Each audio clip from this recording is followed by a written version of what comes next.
you start to see the way I feel. And my actions, y'all been forcing me to say what's real. Fake handshake before you see me take a deal. Like Colin Kaepernick, I make him kneel. I ain't talking for the flag. Shorty got on makeup, all my niggas wear masks. Yeah, have an identity crisis. We tryna get rid of ISIS. Brody got the gas on him. We tryna fiddle the prices. Yeah. All you niggas Gucci Louis, I'm on a different designer back when the chicken was Tyson. Yeah.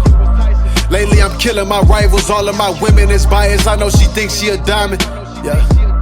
I hit these hoes with the Midas. What's going on, y'all? Welcome back to another episode of Not Included. Skoota Wavy Bastard here. Got Cuzzo in the building with me. Yes, sir. Snackavelli Macaroni Tony. We do. Episode 92. As always, every episode is brought to you by Liquor and Lemonade. We got a special guest in the building. The illustrious. Ain't that what you say on your shit? The illustrious Reese Berry. Say it with some enthusiasm. How y'all doing? I'm well. Well. You present? No, you good. You the guest. Mm-hmm. I'm well though. I'm good. I'm doing well. You told me he was your cousin. That's my first. No, you said somebody got some sense here. You thought I ain't hear that? Oh, I didn't know you talking. Damn. Okay. I'm all thrown off now. I'm doing well, if anybody was wondering.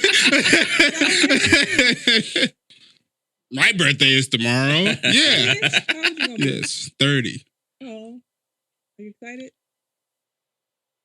Yeah, no, yes and no. Are you doing anything fun? Nah. Why not?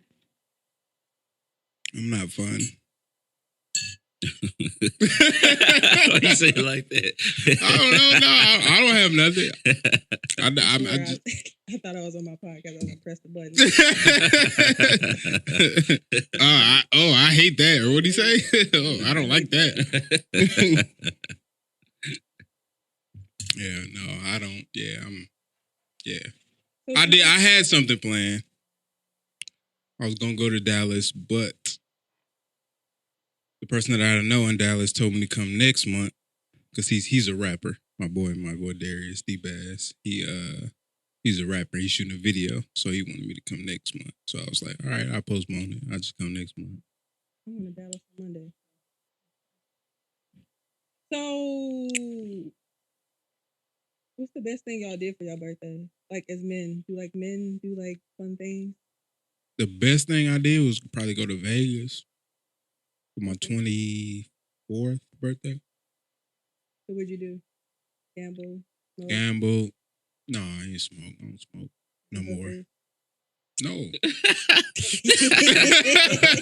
That escalated quickly. No. Right. That's what you say. No, I just gambled. That was pretty much it, really.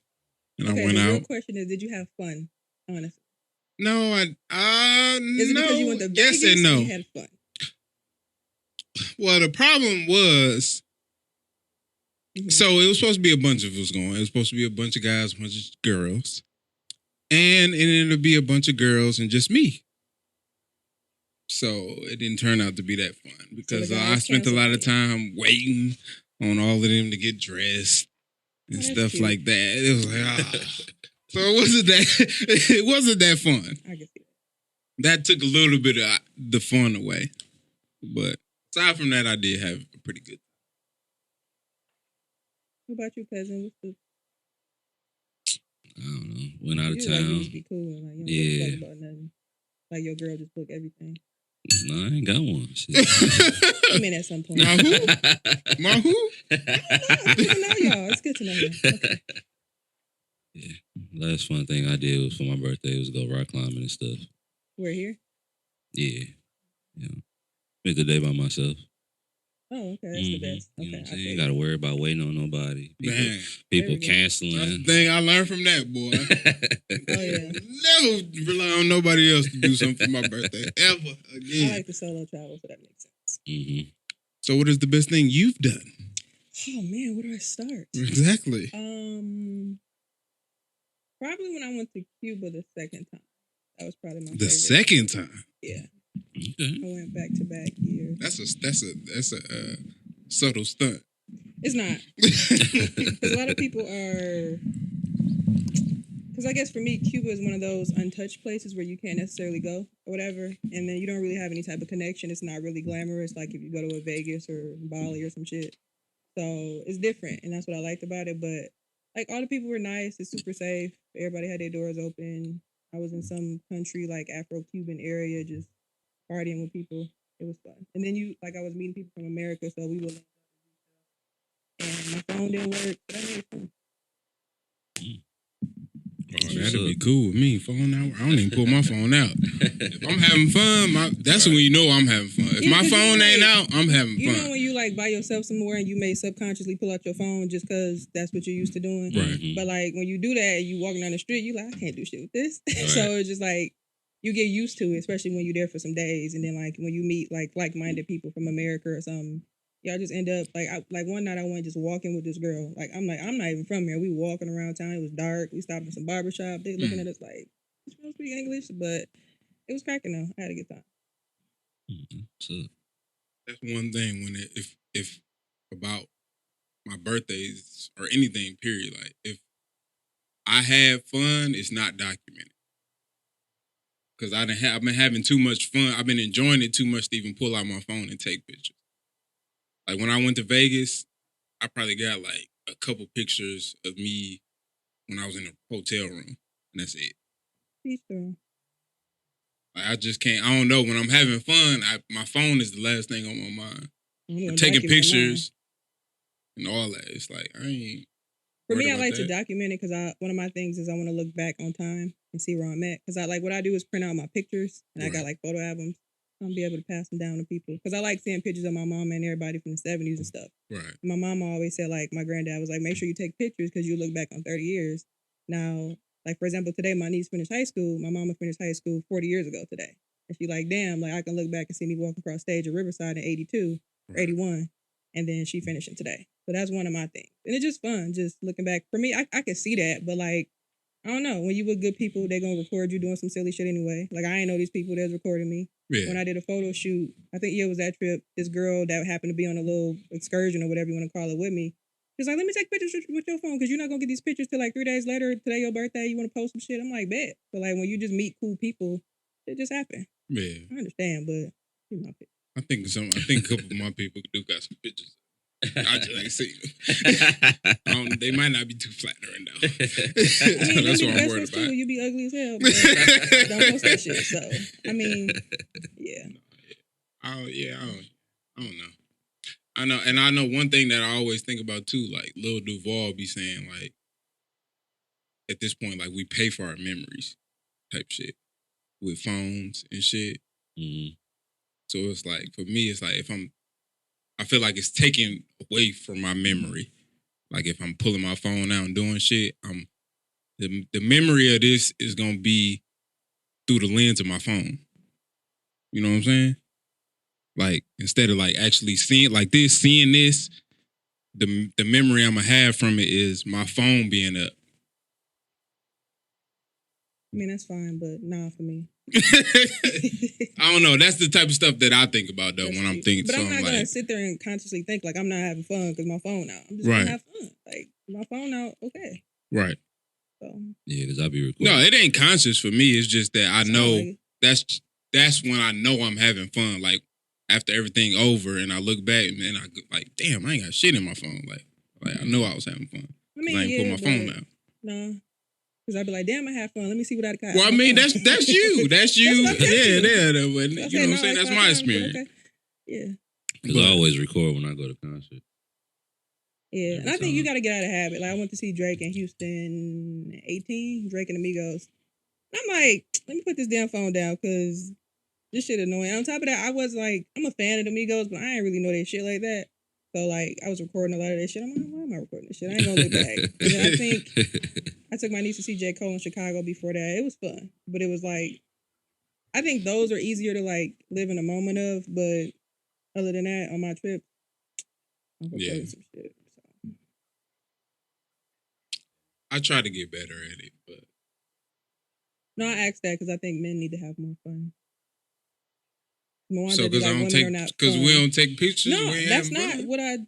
what I'm saying. Prior to me asking you about that, I was like, "What did you do for your birthday?" Because I figure like a lot of men don't be doing shit, or they be like, But that's the thing. Our fun ain't the same as y'all fun. That's not what I mean. Because I feel like, for example, like some people I know, they never really have fun because they never, for example, they may not have fun growing up. Their parents may have not done shit for them. So they're like, I don't know. So then when you do shit like buy a cake, they be looking at you like you crazy. But then they really be having a good time. Like, oh shit, this is what fun is like. Or this is what it means to be appreciated. Yeah, if a nigga look at you crazy for buying you a cake, damn, nigga, you ain't had no type of childhood. It be a lot of people who just be looking like, damn, No, my mama wasn't on that. My mama didn't take that many pictures of me. And I'd be like, oh, okay, that's fun. That's cute. But you ever see that picture? Like, it's a picture of like a living room, and it's a TV on the ground, and like a regular ass chair and shit. It might even be like a patio type chair. And it said like, yeah, that's a men being and be like, women really be mad at us for living like this. But like, that's how simple like that. Like, we don't need all that extra shit. Out of the equation, that's fine. Maybe you just moved in and you need to get some more shit. But I'm no, some people will live like that for real. You don't need to. That's why your back hurt now. Like, we just making assumptions now. Like, I'm just... It got to be, nigga, because if you living in a beach chair, where your bed at, nigga? I got a couch right here, down here. You think I ain't got a couch upstairs? Still. A bed? Damn. You said that polyurethane gonna have your back sweating. Get you a bed. Go to Mattress Farm. Hey, no bullshit. I was sleeping, like, I had a real bed, like a mattress. I had a real mattress, but like a bed, I ain't had that shit until I got in a relationship. No, I had a bed, box springs, and a regular ass metal frame. Metal frame, okay. No headboard. And then no headboard, none of that. And then I got in a relationship, and my parents started like, "Oh, if you need to get you some real furniture." It's like, oh. Because women enhance your lives, and you know that, and you need that. So don't. You ain't wrong when you're right. Don't sit there with a Don't sit there. You with ain't wrong when you're right. Okay? You're right. But at the same time, sometimes women can overcomplicate your life too, though. That depends on the women. Bring in extra things that you probably ain't necessary. Hey, that's the women. Like bringing in a mattress, bringing in a bed frame is, a headboard and footboard is cool. But then when you talking about $5,000. Yeah, but it's like, oh, come on now, that ain't even necessary. We can get, maybe 1,000. Couple thousand. He said it's gonna sleep the same. I'm talking about just the bed, not the set. The mattress? No, I'm talking about the bed, like the headboard and footboard. The footboard? Yeah. Just that, not like the dresser? No, that's what I'm talking about. Just that. Is 1,000? 5,000. Oh, that's just too much. Yeah, that's what I'm saying. No, a whole bedroom set, 1,000. No, no. Right there. Yeah. My limit is damn near like 2. I'm like, but what? You gotta be comfortable in where you live. And if it's comfortable with a beach chair, fine, but your back gonna hurt. Beach chair. I'm just picturing a beach chair in like, an empty ass room. Like you have to be comfortable. What about a hammock? Nah. I might be good with a hammock. Nah. That no hot ass living room and back and forth. Like, nah. You can't even sit up and play the game with that shit. In the corner of the living room. You can't even put your elbows. Well, I don't play the game, so I don't need that. Well, niggas that do. I'm good with a hammock. All I need to do is be able to watch TV. Sometimes, like, nah. You're gonna have to sit up. I don't know about the hammock, man. Trash. I might have to I sit up all day. That's what I do. I'm driving. That's why your so back I sit hurt up now. Exactly. Go get you a chiropractor. Take care of you. Love yourself. Do good things. Go see a masseuse. Y'all get massages? Y'all do that stuff? I do. For free. I don't pay for it. For free. Shout out to that young lady, I'm assuming. Yeah. No, I do not. You should. I actually intended on like going today. Masseuse. But I got caught up in some other stuff. Other things. But no, yeah. Get your masseuse. You'll enjoy yourself. It's worth it. Well, I might do that for my birthday. Yeah, the more you take care of yourself, the more you're able to put into the world. Good energy. Then you go out and you find nice queens that don't want $5,000 beds. You be like, oh, you a $5,000 chick. See, but you gotta find the time for this. That be the thing for me. It ain't. No, I ain't gotta find the You time. find time for what You you know want. exactly, and that's why I changed it because I know a lot of women like to say that. So I like to say, I can't make time for that. For what? But stuff like that, getting a massage regularly, like on a regular basis. When you go once, you'll figure it out. I guarantee. If you go once and you find you a good masseuse and you feel how you feel, throwing a facial. I'll be back. Period.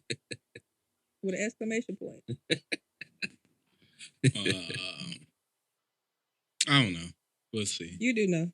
And you see, you gonna do it. What's on the docket? Hey, look, all I can just do is tell you about life. You know what I'm saying? Right. You know you owe School me. me, educate me. You know what I'm saying? I'm here to listen. You got a lot of slick remarks, but it's cool. I got a lot of slick remarks. Building relationships. You guys are single? Yes. Uh-huh. You come in here doing all the things you say you wasn't gonna come in here and do. I mean, I'm a follower. You know No, what I'm that's saying? Don't show me that. Don't show me that. Listen. My hands are up. I don't know what that means. So, But what did I tell you though? what did you tell me? Don't give me that air. We here. Let's go. Building relationships. So Mhm. the thing is, Mhm. the question is, why don't women? Oh, fuck. Some generalization. What's? Okay, so let me try not to generalize You're it. going Then. to, but just say it. Get your misogyny. How can you? What happened to building in a relationship? Like building into wealth. Into type of wealth? thing. Yeah. What do you Like, mean? well, it What seems happened? like nowadays women want a put together man, like a man that already got financially is put together, versus coming up with him. No, don't So get what do it. you want me to say? I'm asking you. So when you say building, where are we starting? Like we with the first brick, or we like in the middle, or like, you know, the house almost done? I mean, so if you meet a man and he meets certain criteria Give me some as examples. far as like he's romantic, Period. he treats you nice, he speaks well, Good grammar, add that in there. all that, you know what I'm saying? All that stuff, you know, Okay. all that stuff women like or that you may like. But financially, Okay. he doesn't meet that. Financially, he falls short. Where is he financially? Well, let's say he still stay at home with his parents. Why? Because Why his doesn't job or his financial situation just doesn't permit him He to turned his not head. leave out. It's like, You're like, bitch, I don't know. What would you say? financially, he Why? doesn't have the, Did he trick his money off? Is he like? he might be at working school? at McDonald's. Well, to be quite frank, no. But, okay, let's say, Is he a manager? Does he own the franchise? Well, why would he be living with his if parents? he's on, exactly. The nigga might. He might be like, this is my house, but they live with me. Who knows? You might be saving. Okay, he let's- might be saving for a house. Let's say he does, exactly. Give- Let's say give he me- does give me have the a lot of money, but he does stay at his mama. He probably got 50, 75,000 saved up. But he still stay at his parents Why? because he's saving up to buy a house. Buy a house, have a car, and have, because when you can't just buy How a old is house, he? you got 25. What's your end goal? When do you plan to leave? See, I have questions. I'm gonna ask you questions. If you meet the criteria on one end, and what does he do for a living, by the way? Can you add that in there? Please enlighten me. Let's see. He's I don't know. What's a good? He work at Amazon. Doing what? Delivery driver. No. You said no? Delivery driver, making $15 an hour. He been working there since he was 18. He 25 now. He got 75,000 Let me stacked say up. this. Let me just add one more question. And he before I tell stayed you at his no. parents' house. One more question before I tell you no. When do you plan on leaving your parents' house? When are you moving out? Do you have any career goals outside of Amazon? Did you make that 70 grand since you was 18? Start with one question. Sorry. When are you leaving? You don't think stacking up 70 grand I'm in just- 7 years? All I did was ask a question. No, I'm asking. Is that not a lot? I'm just asking. Does that come from Amazon? I didn't ask you to ask me a question. Yes, it comes from Amazon. Great. So when are you leaving? Leaving Amazon or leaving his parents' house? Both. But let's start with that. What are your career goals, sweetie? Let's say at the moment right now he's looking at houses. Mm-hmm. He's weighing his options. He want to build a house or he wants to buy a specific house in a specific area with specific square footage and all that type of stuff. Well, I hope you get what you love, honey. But listen, what's your career goals? Do you plan to just keep working at Amazon or like what's the? Because you're 25, but don't be 40 with that bag now. So you going? My friend here. Why am I getting all these shots? Pew, pew. You listen to YBO. Come on now. Why am I don't work at Amazon. That's perfectly fine. And I'm not 25 either. You okay? You don't have to take the shot and die with it. you keep throwing the back thing out there. I said my back hurt. Now it's just okay. Calm down, sweetie. I don't know. I mean, this is a lot of hell. questions that I can't ask. I'm not in this situation, so I can't answer all Okay, these if you're gonna fire questions. this I tried off, to you're gonna have make. to give me something. If you're gonna fire this off, you're gonna have to give me some to go with it. I gave you where he worked, how much money he Well, got guess what? I'm stacked a up, woman, and how guess old what we he say? is. That's not enough. But I mean, and that's it right there. That's But let me say this. An It also issue. depends on where she is financially. If she's 25 and she lives with her parents, or she's 25, she's getting her master's, maybe she's still in undergrad, depending on where her life went. Like, it all depends on her too. But like for me, when I was 25, let's see. Here, the one go back. I had my own apartment. I was living here. I was done with undergrad.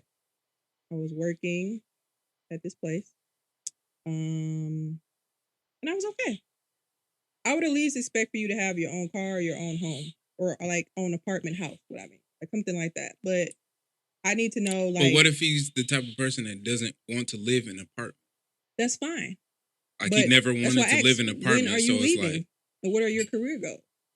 'Cause okay, my so thing let's is- say okay, okay, let's establish. Like, you always gotta come to my house? Like, Okay, but that's what I'm saying. So let's establish what you got your own like part of the villa or some shit? what Like, y'all what's what tea? y'all relationship is. So Hey, come on. would you talk to somebody like that? Would you give somebody the time of day that was in that situation? Let me say this. It's gonna totally turn me off if you don't have like a place of your own. I'm sorry. That's just the honest truth. But if I'm just at a dating point in my life, yeah, I might kind of date you to kind of see where it goes. But if I'm trying to like boom, boom, bam, move around, then no. It just all depends on where you at. Let's talk about at that time, like you said. So let's say at 25. So at that time you I was dating dating. someone You said what? I was dating. If I'm dating you, and probably other people, I hope you're getting your shit together. Let's say he says he's ready, like to move out, do this and that, because these are things that men are. This and that and that. What's the problem with men? Y'all be this and then that and. But this is what I'm saying. As men, if we are talking to somebody or courting somebody, and if we really fuck with you, Okay. we're gonna do what's necessary in order to keep this thing going and keep you right. So let's just say he's saying, okay, I'll move out and do this, you know what I'm saying, get my whole place within whatever time period you feel is necessary. Then what? You have to show me that. See, it's easy to say what you would or wouldn't do. Well, let's say he does it. Then we good. Because he clearly can do it. He got 50, 75 grand in the bank. He could easily move out anywhere he wants, damn it. 70 grand, but how do I know? I'm not going to ask you to audit. I'm not going to. Yo, shit. Like, it's your money. We 25. Like, we 25. We live it. We feeling each other. To me, that's just me. Some women be like, you got to have X, Y, and Z. I'm just gonna flow with it. And then if you serious about it and you X, Y, and Z and moving it, closing deals, whatever, here go my square footage, leaving Amazon, I'm an accountant now, whatever the fuck you do, like, it is what it is. But I'm not gonna force you. I'm just gonna ask a couple questions and be like, okay, and then you show me we good. Like, it's not. But that's the thing. That's what I'm saying. Like, a lot of men don't get the even opportunity to date a woman. Just because financially they can meet everything else. You just told me he was good financially. He just lived with his parents. Now you're giving me another scenario. Which is it? Well, okay, not financially, but I'm just saying certain money wise, as far as certain things go in that lane, he not meeting it. He don't. He ain't got his own house. He ain't got his own place to stay. He might not have the best car. He got a car, but it might not be the best car. What kind of car? He got Bluetooth? See? That's what I'm saying. Like, damn, a nigga can't have aux. I can't have the aux in here. And I mean, not just for the phone, goddammit, for the audio. Like, damn, I can't have the aux cord plugged up? Because I ain't got it. If he ain't got the aux cord, like, that's different. That take a look. That's an old ass car. If you ain't got he got the tape with the aux on it. Yeah. Oh, that's super. I just expect a certain level. Like, if I like you, I like you. If I don't, I don't. It's just not. For me, it just is what it is. For me, and I always say, just let me say this. For me, I always say it's hard for me to tell you what I would or wouldn't do because I'm not in that situation. But what you telling me, what you're saying right now is, I'm a flower. Like, and if I like you, I'm like, okay, what's your plans? And if you're actually showing me your plans, then I know you're serious. But you can sit here and tell me all day, oh yeah, I'm gonna buy a house, a couple so weeks. So what is that? What is show you my plan? Actually moving on the plans. Like, okay. Yeah, I'm gonna go meet with the realtor today or some shit. Oh yeah, I'm like, if you think you big baller, I'm gonna just, they ain't even put this shit on the market. I'm gonna just buy this. What if he show you, like, I've been looking at places and okay, you're actively moving. They just don't. Okay. You're actively moving. But again, we're dating. Fit me. Okay. We're probably dating other people. I hope you are, but dating other people. Knowing niggas y'all are anyway, but.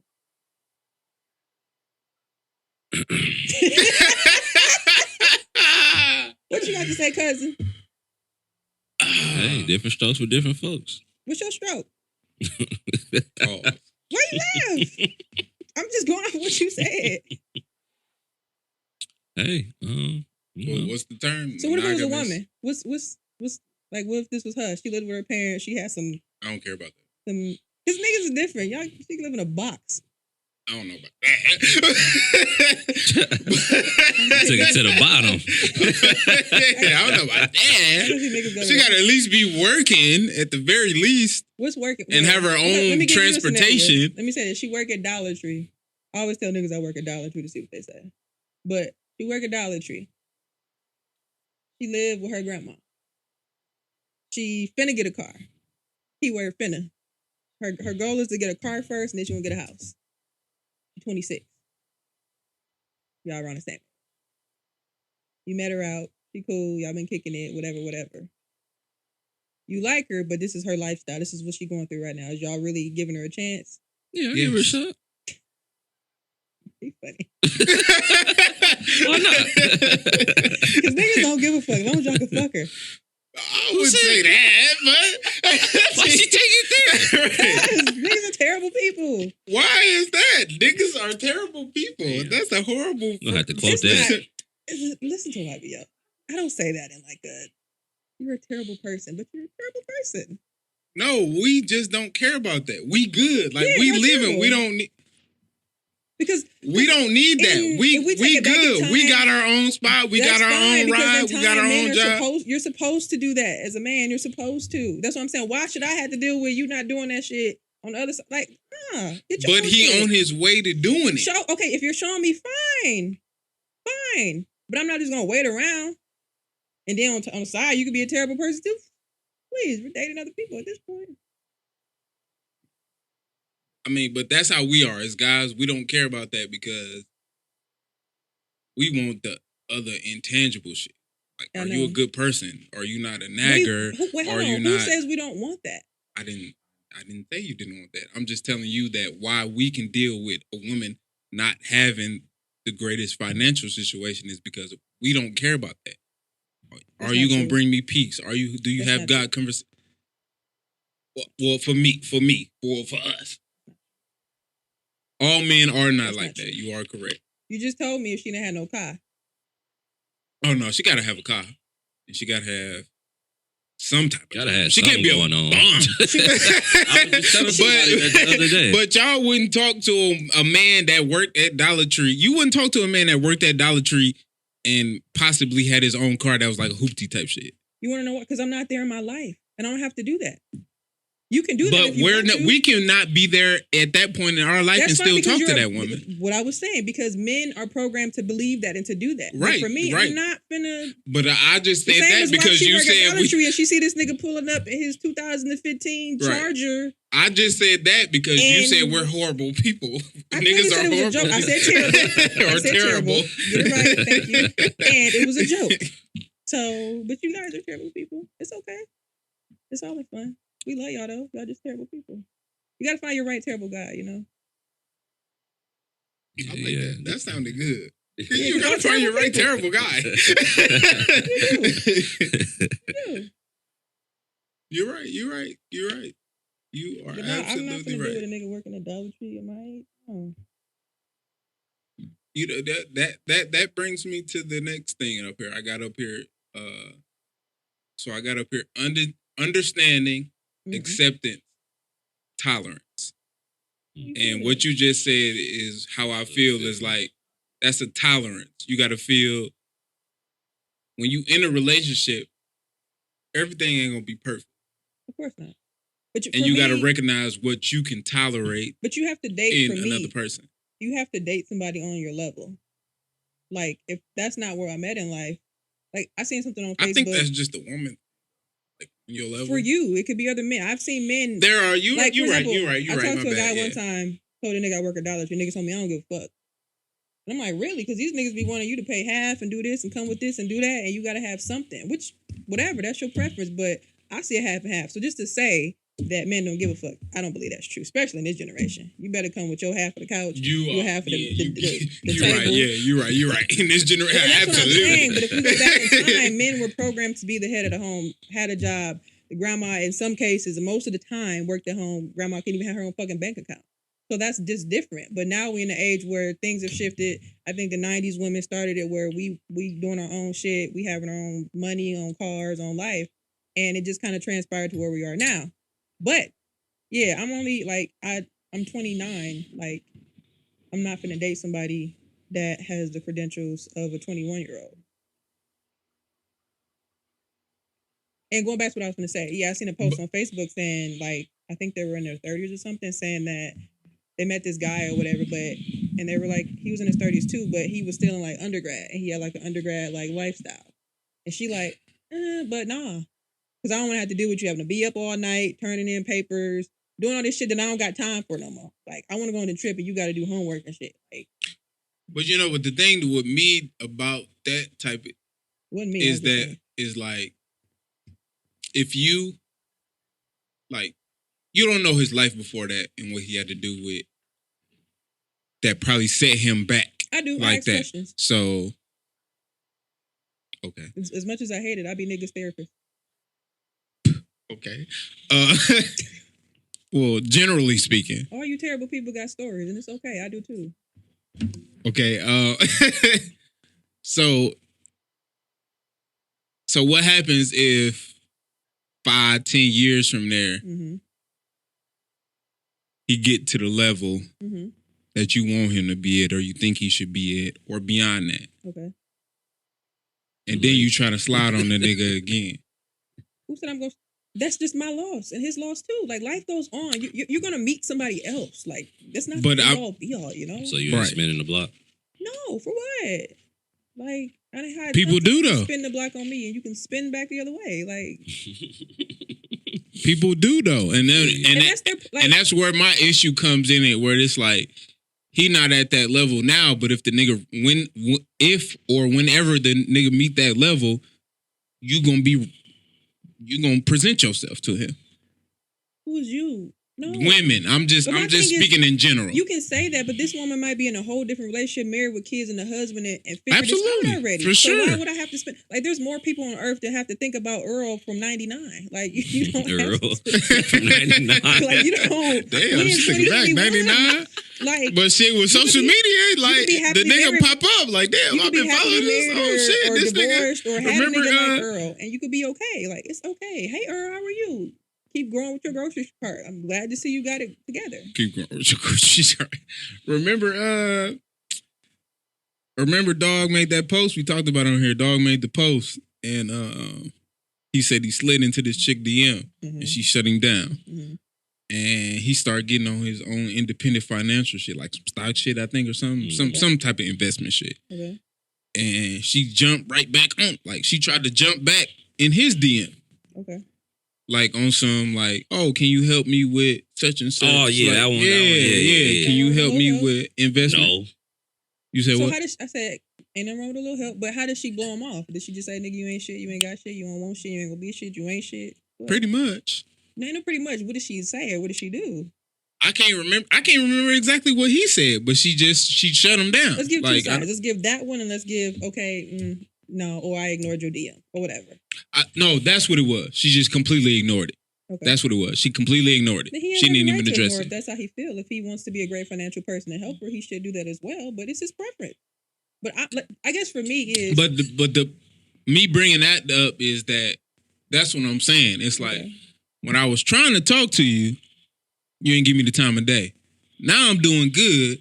Now you giving me the time of day.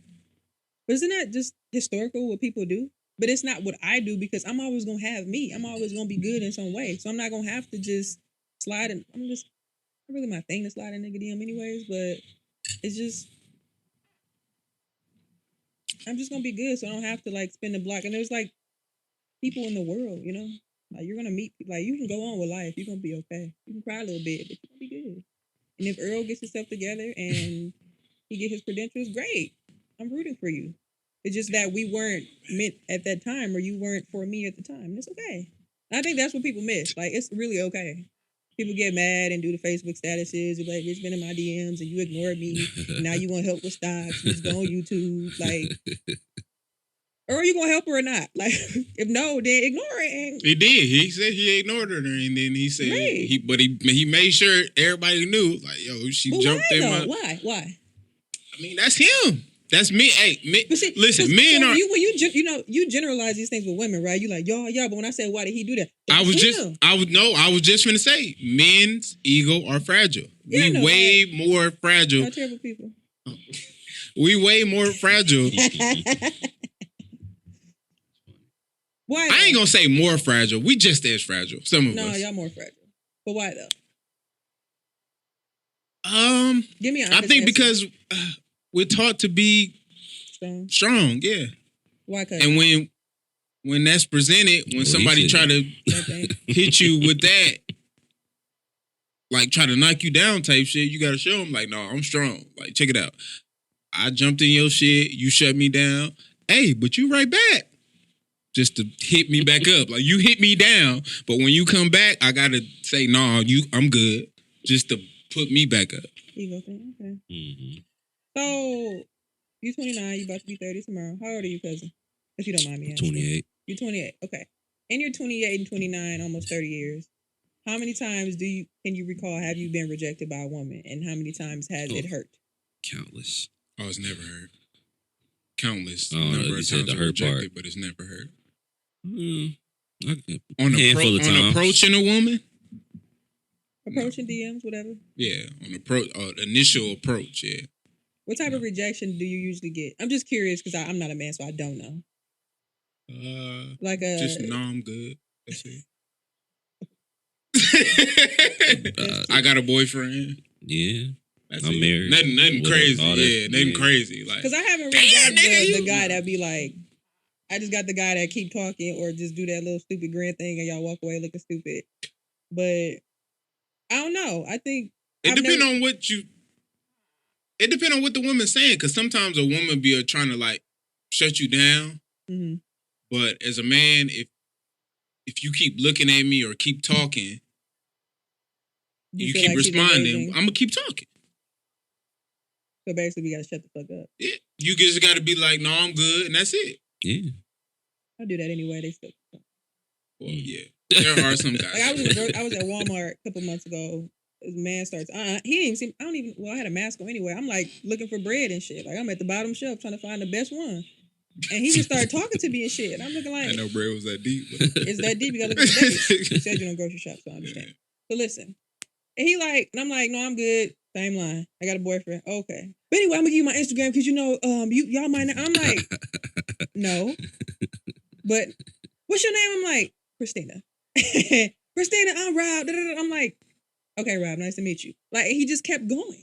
So I think everybody's different, but it's like, the nah, I'm good don't always work.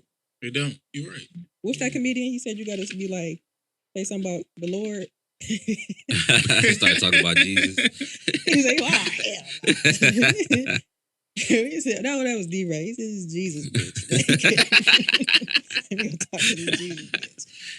He said, hey, how you doing? I don't want no saying, bitch. I don't want no saying, girl. He said, how you doing? He said, I am Preaching good, to and me. the Lord is good. I'm going to try that one day. The Lord is good. He is amazing. He has blessed me. Niggas ain't gonna fall. They but he blessed me too. Have you been saved?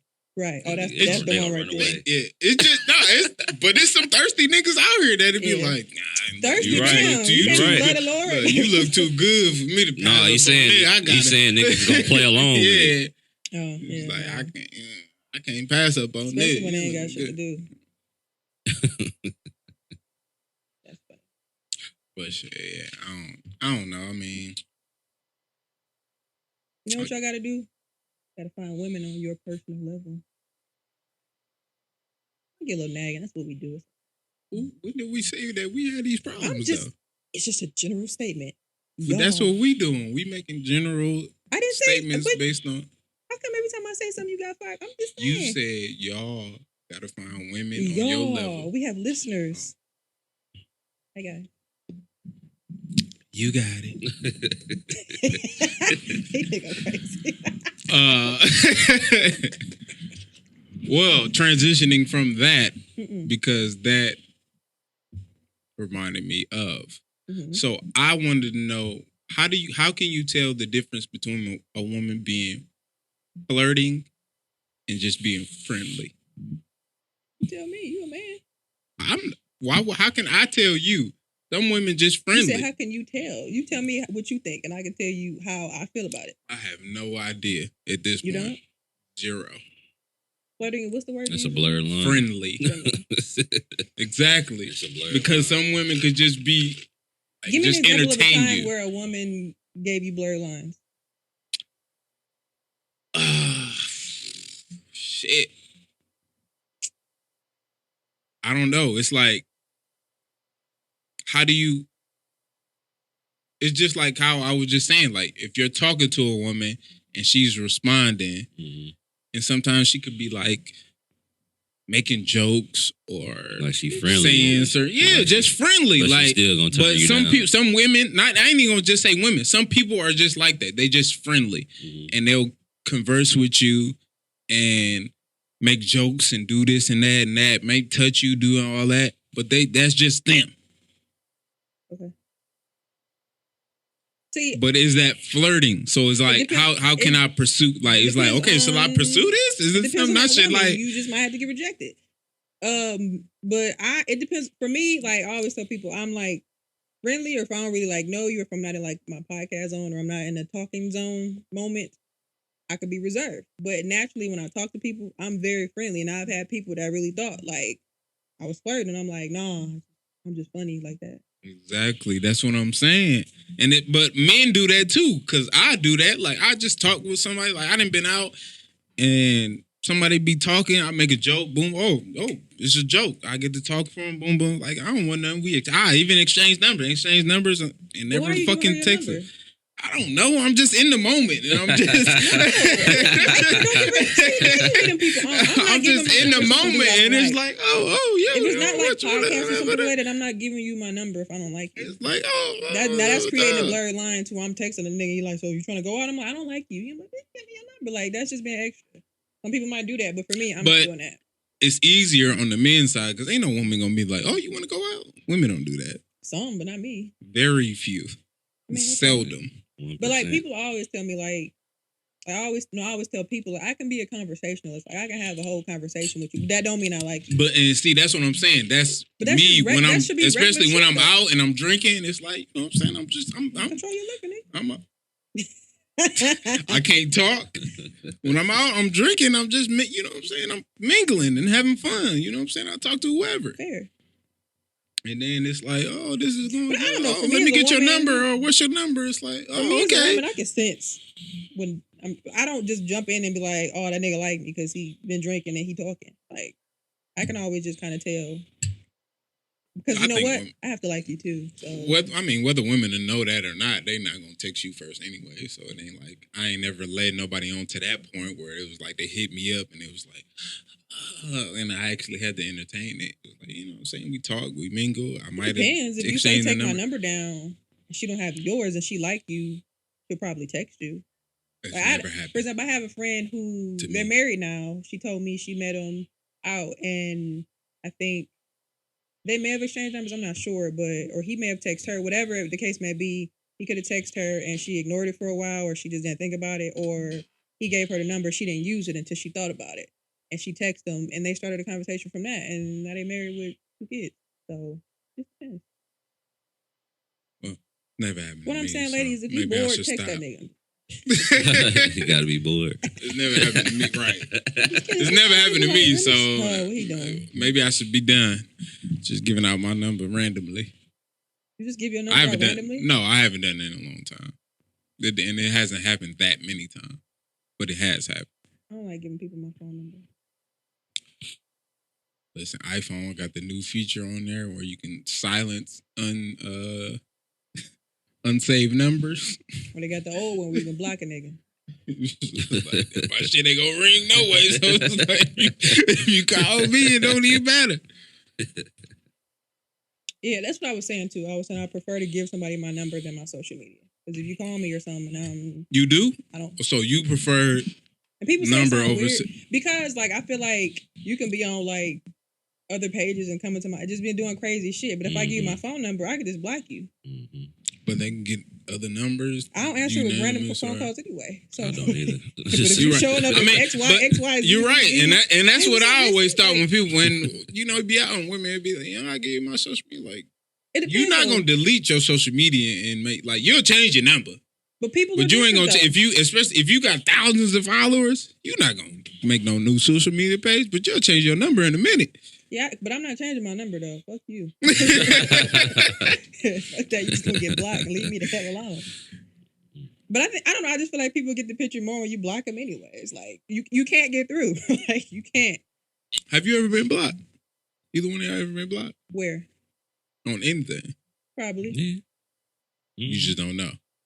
I usually block first, but I'm not really like I haven't really dealt with so many situations where I'm just blocking people. Like maybe 1 or 2 dudes where I'm like. And at one point, it probably became a little. I was just wondering because I was like, how do you know that you blocked? How do people find out? It's like, oh, I'm blocked. I think at one point in time, somebody tried it, like you do with your friends. Like, how can you tell? I bet you with the voicemail, like that. Yeah, go straight to voicemail. Yeah. Oh, that's blocked. Mm-hmm. I mean, but it can go to voicemail like I just said. What'd you say? No, I said you have reached the Sprint voicemail box.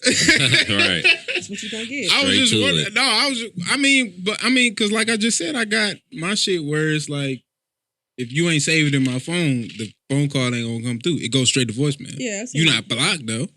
Yeah, I think it's equivalent to being blocked. Because when I was in Houston, I went out with these chicks. I didn't really know everybody, and we were like driving around trying to find somewhere to go. And they're like, we over here. And I kept calling her like, well, bitch, where you at? She's like, oh, my bad, I had you on because I don't have, if you're not saved. And I'm like, bitch, what? And I didn't really care to do that. And I was like, oh, you can do that shit. So she's like, basically, she's been like, damn, bitch, I ain't saved. Yeah. Nah, damn, we linking up, you ain't saved. I first meet people, no matter who you are, I don't just save your number off top. Maybe women, because we're friends with dudes, I'm not saving your number. But, I mean, we didn't go all the time, so whatever. But, yeah, I don't know. Be strong. I had to save numbers. I was like, who the fuck is this? Do y'all require women to give y'all pictures? No. Like to save a contact? No. I just think that. Yeah, send me a picture for your contact. If they send me pictures and I like one, then I'll save it. Like, but I'm not gonna ask for relationship it. Is like if y'all just cool or y'all just. If we just cool, no, I ain't doing that. We just cool. What I'm gonna do that for? That's a force. I'm just asking. You ain't getting no emojis or nothing. No. I don't save emojis either. Not too early. Okay. But I will do making it. That face? I don't know. I gotta think about it. If I fuck with you like that, I probably would. But you fuck with her, so apparently so. But we ain't got to be together, and that ain't no time limit on it. Yeah, I don't know. Like I don't know why I sent him whatever he saw with the phone number. He was like, "My number ain't saved." I'm like, "Nah." We talked for a minute. I just wait, and I always tell him it's a way for me to remember the phone number. I got a bad habit. I tried to get. I've gotten out of that now, but I had a bad habit of not saving numbers just because I know a lot of people that change their numbers all the time. So that's why I don't save numbers because be like a lot of people I know change their numbers. So it's like I'm not changing. Every time you change numbers, I'm not going to be doing all that. Yeah, if we on a regular cool, I'll save your number. But other than that, no, I had to get in the habit of doing it. Sometimes I be getting home texts. Yeah, I have to because if somebody, I assume that's what it is. I be texting so many people. If somebody call me, no, what did I say that? Yeah, I just asked them.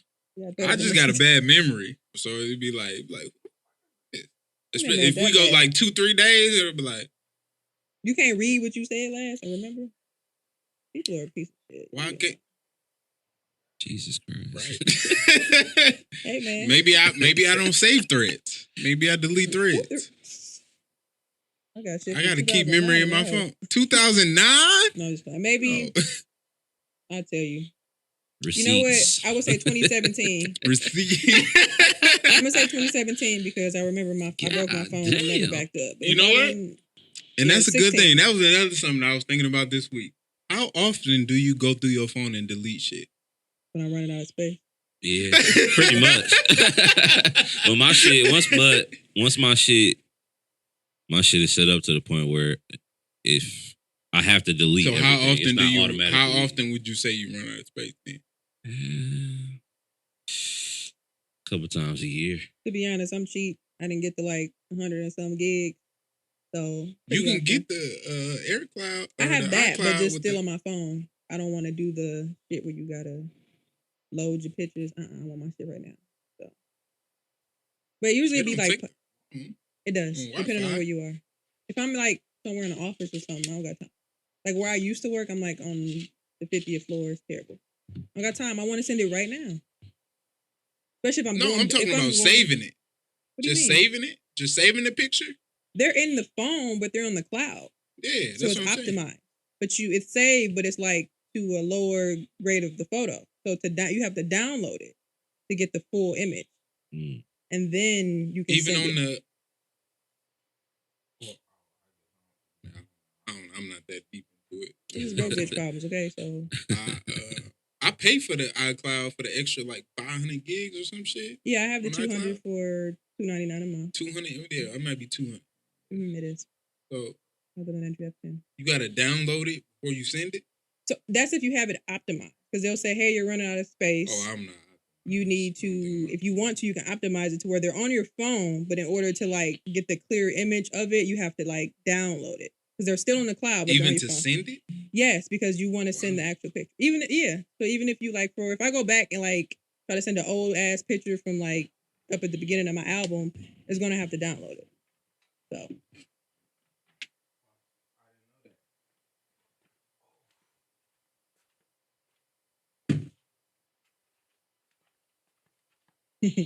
That's cute. You got some lemonade? Yes, I do. Some lemonade. I'm trying to think. Actually, while you was over there. Airy. I'm not on the mic, so I can't do nothing. What do you mean? Not on the mic. I'm over here grabbing in. Never mind. Anyway. How come I didn't get a mixer? Damn. What? Little mixer. You want one? No. You sure? I should have got one when I got here.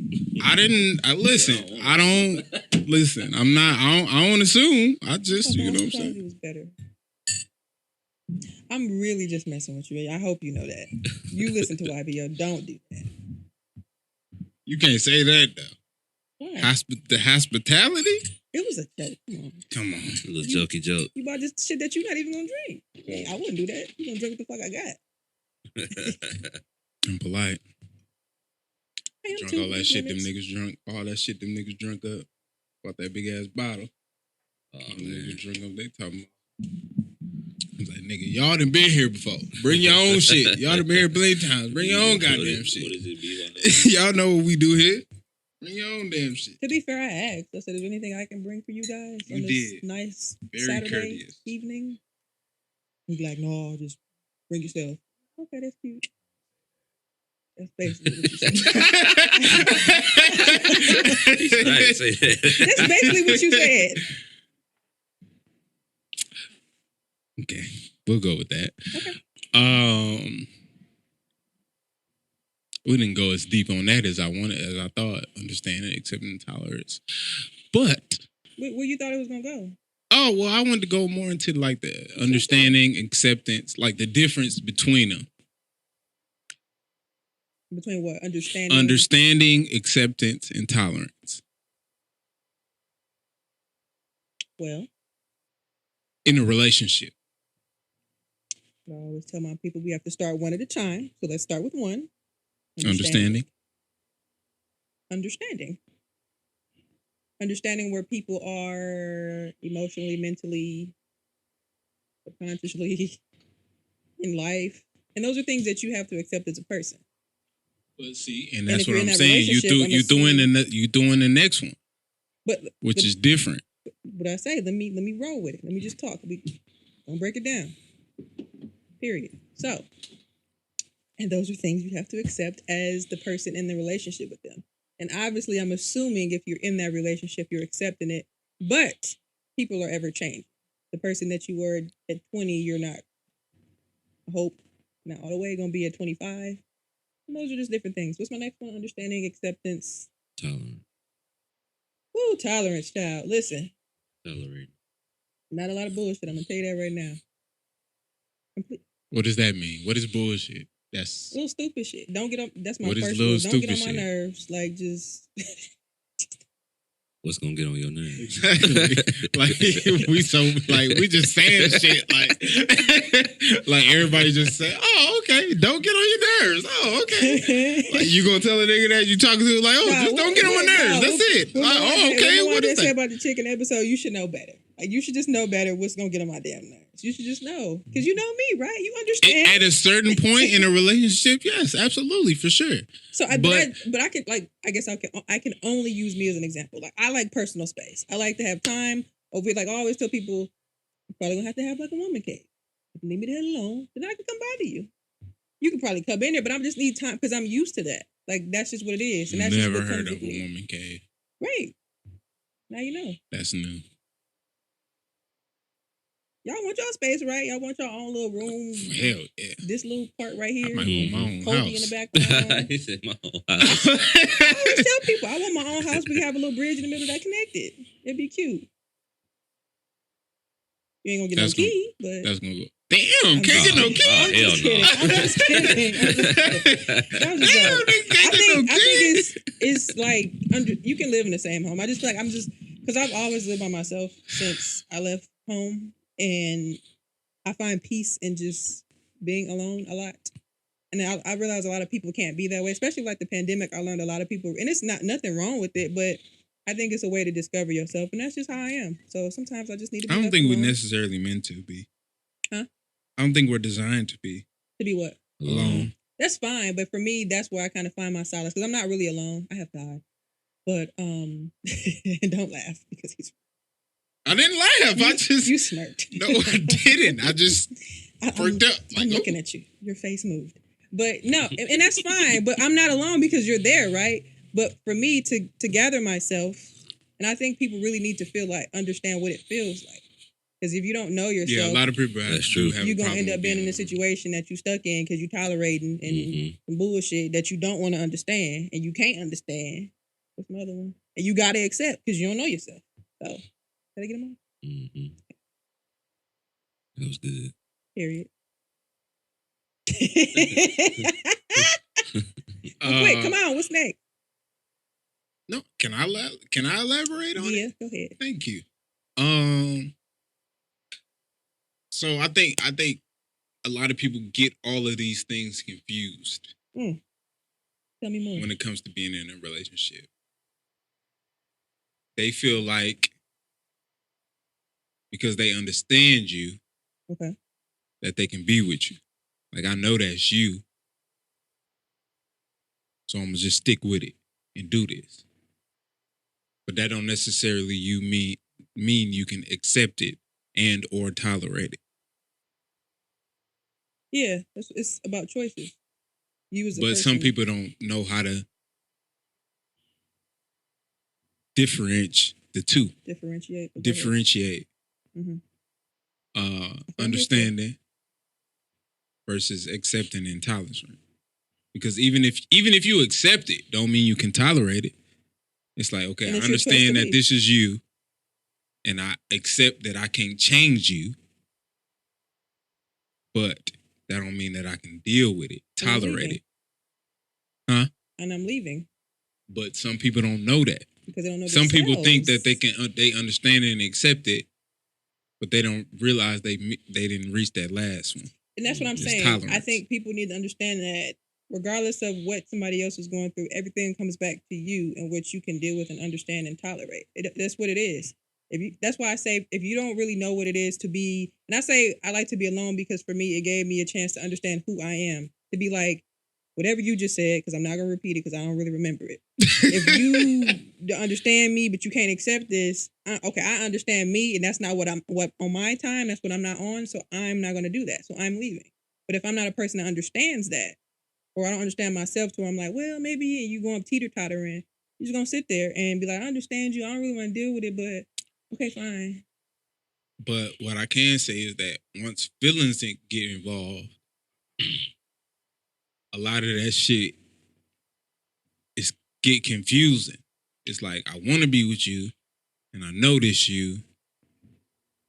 And that's true. To go And back to it's- my statement, yeah, what I said earlier, it's hard to say what you would or wouldn't do because you're not specifically in that situation. I But always once say you that. get in it and But feelings get involved, for me, that's why I feelings change said- everything. Yeah, because people, what I say, people, you're not the same person sometimes every day. But that's why I say you have to know yourself to understand that, okay, these are my feelings, but my consciousness and me knowing myself and what I can or cannot tolerate, understand, accept way higher than what this nigga has me feeling. So we can meet up from time to time, do some things, but I'm going home until you figure it out. And it's hard. Like, I've been through some stupid shit where I look back and be like, never the fuck again. But, you know, I ain't spend enough time with myself yet. Ain't that right, cousin? Mm-hmm. Yeah. Here for the ad-libs, period.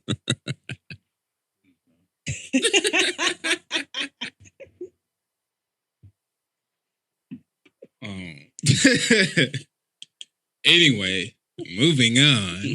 Oh, God. We'll get out of the relationship things. I had I was another having fun. oh, you were? Well, we can talk about Why you thought I was gonna fight with you? I'm not gonna fight. you think I'm scared? No, I'm not. I ain't worried about fighting. I never said that. I just didn't want to, you know what I'm saying? I 'Cause didn't I want think to sometimes drown people you. think that you're gonna, like, you know. No, I just didn't want to drown That's this just not. episode I'm going with and the flow. you in relationship stuff. Okay, cute. Let's talk about something else. So let's talk about the new Versus Mhm. battles coming up. You don't like that? Button press. I mean, yeah. I You didn't. like Let me Bow- say this. I didn't watch the first one. Oh, we're gonna go up. Okay, Bow Wow and Yeah, Soulja Bow Wow Boy. and Soulja Boy. I think I probably watched all the verses outside of like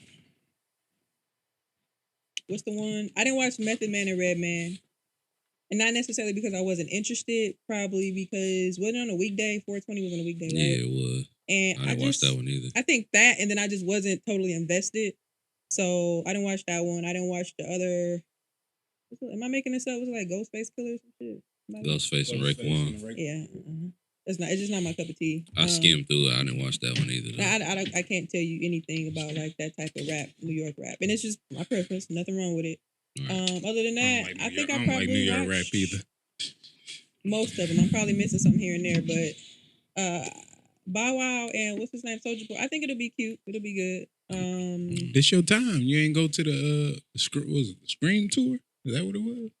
When Bow Wow was on? You ain't go to that? I wasn't like one of those B2K Bow Wow girls. Like I had the Word Up magazine posters, but I was never really a concert person. And all the people like, what? I think the first concert I really enjoyed was like On the Run. And I ain't really like, I'm a Jay-Z fan, You don't like East Coast rap. But the first concert that you enjoyed was because in the East Coast rapper.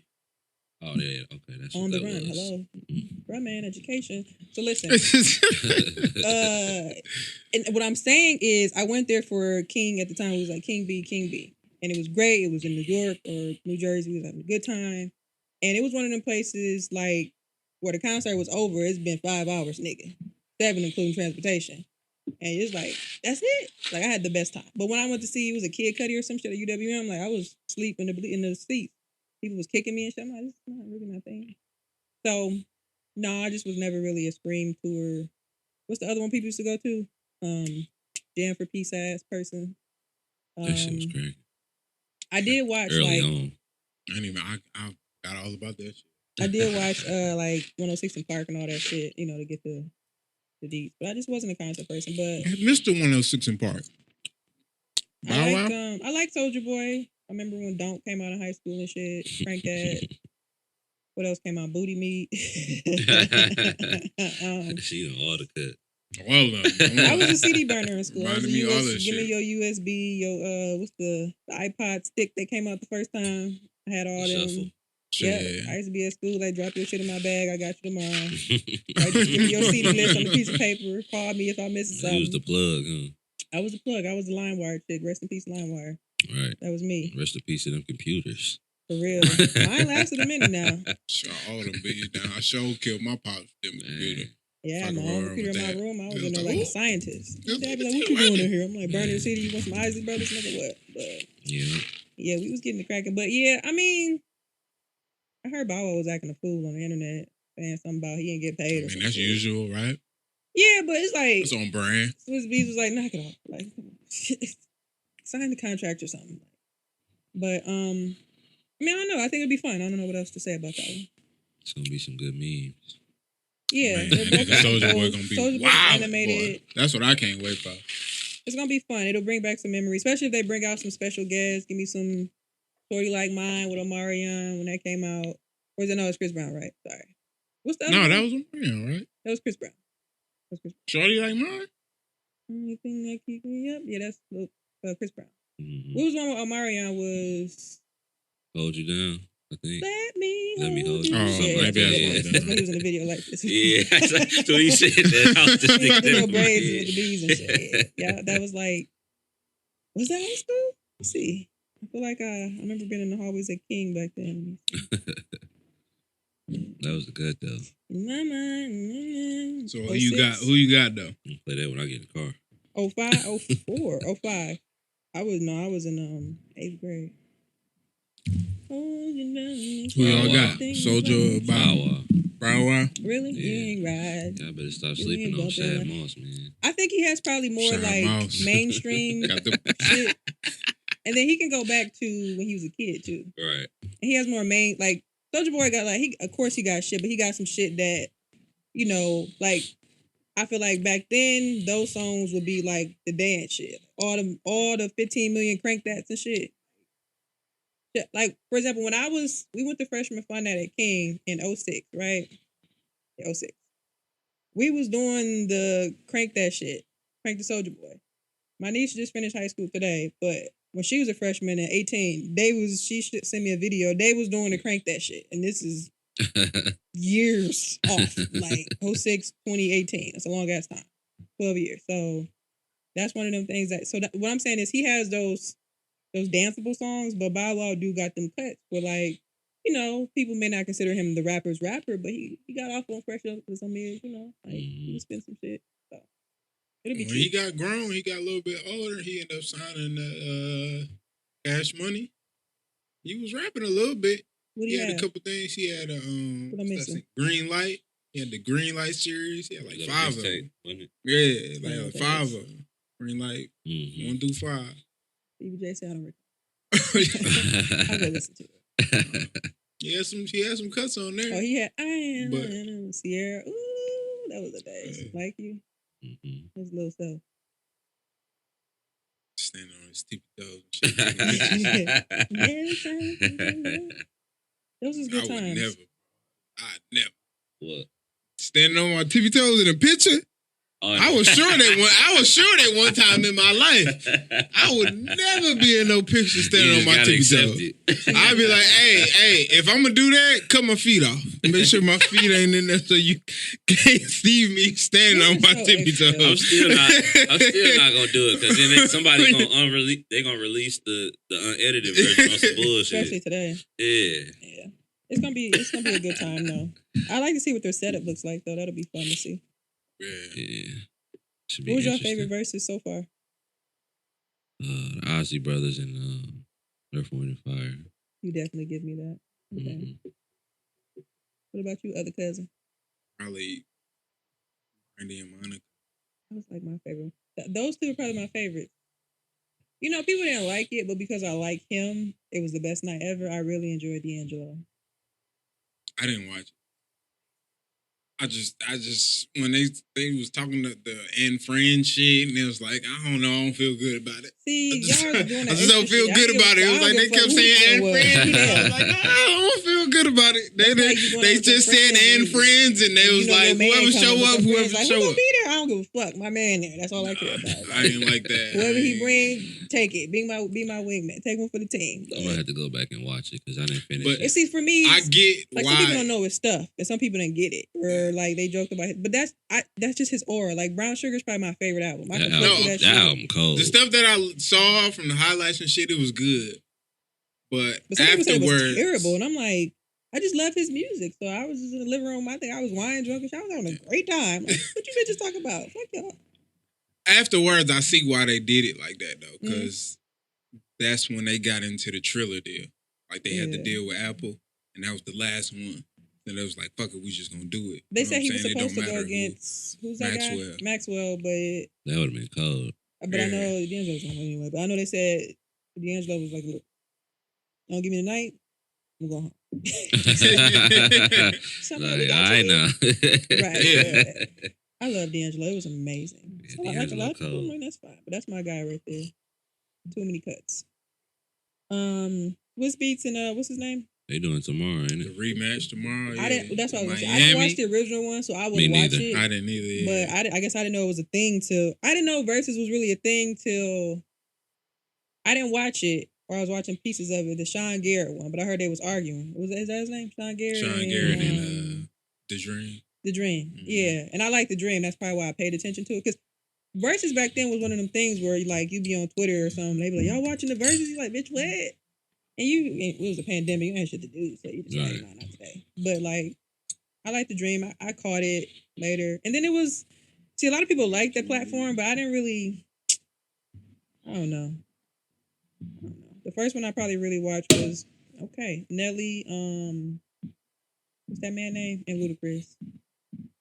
And I like Nelly. That was a good one too. I like that one. Yeah, even though his Wi-Fi. No, was Jill Scott before that and Erica? Yeah. Oh, that's the one I watched. That was a good one. That was a good one. I think if they had like a better, amazing stage, it would be a million times better, even though it was great. So. Yeah, that would have been cold live. Yeah, I enjoyed that though. I love Erykah Badu. But Brandy and Monica was probably my favorite one because that's where I was about to knock bitches' heads off on Twitter. Like, what you say? Like, I was really fighting. And I love Monica, but like I love her, but don't play with Brandy. I'm gonna swing on you. So. I love Monica. They got to the point where they was talking shit about her daughter. I'm like, don't talk about my little cousin. Damn. Don't even why know. they was on that? Brandy music is way better, but I love her. Yeah, like that's probably how I feel. Yeah, but Brandy, like, Mhm. she's been around. What is it? Do I have a cup for that? I don't think so. It's clean.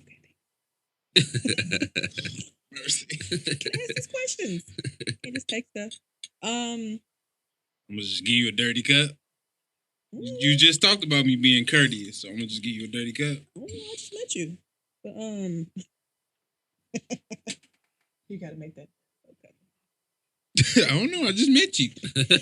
No, when you rolled your eyes and handed me the glass. Like, what's this? I roll my eyes. I'm You not did. an eye roller. I hope I didn't roll my eyes. I'm definitely gonna look back on that part. I don't know. Like, that was just a really great matchup. And probably because they talked shit about them so long and it was just like, it's easy to. It was real shady though. Like when you saying it was like maybe to us. Like, did y'all see that video that Ray J put up where he was vibing on the sidelines? I'm like, that's a brother to have, bro. Like, he know every one of your songs from top to bottom, just getting it. Don't give a fuck what Monica and her Atlanta goons is doing. This nigga slipping and sliding and hiding and singing every song. I didn't see that video. It was What's that? beautiful. Like what song was he singing? It was 2 of them, but singing every lyric. I'm like, that's the brother to have. That's why he's able to shine now and don't nobody care. Well, I don't know him personally, but you can tell there's probably not a lot of jealousy and shit. So, but yeah, I'm probably watch. What time it come on tomorrow? 4:30. I'm not sure. Yeah, I'm not sure I either. just seen what's the name? I'm Flyer. find out. And I didn't look. I'm going skydiving tomorrow. So we want to see. Skydiving. Going real skydiving? I did the indoor one like a couple years ago. See, I got to do the indoor one. And then I I'll don't do play the with real my one. life like that no more. What you mean? It's He one said, of I the got safest things to kids. do. I got Don't play shit with to my live life for. like that no more. I'm going. I did lots to play with my life before that. I done did a whole So lot of I crazy played shit. that game already. Man, I'm going. Where you going? It's third event. 7. It come on at 7. Beautiful. That's the type of brother you would want.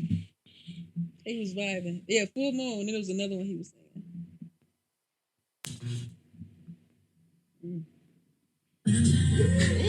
That's my nigga, dog. He was getting it.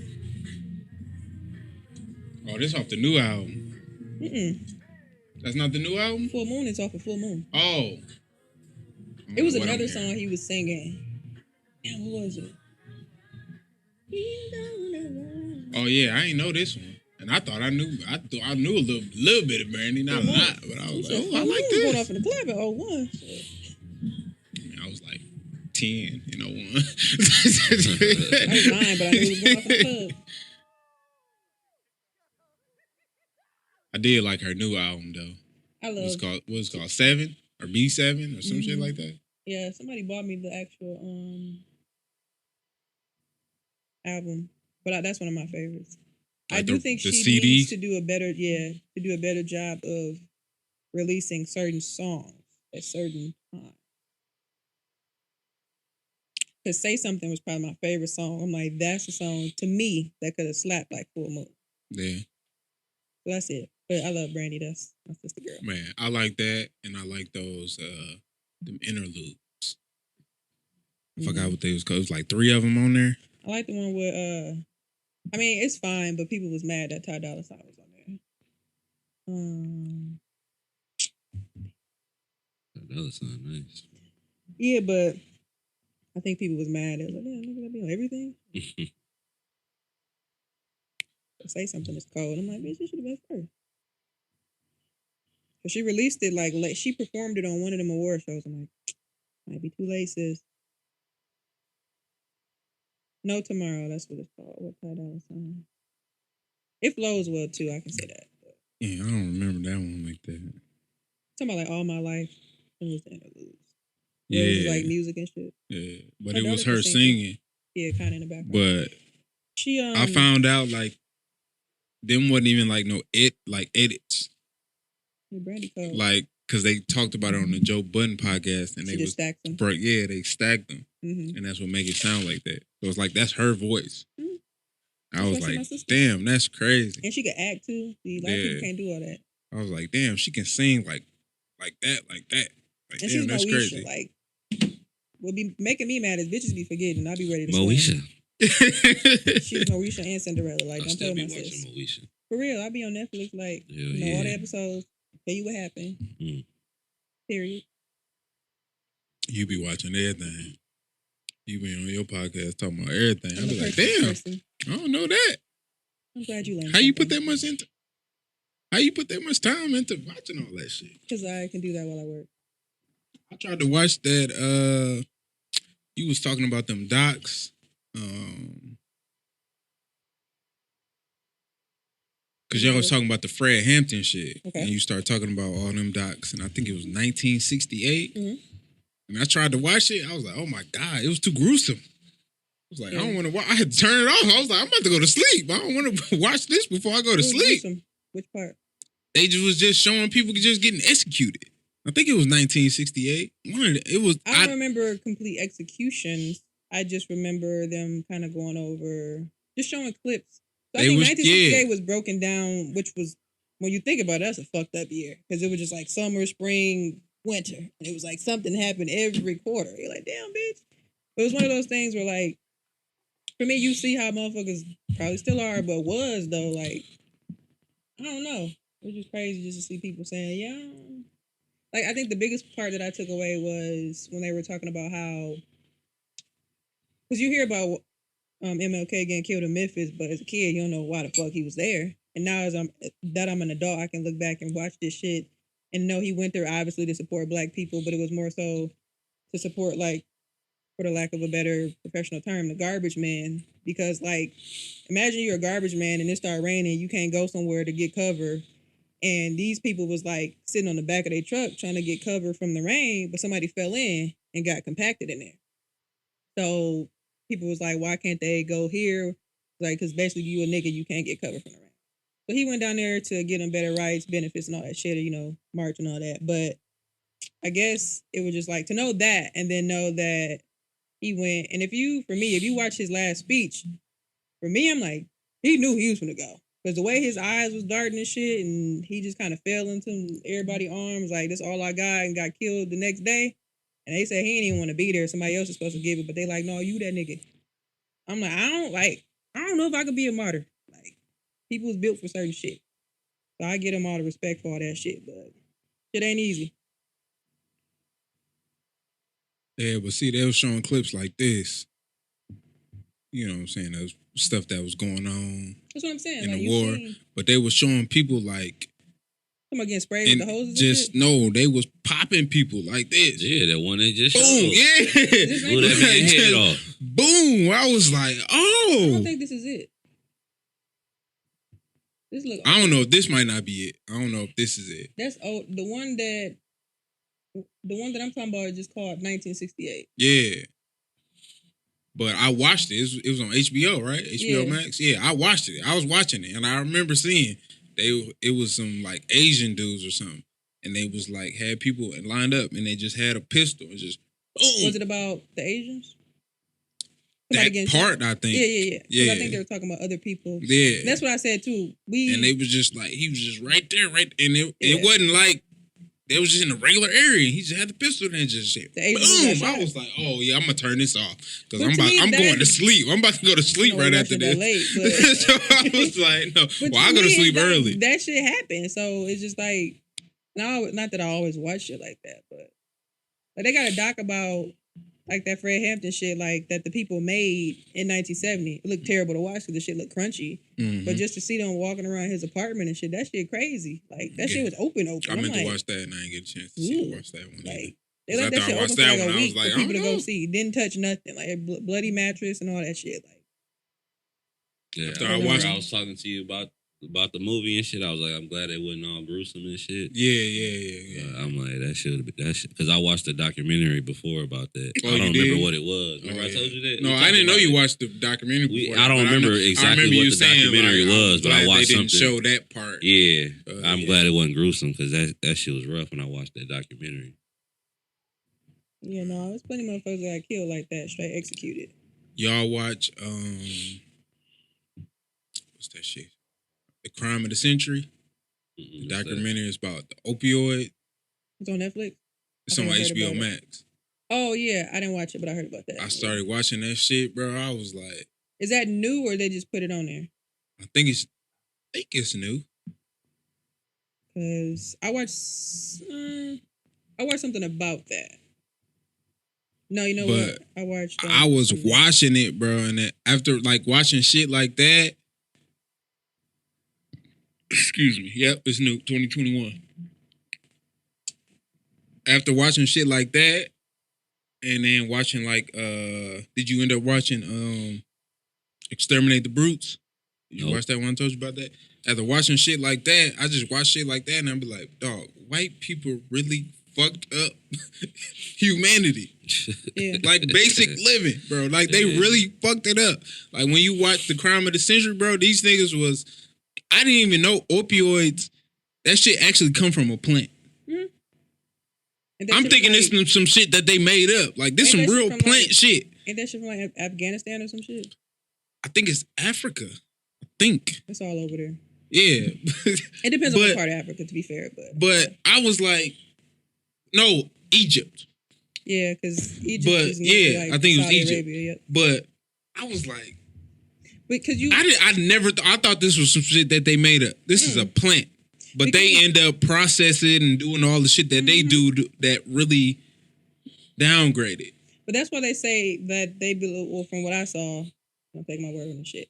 They say that a lot of time, like them wars that Bush and them was in, people never really realized why they was in all that shit is be over that all shit. Drugs. Be because of that. Like Afghanistan, like I didn't watch that one, but I watched something, I think on the History Channel, and they were talking about like how all this like drug shit really started. And it was interesting to watch from the beginning, starting with Cuba and all that shit, starting with Kennedy and Eisenhower and all the oil shit. Like the dollar wasn't supposed to be like the main. It's not really the euro kind of is, but the dollar wasn't supposed to be big or whatever. It was just one of those oil things where they're like, well, let me do this. You sell my shit, and you know the dollar, we good. And then the dollar just became the main thing. So now, if you're trying to like switch the dollar and put the euro in or your own money, you gotta go.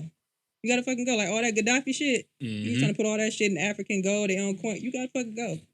They were shaking hands in 2009 and the fucking was off fire. You like, what?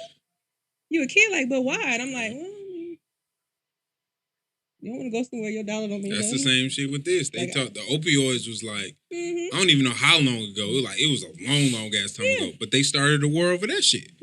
That shit go way all back. Of that shit. And that's when you realize it's like, all of this shit, all of the wars we be in, like, that shit don't be over them really trying to save motherfuckers over there and do that shit. They got a benefit. I mean, it might be, but that's what I thought it was. Oil, and then after watching that, I was like, oh no, that shit probably over some type of drug. It was something I watched. And they said that on there. They was like, any war that you can go back in history to any war is gonna trace back to drugs.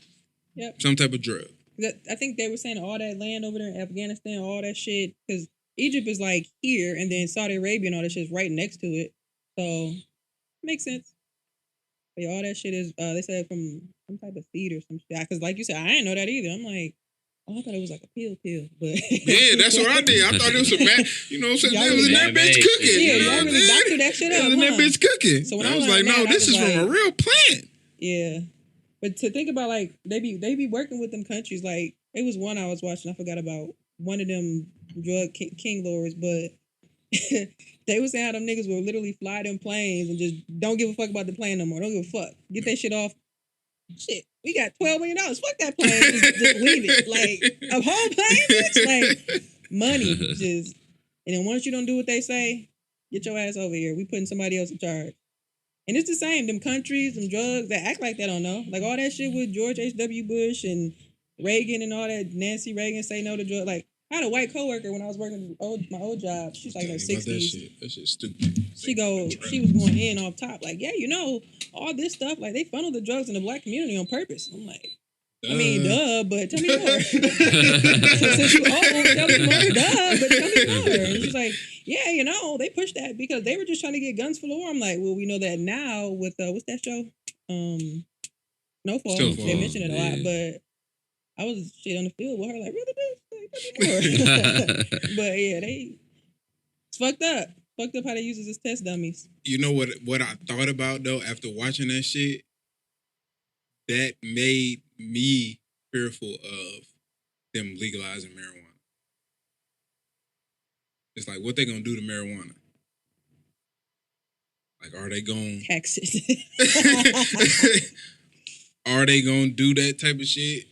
But they're already doing it now. Think about, I done heard so many stories about where people, you can get addicted to it. Like, it's not addicting. Weed is not supposed to be addicting. If you talk to certain people, yeah, people try to say it's stronger today, but I heard comedians say that shit that y'all got today. It's definitely strong. It's stronger from when I was smoking. When I was smoking when I was 20 and to now, I smoked some shit like before, like not even like not recently, but like from 20 to like maybe when I was like 27 and I smoked, I was like, oh no, this shit different. Yeah, stronger, but like stronger to a point where they may be like, I done heard so many hallucination as fuck you putting this ass stories where people was in straitjackets and shit. Like, exactly. What happened? Where back in the day, I think shit. I heard D.O. Plenty of people talk about that shit. Like, you be on some smoky shit. Yeah, like in the chicken coop. Yeah, like so. Fuck they're already Hector. doing that shit now, and that's just not even them. But fuck Hector. That's why I be like, fuck Hector. I'm done. The most I expect is That's so silly. They was looking at him like, okay. Man, I'm gonna still go to the plug. I don't know. Yeah, I don't smoke, so I don't know. But that should have take you out. I like once I got to a certain point where I didn't have to worry about getting fired or some type of shit, I did want to start doing it again. But shit, I don't know now. It was just never my thing. And about that for me. I'll probably take an edible, but that's just fine. But weed, for me. A little weed smoker looking at me. You don't want to do no edible. That's worse. I can see how it can be, but it's fun. I don't do it every day. Yeah, I got so killed off of edible one time, boy. I'm scared of edibles now. Good on him. I hate it. I understand. I woke up and still was like, I told you about the edible and the pre-workout shit. Oh yeah. I don't even want no edible by itself though. I'm just pre-workout. Chad, what you been doing? Because I called myself. I had ate the little edible or whatever. I'm like, oh man, this shit ain't. It's a dud. This ain't shit. Jamie Foxx said this shit ain't shit. So I'll call myself. I take some pre-workout. Then I'm like, I'm finna go work out. I'm finna go to the lake. I was fucking paranoid as fuck, yeah, and I couldn't go to sleep. I heard those stories. Yeah, that's what you off the edible. You want to go to sleep because that's how I was. I felt it, and then I went to sleep. I was like, okay, I'm out of here. I went to sleep, but then I woke up and was still tripping. I'm like, what the fuck is going on? I think we had to be like 19. We were probably like 19. We went to Howard for my homegirl had a homecoming. So I took Lassie with me, one of our co-hosts at YBO, and like. We was all in her room. Everybody had their doors open in the dorms and shit. And her friend, my other homegirl, her friends came in there. We was kicking it, drinking and shit. It's like, yeah, this my little weed, man. We got the edibles. And we were like, shit. Come on, we've been drinking. Like, what? So they gave us the edible. We were just chilling. Everybody talking. So then we was just geek, have a regular conversation. Next to me and Lassie sitting next to each other. Next thing you know, we just staring at each other like. And then like it got to the point where like you consciously know where you're going, but like. Everybody like y'all staring at us, so they looking. We like, we good. I told y'all like drink, mind your business. And we were sitting there, and then Lassie looked at me. I never forget. She was like, "I'm scared." And then I don't remember. We woke up. Lassie used to wear this huge, like it was cute, like I call it the DC wig. It was like a curly wig. I woke up. Her head was like slouched between the bed and the wall, and like all I saw was her wig. I didn't see her face, and I'm like. And she woke up, it was dark, and like everybody was gone. It was just me and her in the room. So she got up, put on her pajamas, like, bitch, I'm going back to sleep. So I got laid on the floor, and then like the fire alarm went off. We got there, she told us that shit didn't work. Might run down the hall like, this shit real. So we like, what the fuck? Oh, that was a real fire? Yeah, because it wasn't a fire, but somebody, whatever happened, but when we got there, it was like a raggedy ass building. She told us off top, like, if the fire alarm go off, the shit not real. It don't work here. We like, okay, cool, whatever. So when we heard it, we remembered that. So we got back in the bed like, that shit fake. The door was already open to her dorm room. Somebody running down the hall like, it's real. And she put on these big ass shorts. And we like, it was fun. At the end, we was like, this gotta be a fucking joke. We outside. It's real. It's bitches like shower rolls and hair, like shower caps. It wasn't cold, but it was cold, like a cold DC night. And it was fun at the end of the day, but it was like, bitch, like, but it was fun for me. Like, I want to do that again, but yeah, that shit get you hot. Like, it was like, she was like, I'm scared. Woke up, everybody was gone. I'm like, y'all ain't even trying to wake us up and take us with y'all. Like, nothing. Like, everybody left. Where y'all go? Like, we didn't even care. It was like, let's get in the bed, bitch. I'm sleepy. But, and we was drinking too, so. I was out of there. It was a good time. That's crazy. That's why I wouldn't even fuck with that shit when I had that show. I couldn't tell. I was watching shit and I couldn't even tell. Like, okay, is this real? Yeah, I don't Is this a parody? I was watching the news, but the nigga voice was like, it was off. So I was like, is this real? I was like, is it a parody or is this real? And it was just because his voice was weird. I was like, what's going on? I was like, I'm finna go back to sleep. I don't know what's going on. That's too much for me right there. Give me a little high and make me go to sleep. That's all I want. Don't give me double visions. That's why I like smoking, because I can put that shit out. I'm good. The edible, you can't put that shit out. Once you let that shit in your system, put that in your shit, that's it. We gonna have fun. Period. As long as you know how much in there and how much you need to. Yeah, sometimes you gotta know your person that know the person, because I don't know the person. Me neither. I had that shit one time. The first time I went to New Orleans, I went with Aaron and Kevin and they made some. And when I had it then, that shit, it was perfect.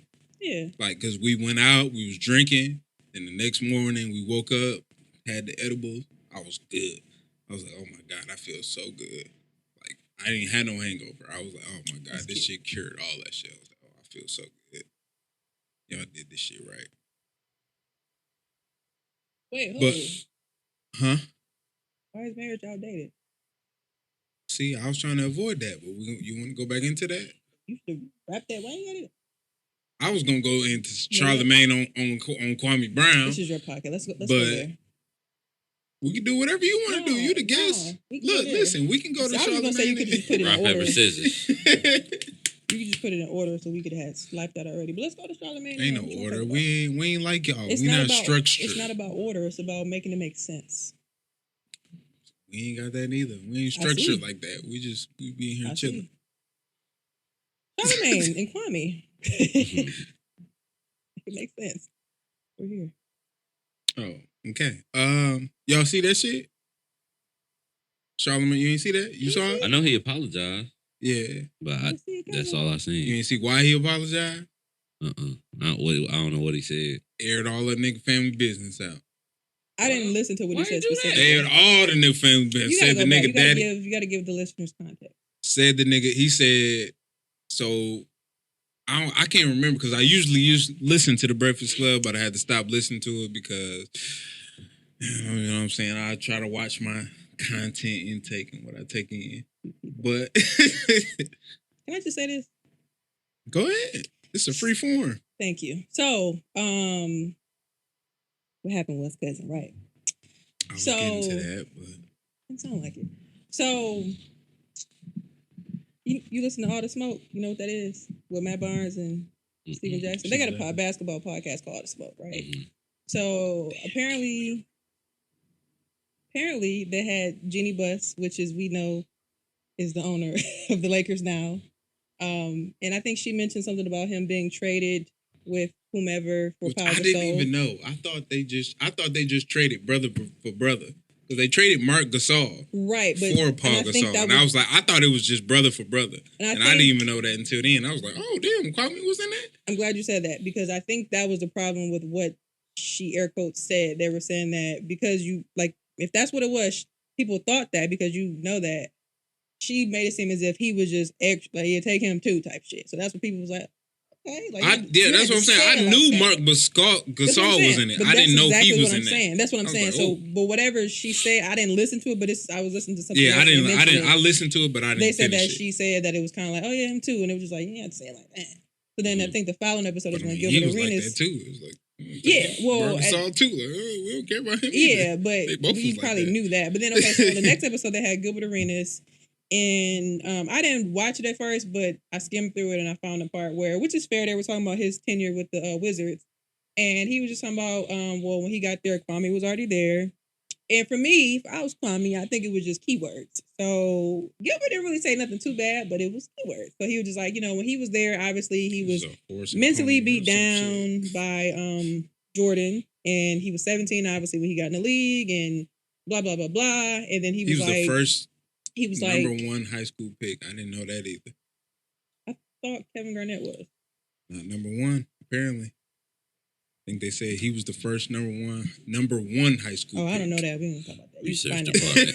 But so then he mentioned, he was like, well, at this point, he's 6'9", 7 foot. He got small hands.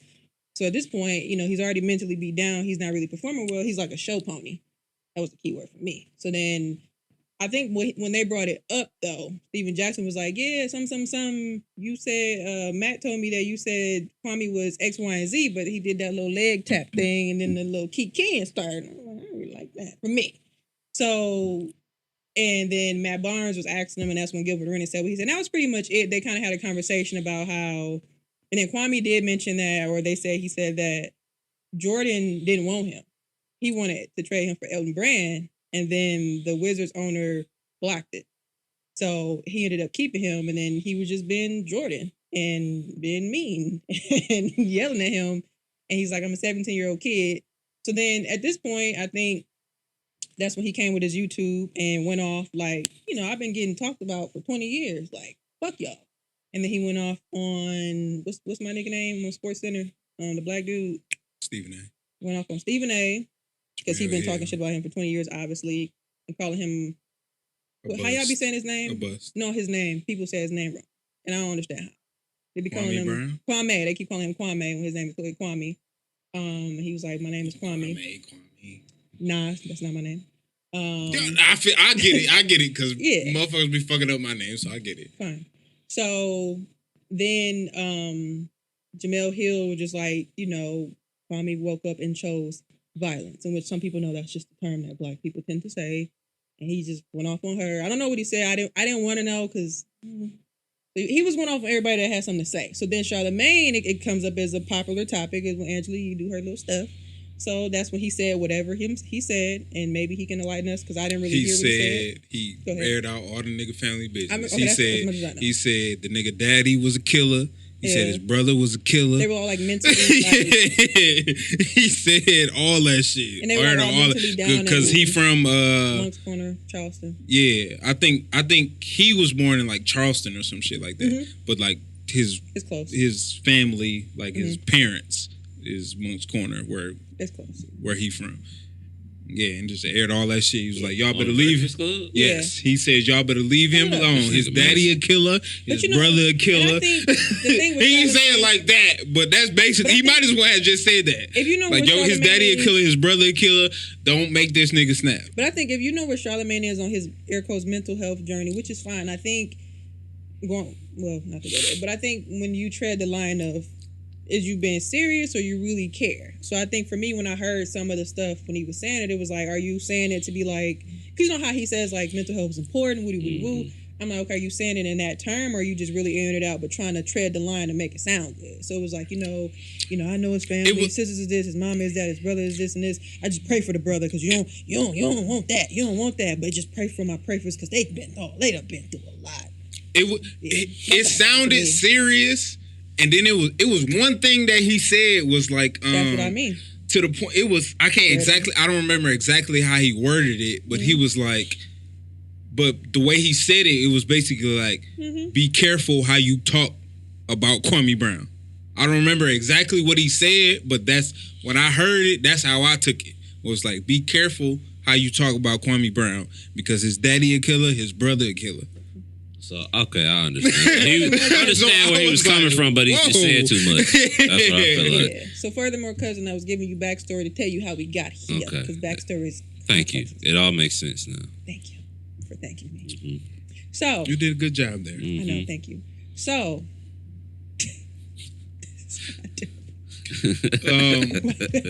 but I put that on here because... I love Charlamagne. I've been following Charlamagne. Really? Did you read his books? Before the first one. before he was on the Breakfast Club, Mhm. because I'm a fan of Lil Duval. Like, I've been a fan of Lil Duval for like 15, 20 years. As we all have. And they used to be doing shit together. So that's how I Guy learned code, about bro Charlamagne. code. But a lot of this mental health shit, What does that mean? he been overdoing it to me, in my opinion. How? And I never,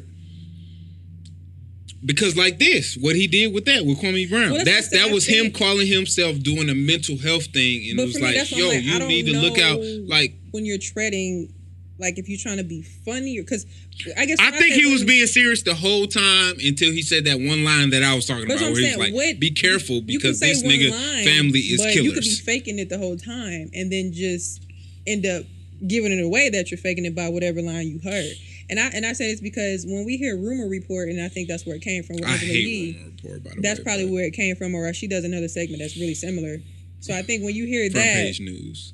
that too. So when you hear that, it's like for me, DJ Envy hate and him both don't of them. always they always don't take it like No, I'm talking the segments, okay, not yeah. the It people. was like okay, we're I hate them niggas. The segments, not the but it'd be people. like we're here. So they'd be like, oh, okay. So when I hear that, like sometimes Charlamagne say some, like when the Joe Yeah. Budden shit popped up, you heard him it was kind of the same He just thing. shot it out. No, it was like, pray for the brother. But my sister Tamika Mallory has a Yeah, book coming out. So it's exactly. like, you serious or no? So that's where I always see it going. So I never really know.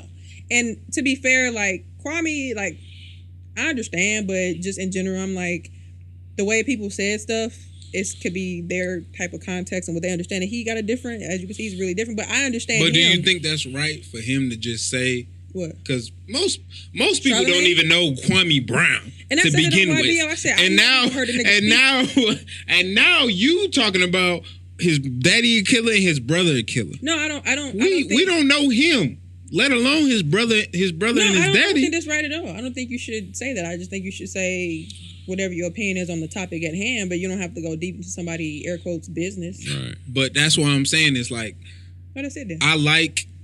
I respect and respect the whole mental health thing for him.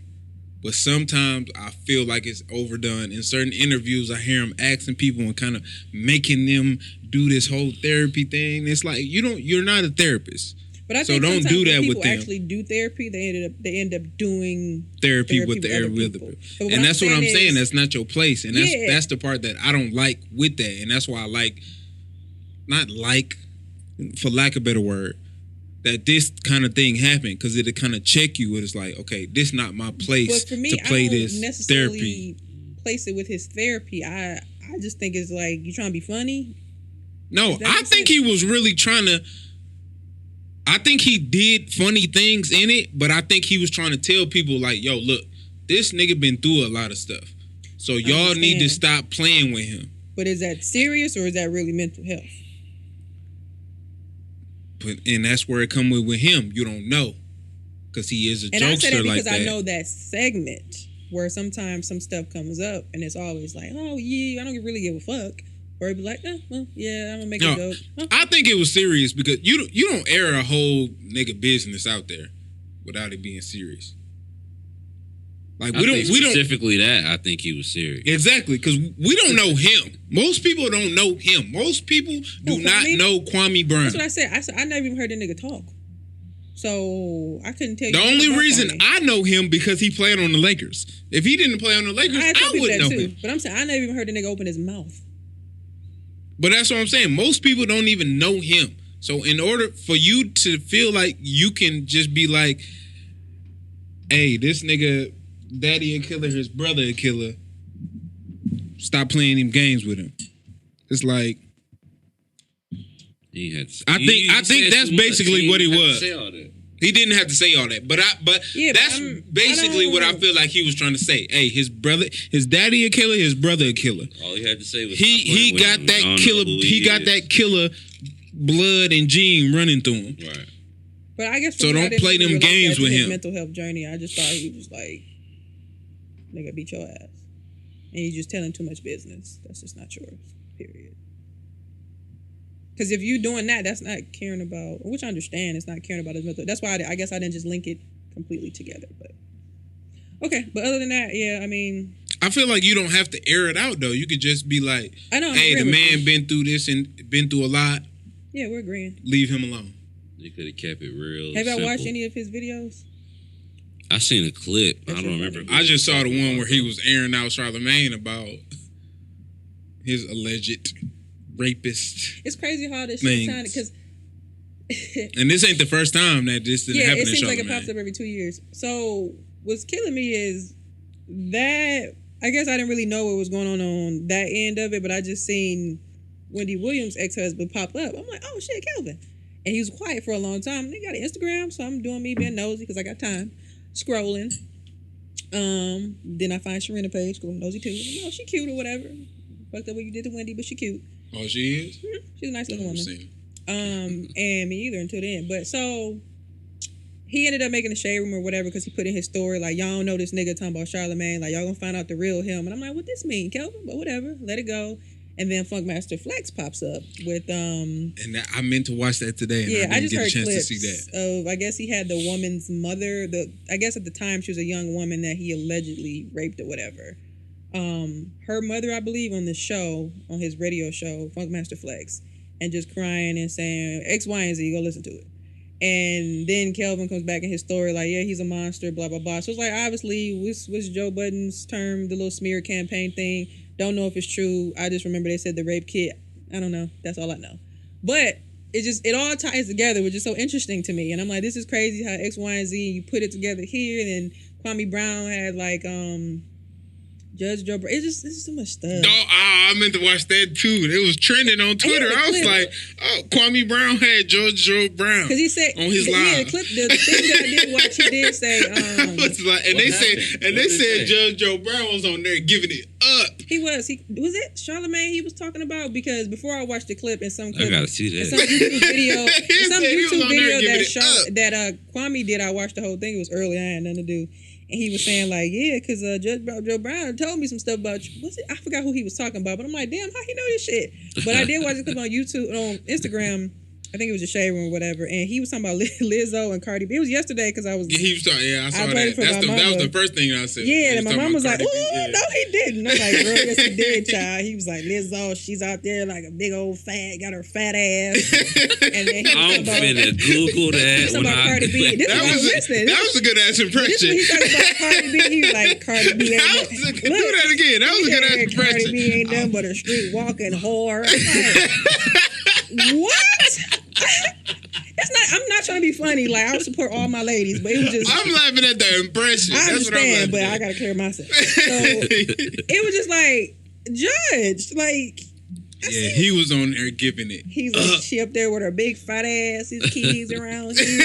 You showing your big bare ass. I on saw a TV. couple clips on Twitter. I was like, oh, he I on think here from really South giving Carolina. it I'm on Google, like, where's this nigga from? Nigga from DC, and I'm like, okay, Judge. Like, he was on giving it there up, talking, giving and then it up. it's I Kwame. was like, I mean, she did. oh, She talking about okay. she drug her men, and I'm like, Yeah, drug her And man Kwame to, was like, well, to she take did advantage of him, steal from. He Hey, was giving Judge Joe it Brown got up. an Instagram. I'm finna follow this. I don't know. I used to like what Mike Giving Evans it up. was. No, That this used to was be on funny. the live YouTube, right? I don't know. I saw this on the Shade Room or Jazz. I think it was Kwame Brown YouTube live. Yeah, it was because they But- were side by side. yeah. But he or it could. But I saw the video. I saw all these clips on Twitter. I was like, oh shit. Yeah, so she had her big bare ass. Hold on, I sent it to my mama, man. I can play. It was wild, bro. I was like, oh, that's how we That's doing crazy. it. She out there like a big river. He called her something, but he did call. I never forget. He called Cardi B a street walking whore. Yeah, I'm like, that's what I saw. Damn. I ain't see the What? Lizzo Oh, you thing. I even saw know that. He her. said she talking about drugging her victims and stealing from them. I was like, oh damn. Yeah, is that nigga I accent? said, what And is if I can explain, all right, I'm straight, I'm heterosexual.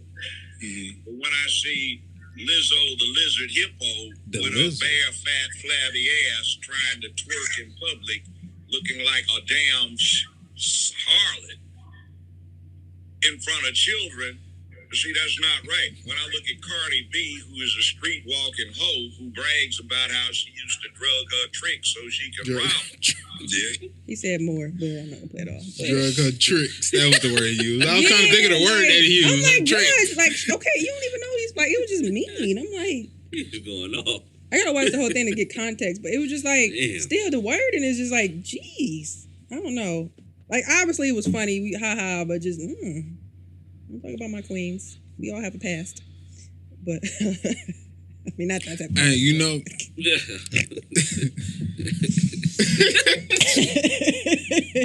Hold on now. Hey, you know, I wanted to say this too because we was talking about the chicks that came up off of like reality TV shows or like not reality TV shows, but like being a quote unquote hoe type shit like her. Like I don't consider her the hoe, but a quote unquote hoe type shit. And I said Kim, but Cardi really came up. Got a bag and fixed your teeth. Like up. Like she probably one of the biggest motherfuckers that came up off of Love and Hip Hop. A lot of motherfuckers probably don't even know like she was on Love and Hip Hop. She sure was. She was, exactly. I stopped She came watching that up. shit after the first season. I'm like, damn, she did though. She did. I watched that shit the first season when Jim and them was on. Yeah. And then when Who was the dude she used to talk to? The DJ she used to talk to? Cardi? Oh, I don't remember. He was on the show. I never watched that. I didn't watch that season. But I just know she was on there, but I didn't watch that season. It was one of them, I forget his name. DJ Self, I think. She talked to Self? Is that him? Let me make sure. I put our names. One of them DJs she talked to, because Charlamagne, every time she was in the Breakfast Club, he was like, well, She was I know he's supposed to be in salty. a relationship with a nigga that was in He's jail. in jail, yeah, but I guess she was talking to him, because from what I remember when she was on Love and Hip Hop, and I don't know if I was tuning in all the time at that point. I just remember she was always begging, not almost say begging, but she was always trying to get on, right? Like trying to be like, put me on the song. And he was like, nah, you ain't ready type shit. With Self? Yeah. So Oh, it couldn't have been Self. am I making this up? Self like yeah, 60. DJ Self Cardi B. Self like 60. He is? 50? This He nigga, old. right? Oh, they was on the Breakfast Club together, him, right? I don't know what he looked like. I just know his name. Yeah, DJ Self and Cardi B interviewed Breakfast Club. And I know Self put on Envy. 12, 15, 15. Envy Damn. started DJing because of Self. Yeah, well, that's him. Double That's, OG. So I'm like, I know this nigga I old. said that's him name. Yeah, so when you get a little time, go do some research. But yeah, so she was like, always like, you gonna put me on the song, all that little extra shit. and he was like, nah. So I know every time if you watch a Breakfast Club clip, like when she was, I think when she dropped Bodak Yellow and after, like Charlamagne was always just like, yeah. In addition to him saying you're gonna be a star, it was like, ooh, I know Self salty because. Ooh, you missed that one. So Oh, he never put her on? no, yeah, it was just always her. Like from the clips that I remember, was like her, like put me on the song, and he was just like, you not ready or not yet, or just always playing games. Self got money. Because I think he was doing it with the what's the other little? I don't know if she was white, the other girl in the show. I know you talking about. I think it was like always about that.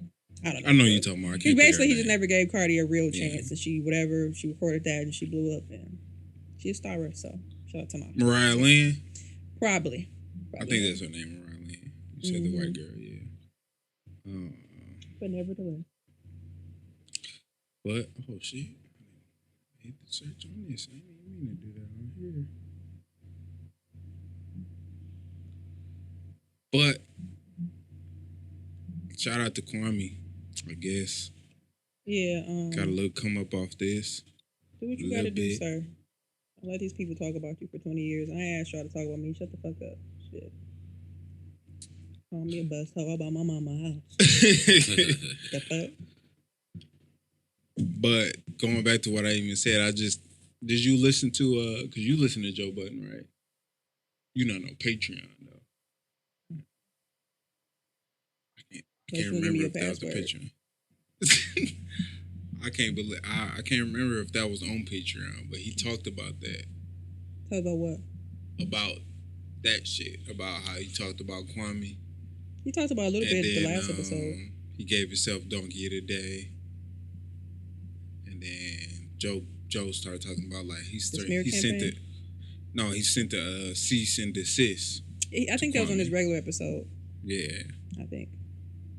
But he was talking about the smear campaign, and Yeah. he agreed with Kwame on the last. I can't remember. I watch everything on Patreon, so I can't. I that's don't know cute. what's. You got money. You said he sent the cease.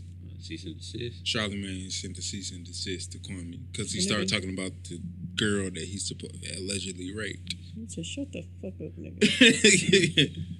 You started it, nigga. And Joe was talking about like how he lost some shit, like he lost his HBO deal. He had an HBO deal, and I remember him talking about that, and he never said nothing about it.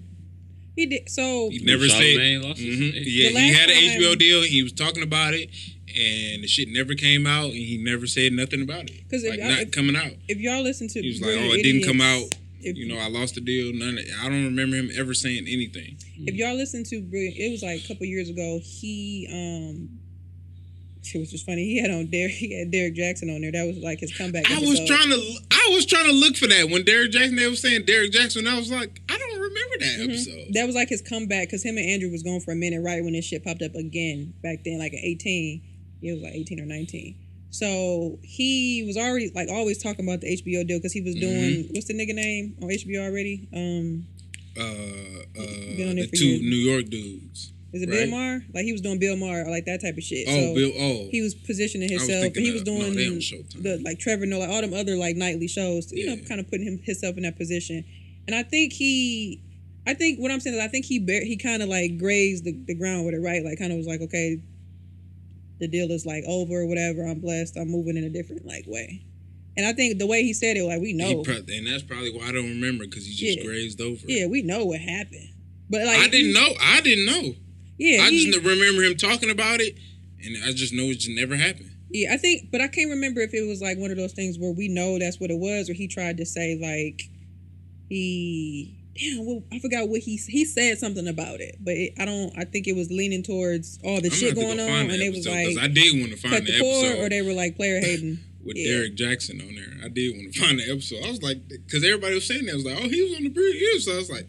Yeah, that was his comeback episode because they were going for a minute because he did, which I think more people should do. They just disappeared for a minute and come back.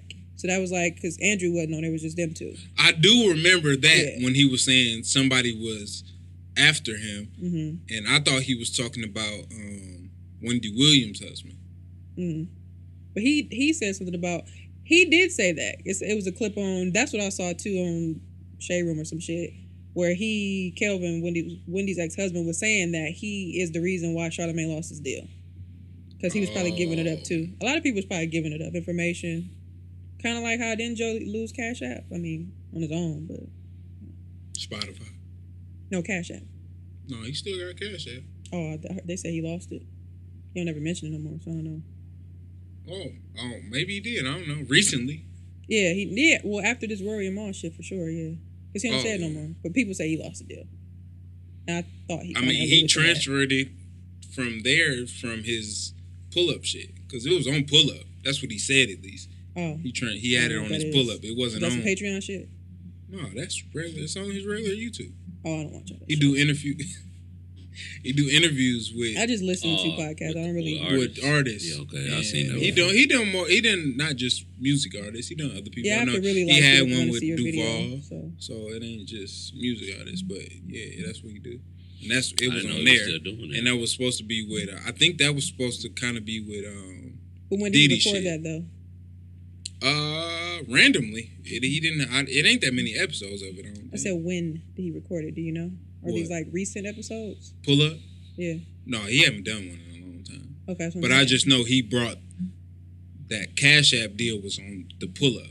Yeah. And he said he brought that from there over to the podcast. Yeah, I don't know. So yeah, he probably have lost after that. And he and nobody else should be surprised that he lost it. Joe, hey, everybody like, hey, we don't know what's going on here. I'm about to pull out. Pause. Yeah, I don't know. I don't know what's going on here. I'm trying to save my money. Like, if I ain't got to pay you no more, I'm gonna stop paying you, and that's it.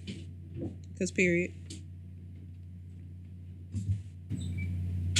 So what you think about? Have you seen the new Rory Mal podcast? We don't know what it is, but the clip was. I like the video. I'm not going to assume. If they continue to do stuff like that, I think it's dope. What else is it going to be? It could be that. We don't know. I know they signed with KD. Oh, they 35 Ventures, yeah. Oh, I didn't know that. I don't think people would generally know, but I think they tweeted something like "Congrats to Rory Mal," whatever it's I didn't called. see that. Yeah. What is it called? 35. Ooh. 35? No, it's I like thought 30. 7. Oh. His number, his jersey number, Katie, 35. 7. His jersey number is 37. No, it's just. I thought just 7. I know he be wearing a hat and shit and all that. It's just the number 7. That's what I thought. I know his jersey number used to be 35. I don't know if it's still 35 now. I actually didn't even pay that much attention. Instagram. It's 35 Ventures, but I think they tweeted something about it. But I think they signed with them. So, but anyway, yeah, whatever it is, if they have a podcast with it, fine. But I think it'll be more than that. Because I was listening to their Joe Budden today. I didn't finish it. And he was like, I want to congratulate Rory Mal. Because, you know, you could... Joe was so funny to me. He's like, you could tell when... Because they were talking about something that was kind of in context with it. But he was like, you could tell that they were unhappy for a long time. Because he was alluding to saying that because they're doing... Because one of them niggas was on vacation. I never watched the video, so I can't tell who was who. Ish or Ice. But one of them is on vacation. Neither one of them. Oh, Ice. Whatever. So I haven't watched it today, but I know Ice is on vacation. Is he the dark? Who's the dark skin? Tell me who's dark skin and who's light skin. Ice is the dark skin bald head one. Okay. And Ish is the one that sits Because I saw right the clips, but next to I still never cared enough to dig in. But okay. So Ice is dark skin. Good to know. Mm-hmm. So that nigga's on vacation and Ish, I thought it was the other way. That's crazy. Okay. Ish was there. So he was like, I ain't gonna lie to you, man. That shit was fire. And it sounded like he's genuinely the podcast? Happy. The video they made, the content. The video. Yeah. It was. Yeah, It was but nice. That's what he was saying. Beautifully shot. All the, it was. The lines and shit. Yeah, because Ish, right? Ish was like, I don't know who wrote it, and Joe was like, yeah, they probably wrote it. They definitely wrote it. He's like, they don't all them inside jokes. Yeah, but you can still use a writer. But Joe was like, you can have your jokes, but to have like a script. I know plenty of people who you can write a book, but you need somebody to put that shit in order for you because it's your shit. So, but Joe was just like, they did a good job. You could tell they were, they were. They made the Amari hat joke. The Mary hat at the end. The Mary, yeah. That was them all the way. Yeah, I'm excited for him though. I know he was player hating. I'm like, you better leave my friends alone. I know a lot of people miss him. I don't like. I ain't gonna lie. I noticed it, the fall off, especially on Mal's end. Like Mal ain't good at disguising. Yeah, because he can't play that. He can't just play the game type shit. Mm-hmm. That's okay. And it is absolutely it is okay. I like I said before on our episode, like I didn't really start listening to them till like last year or the year before, maybe a year and a half, 2 years ago, and that's because I was trying to add more shit to my inventory because I had time to listen to more stuff when I was working, and I knew the episodes be most of the time 3 hours, and I just wasn't never really a fan to want to tap in. And I think I tried to listen when they had guests, and I hated it. I don't even like podcast guests anyway. And I think they had Fab, and he wasn't really too, entertaining to watch, which is fine, because I don't think they know what to expect, especially from Joe. I think they talked about Ari Lennox, and I was like, what y'all say about my girl? And I think I just tapped into it. I just kept listening because, you give me 2 days, you give me content. So, and I was telling them as a listener, them being my podcast host, some people I talked to in the text, is like, are they okay? Because I can sense certain, like, I know Mwanje was saying, like, the Rory and what's the academic shit. He was like, I ain't know nothing about it. I heard that, like, in January at the end of 2020, like, some shit where he was going off and saying Rory tried to pull up on him or he was cheating on his I did fiance. I didn't. Yeah, and I don't even really care. I just heard it somewhere, and I remember seeing that somewhere where I kind of figured something they said happened he was cheating on her in LA. I kind of figured something happened with that, and that's why I was telling them because like when I first started listening, when we really kind of started our other group chat, I'm like, is Rory okay? And they're like, what you mean? I'm like, he just been giving it up. Like, when niggas be in relationships, they be censoring that shit. He just been saying a lot of shit. I'm like, it's something. And you could tell that, for me, I could tell that they weren't sure because they didn't know what to say when he said, like, normally when what's going on. They just let him go. They was like. You'd be like, yeah, okay, yeah, you want to slow down? But, like, they were all looking like. And I knew because Joe kept saying, like, is he engaged? Like, like, but is this nigga engaged? But nobody said that for a long time. That's what I'm saying. I was the one Joe did. Joe was saying it. He was like, is this nigga engaged? The episode I listened to, nobody said that until later. Like, it was episodes where they were just looking like, okay, you might want to slow down. And then somebody finally said something. I'm like, because I remember I tweeted it. Finally, somebody asked the question that I've been wanting to know. Because these niggas that I talked to, and they don't know. They ain't on the show. So I was like, I think something was going on. Then I can kind of see it trickling to everything else. And I was like, I don't know. So when they went on vacation the first time, I was like, something's going on. So, but I'm happy for him. I think you do got to move around. If he's better with the old man podcast, that's okay. And they can be free. I don't. At first, it was funny to me because I'm a Twitter girl. And boy, they was going off on Twitter before they were on there. Who are these two niggas? Like, there was like, it's like somebody you checking out at the grocery store and they don't know what the fuck they doing in line. I was like, Twitter funny as fuck. Like, they was mad. Oh my Like, I was God. at work. I was at home just scrolling the shit. That's crying. hilarious. They was going off. Like, I'll be back next week, niggas. Like, people was really mad. And then, like, when he brought him in, I didn't really care for it. Like, now I can accept it. It's a transformation. I was like, yeah, a lot of you do listeners. Ice been on. Ice was on a long time ago. I mean, that's fine. Before they was at Park's house. So I was like, I know Ice. I mean, I don't Ish really, was new, and they called Ish a few times.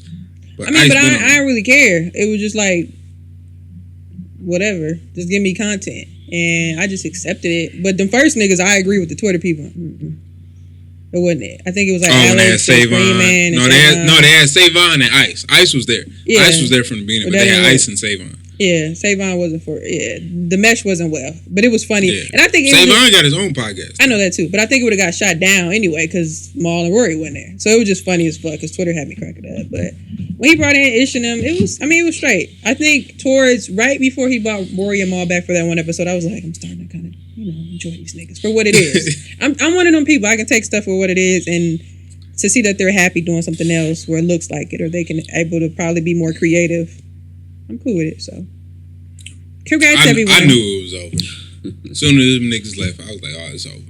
Well, yeah. At least for Maul, I was like, yeah, it's over for Maul. Maul ain't coming back. Yeah, if you listen to the pod and you know Maul, it's like Maul. It's not even that. I follow Maul him on don't put Twitter up on with too Instagram. much shit. When he put shit in his story, when he say certain shit, you can tell. When that nigga said respect, it was over for me. And then when they did that episode, he was looking at Joe like, I would have punched you on your shit right now. that episode was horrible. I'm listening. I was like, oh my God. He gave him that Why you did bitch y'all ass do this? nigga look the whole episode. Which one? When they came When back. they first came back. Yeah, and he wasn't talking. Like he got his shit off. Like when they I said, gave him the floor, they was 20 like, minutes. you know what I'm saying, it's your time. You say your piece type shit. But other than that, he ain't talk. That was the only one I started watching. I didn't watch them. Other than that, he ain't talk. They was like, say your piece. Yeah, I don't watch him. And after that, he didn't say shit. I be having too He much didn't talk. fun. He was on there on his phone and shit. And Yeah, because I listened, I think I was texting somebody. I was like, is Maul there? Because he was quiet for a good it was like the nigga, he said his piece and he was done. Yeah. And not even just I'm not mad at it. Yeah, not even just a Maul thing. When a motherfucker get to talking about respect all the time, you know what time it is, at least for me. So it was like, basically what he's saying is, yo, the respect been broken. Yeah. And it can't be repaired. That's it. When women be telling you terrible niggas and y'all, I'm just... Yeah. She talking to the audience. Hey, you know what's funny? Y'all are my audience. Somebody called you terrible? Maybe. No. No. Somebody called me a narcissist. No. I thought that was hilarious, but because you give me narcissist. Really? Moneybag said Moneybag got a song where he said some shit like I think I'm kind of I cannot like you. I can't remember exactly what the line was, but he was like, not, you know what I'm saying, not liking you can be repaired. But once I lose the respect, that's it. I'm trying to think of the damn name of the damn song. Exactly the line. Let me look I don't know, but I see. heard tons of niggas saying I gotta like you in addition to love you, because if I don't like you, bitch, this shit ain't fun. No, I gotta like you over love you. That's what I'm saying. I feel like love is. I was talking to my mom about this, and she was saying like talk about love and shit, and talking about this, and I was like, if that's what love is, I don't want that shit. And I think for me, it's like, for me personally, marriage ain't about love. And I think, even when I put up here, we can go back to it now, marriage outdated. Marriage was never ever intended to be about love.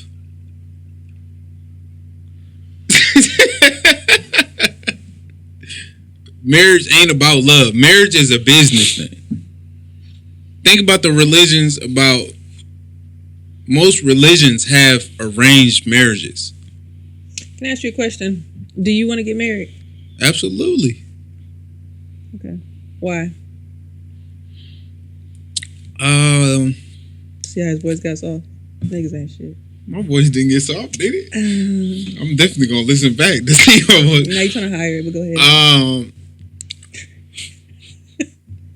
I think love is a part of it, and I definitely want somebody to be. No, okay, we'll take that part. I do want somebody to be there with me and for me. Listen to this shit. Through all things. Mm-hmm. But in time, in the current time, this marriage is about business. Can I ask you another question? Who hurt you? I've definitely been hurt. I'm not ashamed to say it, but I've always thought of marriage as a business. And I was just talking to my parents recently about this. Are they married? Yeah, they married. And they still together. They've been together 29 years now. 29 years in July. Okay. Beautiful. And I was really talking to my mom about it. I was like, you know what I'm saying? I was a bastard for a little bit too. Huh? I said I was a bastard for a little bit too. And I know my mama hate that because when I say old wavy bastard, she was like, "Oh, where did you get this? Is that because you?" She said that. I was like, "Did you say that because you was out?" I was like, "No, mama, that has nothing to do with that. It's a play on old dirty bastard. Yeah. I'm just old wavy bastard." But anyway, yeah, they set that example for me. What example? Like they probably loved each other. I don't know. I'm not here to say if they loved each other or not. Period. But they, like, my pops was 35 when he had me. And he was living in an apartment. Period. Same. He met my mom. They bought the house that they live in now. Period. Bought another house. Period. Investment. And bought another house. Period. For an investment. And they finna buy another house. So that's what I'm saying. That's how I look at it. It's like, for me, if I'm going to get with a woman, I need you to upgrade me. If you can't upgrade me, bye. I hate that. Respect. Bye. Respect. You done. So when you say upgrade you, what do you mean? You gotta elevate me. If you ain't even gotta do what my mom did. My mom actually. I need you to, at the very least, motivate me to do more than what I'm doing. Or not even that. Hold on, because not even that. Because I want more than I got now. I need you to support me. Yeah, that's what I was gonna say. And realize that, hey, I got to do this and this and this, and hey, that might take away from time from you or whatever, this and that, and realize like, okay, I'm cool with that. You know what I'm saying? And I'm gonna play my role, whatever that role might be, in order for me to take that next step.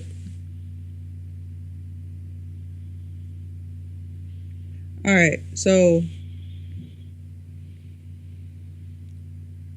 okay.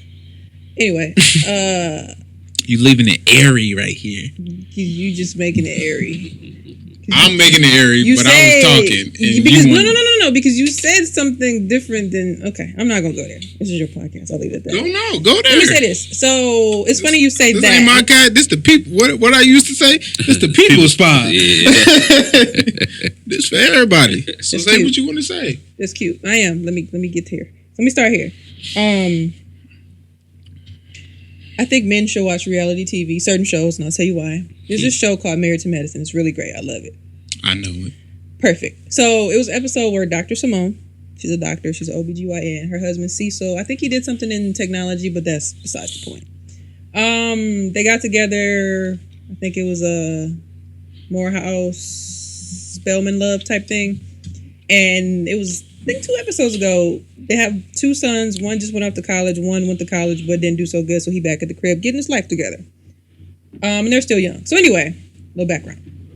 They were like actually kind of like down here in the bar area, and the one son was telling her like, yeah, I think I'm just gonna stay with y'all forever type shit. And she like, nah. Like, what if you meet a nice young woman? And he like, I mean, okay, but now, like, you know, I'm just gonna stay here. And then he was like, well, you gotta go at some point. He's like, I'm just gonna take dad with me. She like, my husband ain't gonna live in no motherfucking apartment, nigga. Like, so anyway, she was talking to her husband about like, yeah, Miles think he just gonna stay here forever.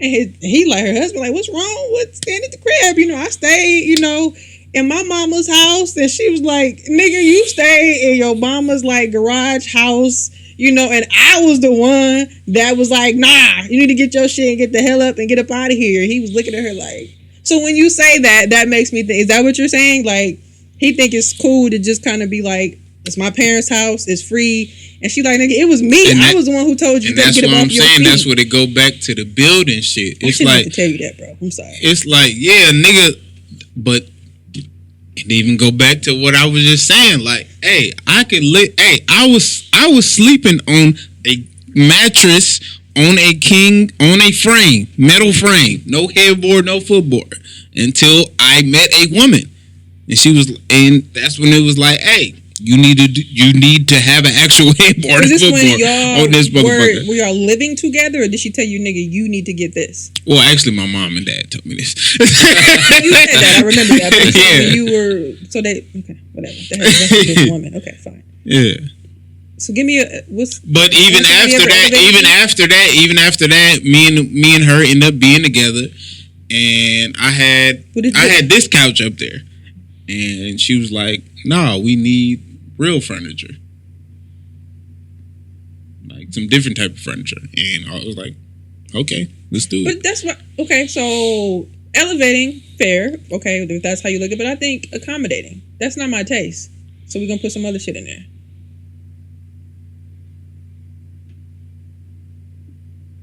But it was like on Martin when he had the ugly ass green couch. Like, or remember that episode when she bought in the boxes? But I'm saying that's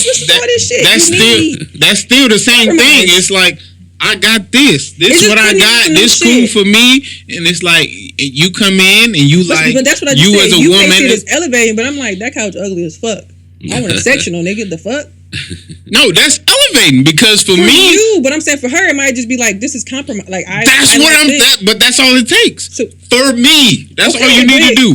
For me, elevate me. But that's you might feel like that's a regular thing, but that's what I'm saying. But you said this. But that's simple. That's what I'm saying. But before, okay, so let's go back to your other point about whatever the fuck you was talking about, telling you to get up. What'd you say? I don't remember. I'm not the best at recalling things. You can ask me those things. But I'm just saying, it's like... How did you said something about elevating. You needed to be elevated how? I was talking about my parents. My dad was living in an apartment. Okay, that's fine. At 35 years old, got with my mom. My mom got pregnant with me. My mom was like, oh, no, we can't do this apartment thing. We're going to get a house. There's a baby. This is basic. I understand for you, to your thinking, that's basic. And that's what I'm saying. To a woman, that's basic. But for a man, you've elevated that man. So what? Regardless, you think that's basic, but in the man's brain, it's like, yo, I got my own spot. But I pay my bills here, and I don't have to worry about nobody else. But hey, my mom came in, check it out. Hey, we ain't doing this apartment thing. Okay, fine. We about to buy this house. And then she was like, okay, we bought this house. I'm trying to understand. Let's buy another house for.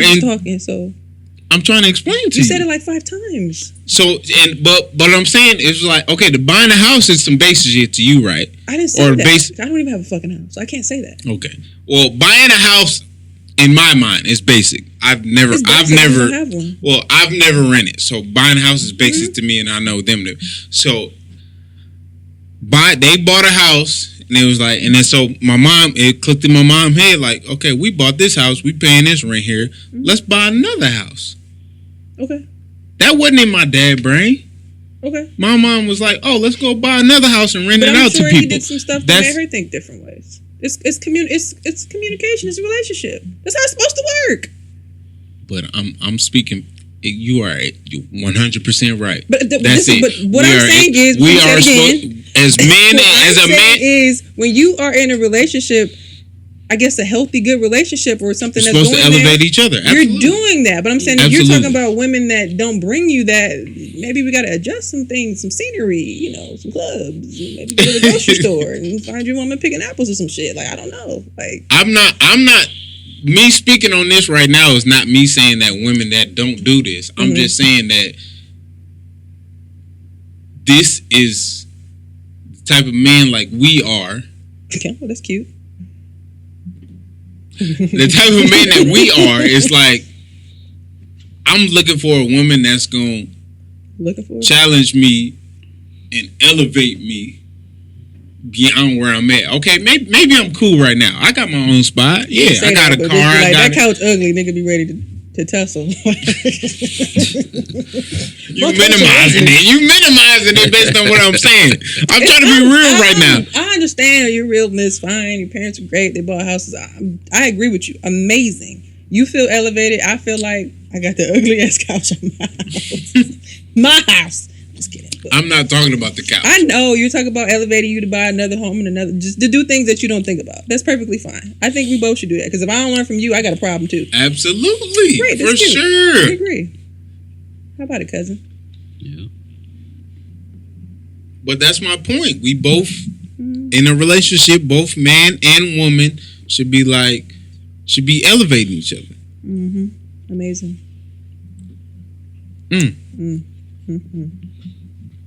We learning from each other and building each other up. Period. It's not just about you being elevated. What about me? Shit. I'm just telling you what a man should be looking for. I ain't a man. I don't give a fuck what you looking for. Tell cousin, not me. You're a woman, so you should be knowing what a man looking for, right? I have a dad. Shit.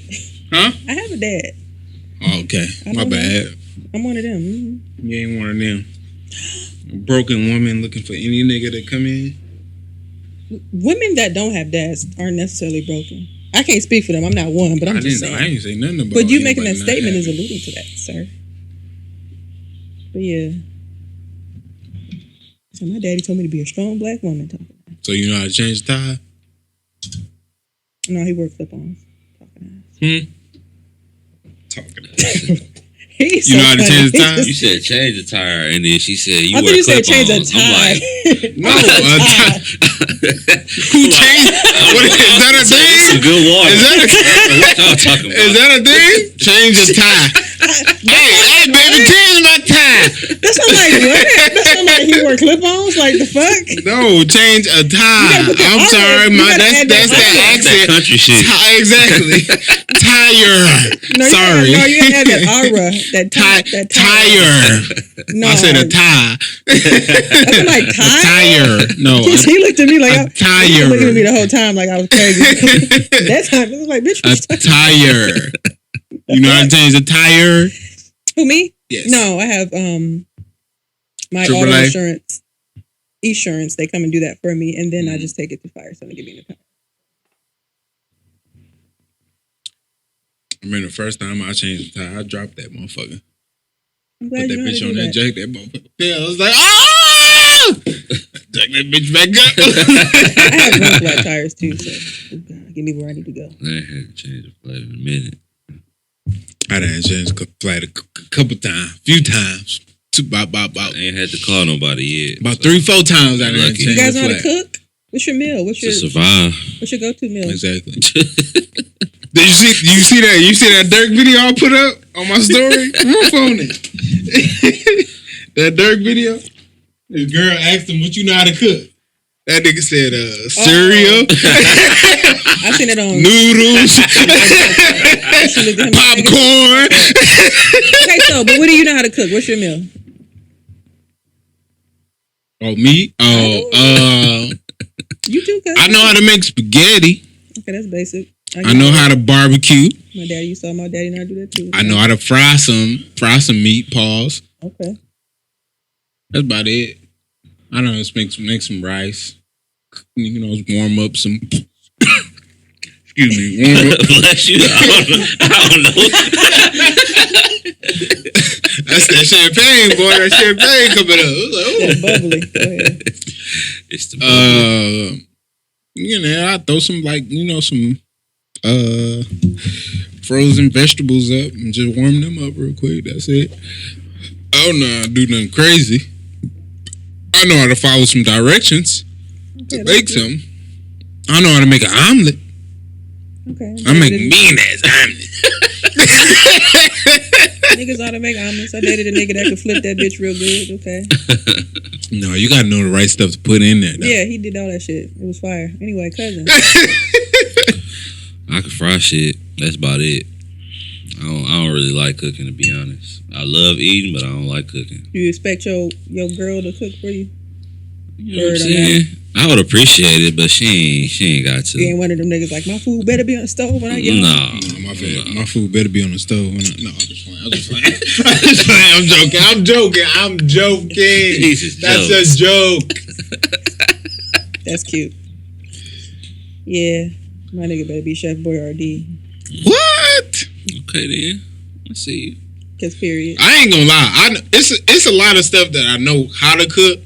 I just don't cook it. I don't have the patience to cook. I can make some dressing. I don't either. I ain't gonna lie. I can make it's a lot of shit. My mom taught me how to cook a lot of shit. I just realized how much time it takes to cook it, and you gotta watch it and go back. And it's like I don't have that. I ain't got that kind of patience. I ain't got that kind of patience. I could do greens. I can do dressing. I can bake some shit, sweet potato pies and shit. I know how to do that shit. Will I do it? Nah. Too much. Thanksgiving, cooking all night and day. Too much for me. So I'm grateful for it, but I can't do it. So if she not cooking and you not cooking, what y'all doing? Going to one of your mama's houses? Yep. Sounds like a plan. I'm with it. Yep. I'll bring the dressing up. And the cake and pick a side. Oh, shit. Hey.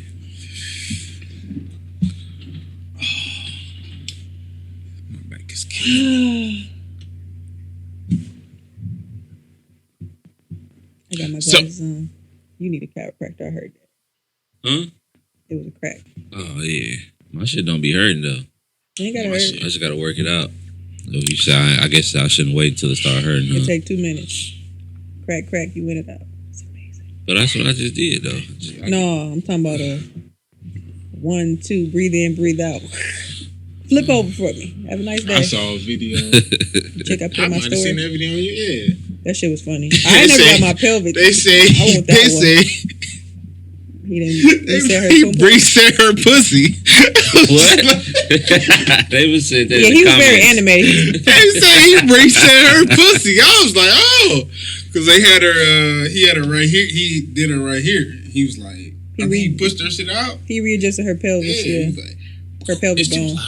It was like, oh, he reset her pussy. But it was a whole thing though, because usually they have you start on your. Yeah, I saw the whole thing when he had the little rubber band on her neck. I never had that. I was like, oh no, I can't do that. I never. Be too scared. He put one of them like workout type rubber bands down there on her neck and just pulled it.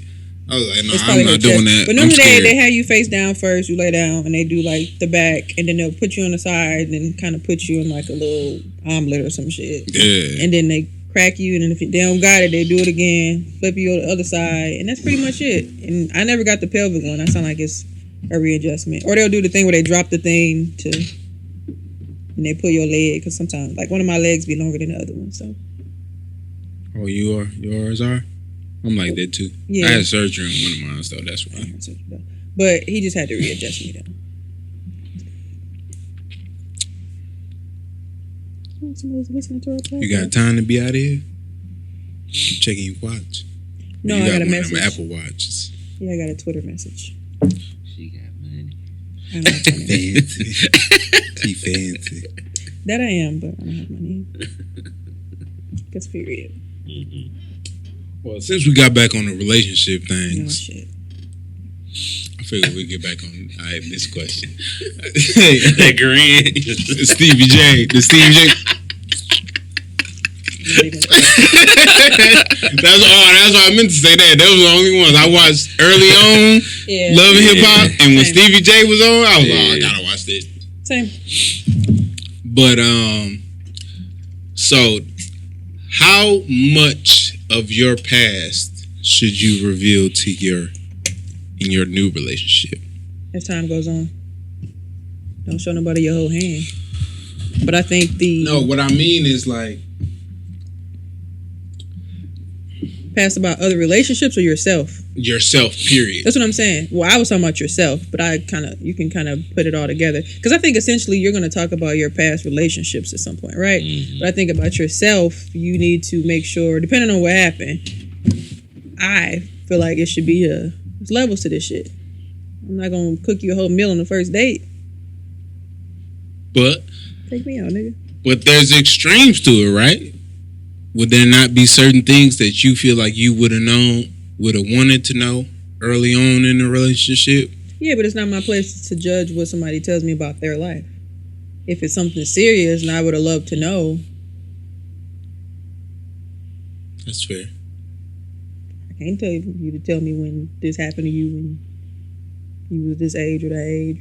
But it might not have been. It might have happened to them. It might just be something that happened in their family. That's fine. Then that's a whole nother level. That's their family business. Okay, that's fair.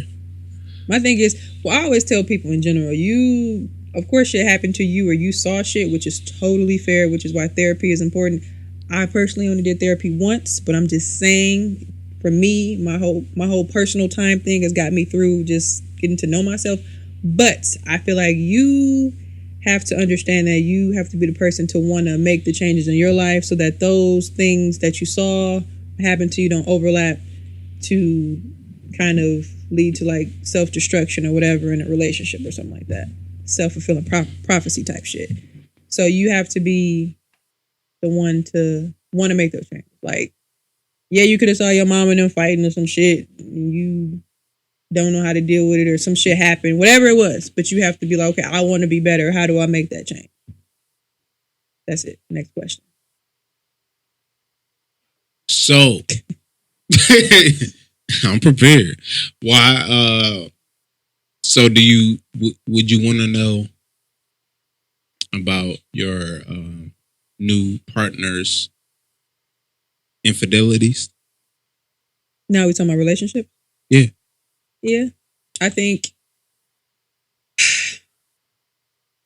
I say yes and no. I think just generally I would just want to know because I'm nosy anyway. But just don't pull all that shit over here. I hope you learn from that shit. Or you just don't do that around this time. But I don't know. The niggas I done dealt with, niggas be blabbermouth. They tell you everything. So That's what we think women want. I don't mind it. I'm just saying. Just don't do that shit over here. Okay. Doesn't have a brownie. But No, I was looking at this thing. I understand it's a joke. It's fine. Then go ahead and continue. I didn't think that was going. No, that was it. Okay. What about you, cousin? You want to know about your past, about your new mates? Yeah. I wanna know Infidelities. everything. Yeah. Tell me everything. So I know what to be ready for. Or to look out for. Yeah. Oh, yeah, but you told me you Yeah. cheated on Jacob in 99, so I know how you cheat because you got Right. mad because he didn't make you dinner, bitch. Right. But then you're going to make dinner. Perfect. Yeah. I need to know everything. But how come you can't grow from that? How come you can't be like, oh, like, okay, I said like, that. Just don't pull that shit over here. Hold on. So how come you can't be like, okay, this person did that, and then I quote unquote call myself cheating because they did that, but then I can recognize like, okay, as the quote unquote cheater, that wasn't the right thing, so I won't do that no more. Okay. So why do I have? That's what I'm saying. So it's like, why do I have to share that with you if I've come to the realization is that like that wasn't the right thing to do at that time that I did that. I said, you don't have to. I can't tell you what to share with me, but from my experience, a lot of dudes tell you anyway. Just don't do that shit over here. And if you learn from it, fine. You said we have to. Mm-hmm. Yeah, I know for me. So it's like if I feel like I've grown from that situation, why do I have to share that with you in order for you to just think you need that information in order to quote unquote look out for? Well, you don't have to. I'll take that back. But I would appreciate that. You know what I'm saying? And then if you grown from it, then I just take it for what it is. What if she did something that's like sus? That kind of sound like what she told you back 2 years ago. You're going to be like... Where she was like... And then I'm putting shit together. Yeah, where she was like, hey, this and this happened, and then this happened. And she was like, oh, well, I was over here, and this and happened. And you be like, and she didn't tell you the last part, though. Oh, because you did do that. Oh, you did. Oh, you did finger her. Finger, really? It's a joke. It's a comedian joke. Mm.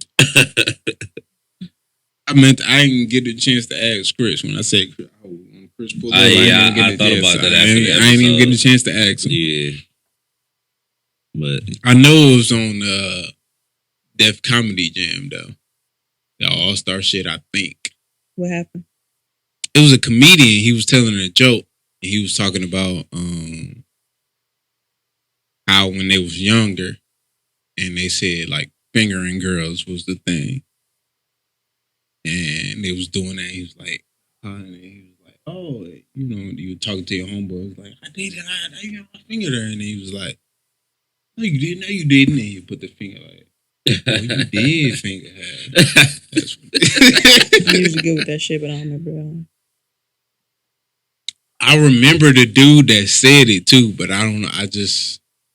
He was a taller nigga with dreads and shit. Oh, that sound like dude from he was a dude in Everybody Hates Chris, right? Yeah, I think that was him. Yep, that was him. He just died like a couple years ago. He did? Because he was cool with Snoop Dogg and them. He was a Moesha. He played Andale's boyfriend. Yeah, I know Andale, yeah. Damn, he died. Damn. Yeah, I think that was him, though. But he had dreads at the time. I knew something about. Yeah. Sounds like he made that joke. Yeah. Got a bag and fix my feet. I don't know. For me, listen to episode 2. Personally, I think I just learned. I learned from asking a woman about her body count, and after that, you want to know how many people she fucked? Yeah, I was 18 at the time. I hadn't even. Oh, they're saying now? No, not now. I was like, I think I was 19 at the time, and after that, it was like. So now you don't ask, right? Hell no. And I don't want to know about nothing else from your past. Your past is your past. We here now. This me and you. That's cute. Okay. Your past is your past. Whatever you did then. And you know what I'm saying? If you did some dirt shit that I might need to worry about, hey, the shit gonna come to light. Hey, what they say? What's in the dark always gonna come to the light. That's cute. So it's like if you did some shit in the dark, then hey, that shit gonna come to the light with us. If that's what it is. Ain't that right, cousin? You gonna tell me. Fuck that. I need to know something. Mm-hmm. I don't want to know. I'm gonna ask you how many. Not the body count though. Yeah. Invasive, yeah. Let's talk. What happened? What happened? Well, I guess for me, like I'm a thinker. Like I'm. Let me see. Very surface level. Yeah, like my thoughts gonna get to running, and if I get to knowing too much, I'm like. Oh, I can't wait to run this back. That's funny. That's why I want to know, because don't be putting all this shit on me. You know what I'm saying? By surprise. But I feel like you can. I feel like you can get past certain shit. Like if that person moved past. Yeah. But I just think it's just good what to they know did in where that you came time, from. especially for like if I get like 50 50 what? years old, Oh, and I'm like, it really ain't no point, right? point of what? Knowing what you did in your past. Like if you get somewhat with somebody you 50 that got kids or you know what I'm saying, whatever they might have did in their past, it's like, what do you get from that? From knowing about somebody's past? If you get 50 years old, whether this your first person you quote unquote being serious with, or this your next marriage or whatever. Okay. When you get that old, 50, 60, do you want to know about that person's past? What they did when they was 40 something, 30 something, late 30s? I think you're at a reflective age at that point. You're going to reflect back anyway. So I think a lot of times, at least for me right now, but when you at 50, you probably like, oh, I remember when I did this back in the day. I did some wild shit too. Yeah, you like, oh, but I'm saying, would you want to know that about whoever you might be talking to? At that point, it might sound fun, depending on what it was. But it might sound like you just did some wild ass shit and you old as fuck and you ain't got time or the knees or the back or the legs or the feet to do it again. The attitude, mentality. I guess I say that because I watch Black Love. Black Love. It's a documentary series about relationships. No, I watch A Million Little Things. It's on NBC, I think. But one of the main characters on there, his dad, his wife died, and he made a new woman. And you know what I'm saying? They're like 60 plus. They're probably 70. Like, I don't know. They don't say the age in the thing. But it's like, do you want to know about that person's past? Like, do it matter? When you get that old? When you get 60? I'm not that age. I don't 50, know. 60? Do it matter? I just think it's a reflective But that's age. what I'm saying. Does it matter? Why does it matter now? When you say does it matter, does it like, I think you're going to end up talking about it. Does it matter? To each his own. Depends on the person. But yeah, you're going to end up talking about it. It might be against my morals to not date somebody that. But how come you can't change? You're a street walking hoe or something. I don't know. That's a good point. I was going to bring that up. You jumping the gun. But that's what I'm saying. What if I don't want to say street walking hoe, but what if they got an OnlyFans? What if they had an OnlyFans? Are you splitting this or what? Oh, you mean they used to? You with me. I'm with you. Hey, you splitting it or what? Hey, what? No, but. Oh, shit. Never mind, yeah. See, you niggas is greedy. Get your own job, Kelvin. Hey. Women want sugar daddies. Why? How come we can't have sugar mamas? No, we want sugar daddies that don't want no sugar. That's what we want.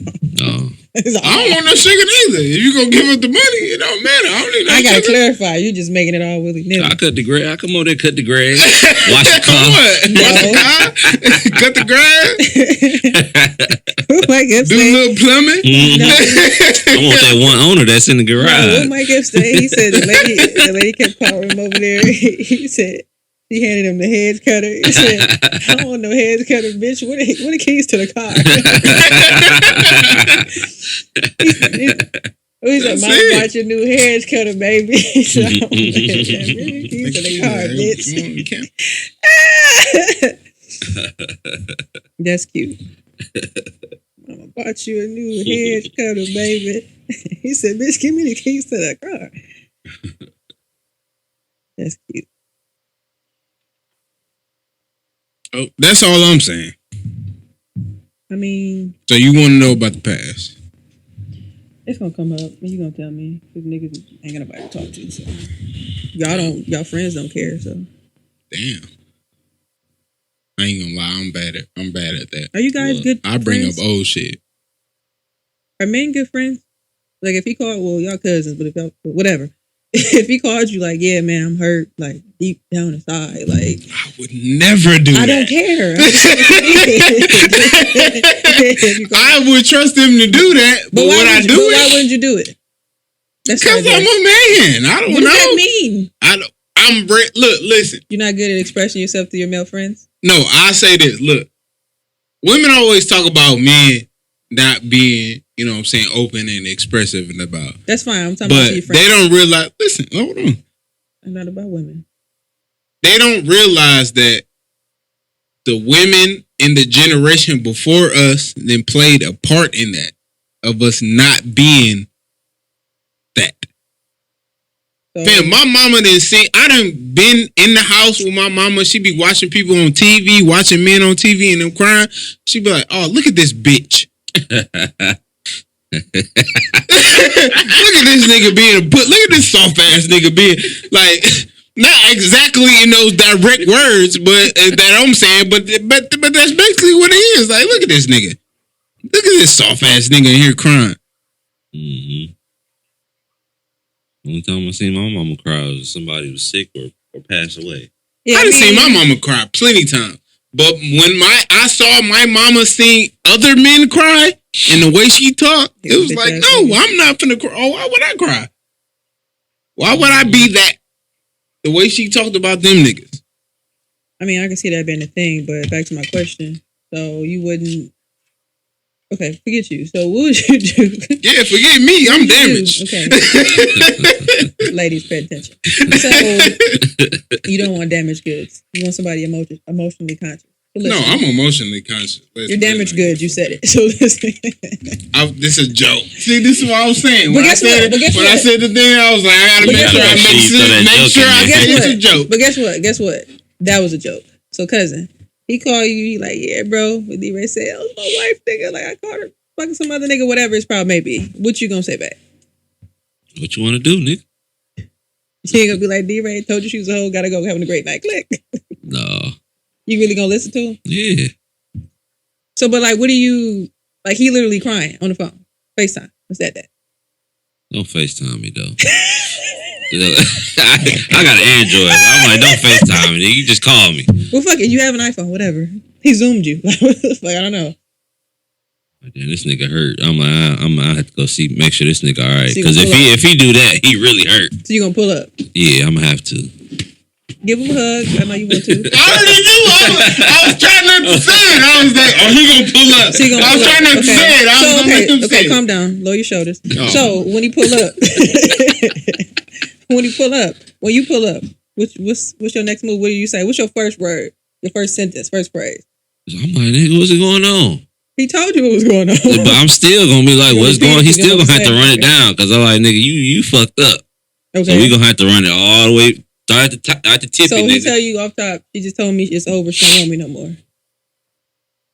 We've been together for 5 years. I'm hurt. I don't know what to do, bro. She was the love of my life.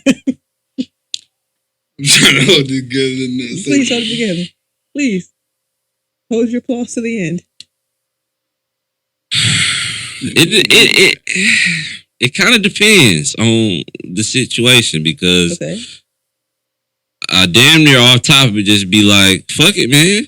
Shit. She said what she said. She said what she said. She don't want to fuck with you no more, nigga. She said what she said. You know what Get out of here. All right, get out of here. What did you say? You said the F word earlier. Feelings. You have those feelings. You can't just get out on the street when you just got done crying. Nigga, men don't cry. Air quotes, people, if you're not watching, you're listening. I mean, but at the end of the day, that's what it is. Hey, fuck it. Let's get out here. What's happening? That's how we. That's what I'm saying. That's how we. And that's what I'm saying is like. Understand what my mom said. It's like I'm not supposed to deal with those feelings. I'm not supposed to have those feelings. Yeah. So how the fuck am I supposed to know how to deal with those feelings when they actually come? But you just gonna go home and cry. Got it.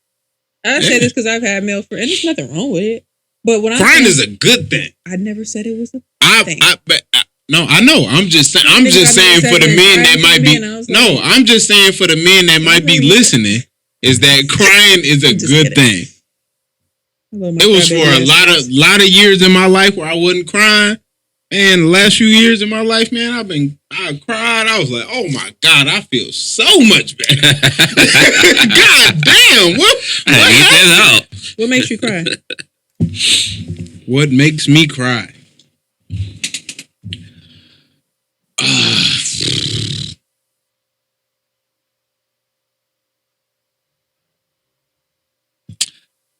I can't even explain it exactly what makes me cry. It's just like, sometimes I just had a feeling. It's like, when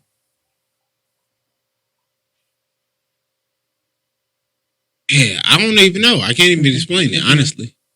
Sometimes the shit just come. And even when I have it, it's like, it's been times where I be like, I gotta cry. Like, I know I got a cry coming, type shit. But the shit don't happen when I say that. And it could be like 2-3 months later, this shit come. And I just cry. Like, oh, I feel so much better. I definitely need therapy. I ain't ashamed to say it. I definitely need therapy. Say you were.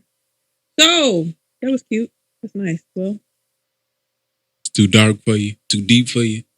Nah, you ain't saying shit, so.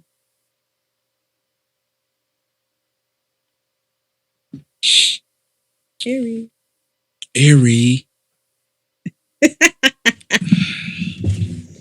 I ain't got shit else, honestly. I did want to talk about the village. What is that? What are you theory. talking about? The village to raise a child? I think it take a village to prosper, period. You mean a team? Like that? Come on. Yeah. Gotcha. I think a lot of people don't. Let me say this: the right village. That. You said what? The right village. The village people. But what I think it's a lot of people that's scared to. Damn, I dropped that. There's a lot of people that scared to try to build a village. Like, they just shut everybody out. And I ain't even gonna lie, that's me. I do that shit. Why? On certain stuff.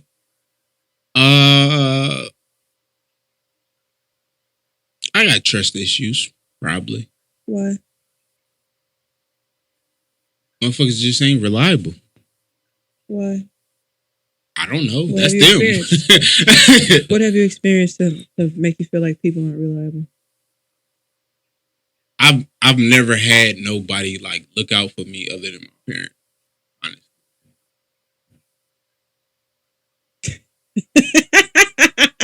She looked at you. She was like, "Oh, that's a shot at this nigga." No, we don't do I didn't say it like that. That's don't interpret what I said. No, he's looked out for me for sure. Absolutely. You said your parents, but to because look, you like nigga to that degree where it's like how we was talking about being with a woman to elevate you. It's like I've never relied on somebody on that level. That's great. That's great? You think that's great? I'm just agreeing with you. I don't know. That's cute. Let me say that. You ain't agreeing. I don't think that's a good thing. I'm just saying what it is. That's fine. I thought you would have provided more to this. I mean, yeah, I can understand that. I'm very self-reliant. I don't depend on nobody. A lot of stuff I've done, air quotes, have been done on my air quotes own, but I do rely on like my parents and certain people. And it's not that I don't. I guess for me, I look at what's from my perspective. I look at what other people can do for themselves. And if you can't do certain things for yourself, why would I assume that you can do that for me? And if you can't, I don't want to take that away because from my perspective, you haven't even done that for yourself. So maybe you should get that together before I expect you to do stuff for me. And my parents, listen, y'all had sex. So I'm here. So not that I expect help, but certain things like when I moved to Houston, it was just me and my dad driving. Everything else I set up. Found where I had to go, found where I had to live, found a job. Nigga, you a truck driver. So help me drive down there. Simple shit. But there was really no village behind me. My mama gave me moral support. I stayed with her for a couple months before I left. When I left my place, because why waste money? Other than that, there's not really a team thing for me because I always know, like I said before at the beginning, I'm always gonna have me. But I can see where people don't rely or try to rely because there's always that instance of what if they fuck it up. Because I remember I used to date people. I used to be like, hey, take the shit to the UPS store. I gotta work early. You probably go in later. texting the nigga like, you take my shit to the store? You like, yeah, nigga, fuck a UPS store. And I'm like, hey, I'm just saying, niggas don't be reliable. And it wasn't nothing against nobody in general. It was just, I'm used to just being able to do my shit myself, so I have to make sure X, Y, and Z is squared. But nevertheless, I can see where people don't build a village because of whatever the reasoning is. Right, cousin? Do that. But somebody doing for themselves don't mean they can necessarily do for the next motherfucker. Fair, but that's showing me that you can at least do something. But if you don't everybody show me ain't willing to do for the next motherfucker. That's what I'm saying. But that's the point. If you can't do for yourself, why would I expect you to do anything for me? But even if you can, I'm not going to expect it anyway. But you're showing me, okay, maybe you can do that. And if you can't do it, then fine. I'm always going to have me. But a lot of people that I see that I gauge it from that. But if you can, I probably still won't even fucking ask you. Because you should be willing in some case, depending on the relationship. I'll say that. But that's what I'm saying. Some people can do for them, like just like out of survival type shit. Like I'm doing for me because I gotta do for me.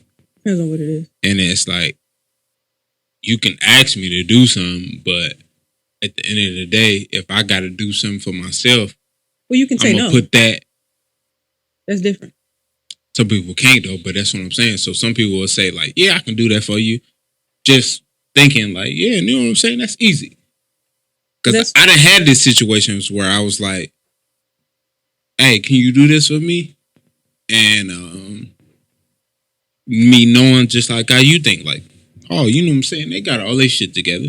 So if they got all their shit together, then, you know what I'm saying? If they gonna do, if I ask them to do something for me, they could probably do this little ass thing. Didn't come through." What was your history like with them? Good history. Everything you asked them to do before for you, they did? I don't ask people to do shit. So you've never asked them to do it for you? It's very seldom that I ask people to do shit. That's the point. You have to be able to gauge whether or not whatever task that you're asking for them to do, whether big or small, they can or willing or can do. That's why I said when I ask somebody to take a fucking package to the UPS store, it's like, did you make it? Knowing damn well it's simple, but you still gotta ask. And they're like, of course, just hand the shit to the people. Get a receipt. Yeah, you gotta get at. There has to be some type of, you gotta take baby steps to doing. Yeah, exactly. I was going to say that test, but yeah, that baby step. But yeah, that's some. I don't even do that. Honestly, I don't really rely on anybody. You better be able to take a package to the grocery store. I mean, I don't rely on people to do that. I do it, and if I don't do it, if I don't do it, then I just don't do it, and I get to it when I get to it. No, this shit gotta be back today, and I want my money back. So. Well, I'm gonna do it. If it gotta be back today, but I'm gonna do it. But if we're a team and you're elevating me, elevate this shit to the UPS store. But see, that's what I'm saying. We taking it to another level. That's what I'm saying. Yeah, there's levels to this shit. I would just ask a random motherfucker, hey, braid my hair. I ain't got no hair. I'm saying, like, that's why I said the village thing. The village thing is like friends and family type shit. Cousins and friends type shit. That's fine too. But if you're talking about relationship term, you can have a village here, you can build a family. Damn, you got a whole crowd. It's a village, but it ain't. It is. We can make a village. That's what I'm saying. But I can't say, hey son, take when he's 2 years old, it was like, hey, take this. He might listen. He might have an IQ of Albert Einstein. You never know. I wish mine did.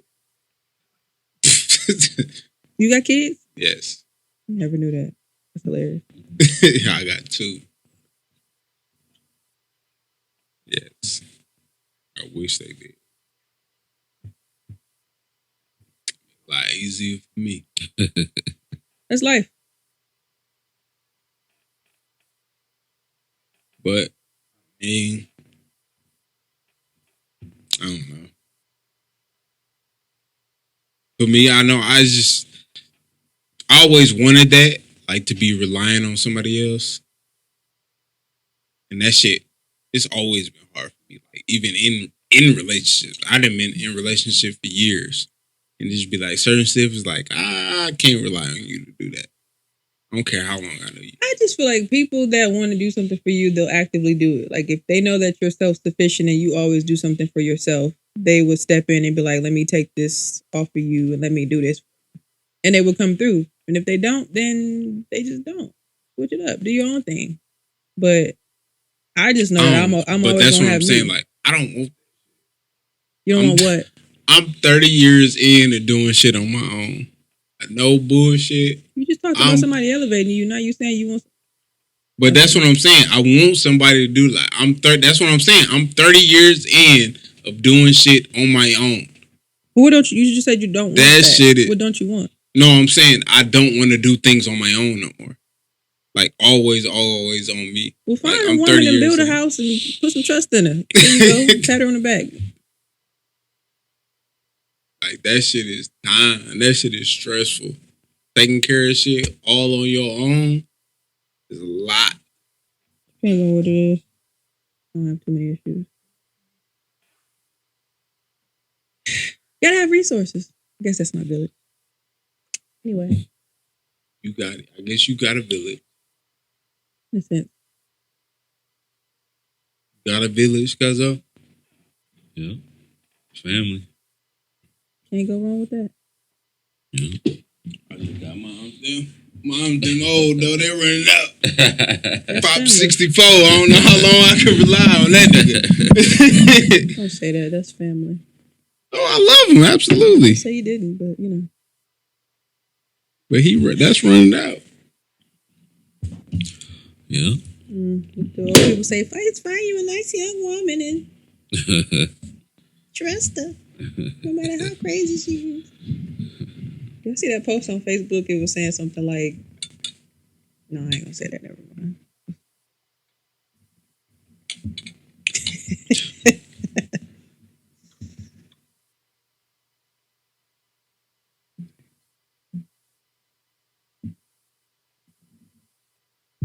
Woo. It's airy. Very. Jesus Christ. I was pouring up a drinking. Y'all supposed to fill that space. This ain't my podcast. That was y'all.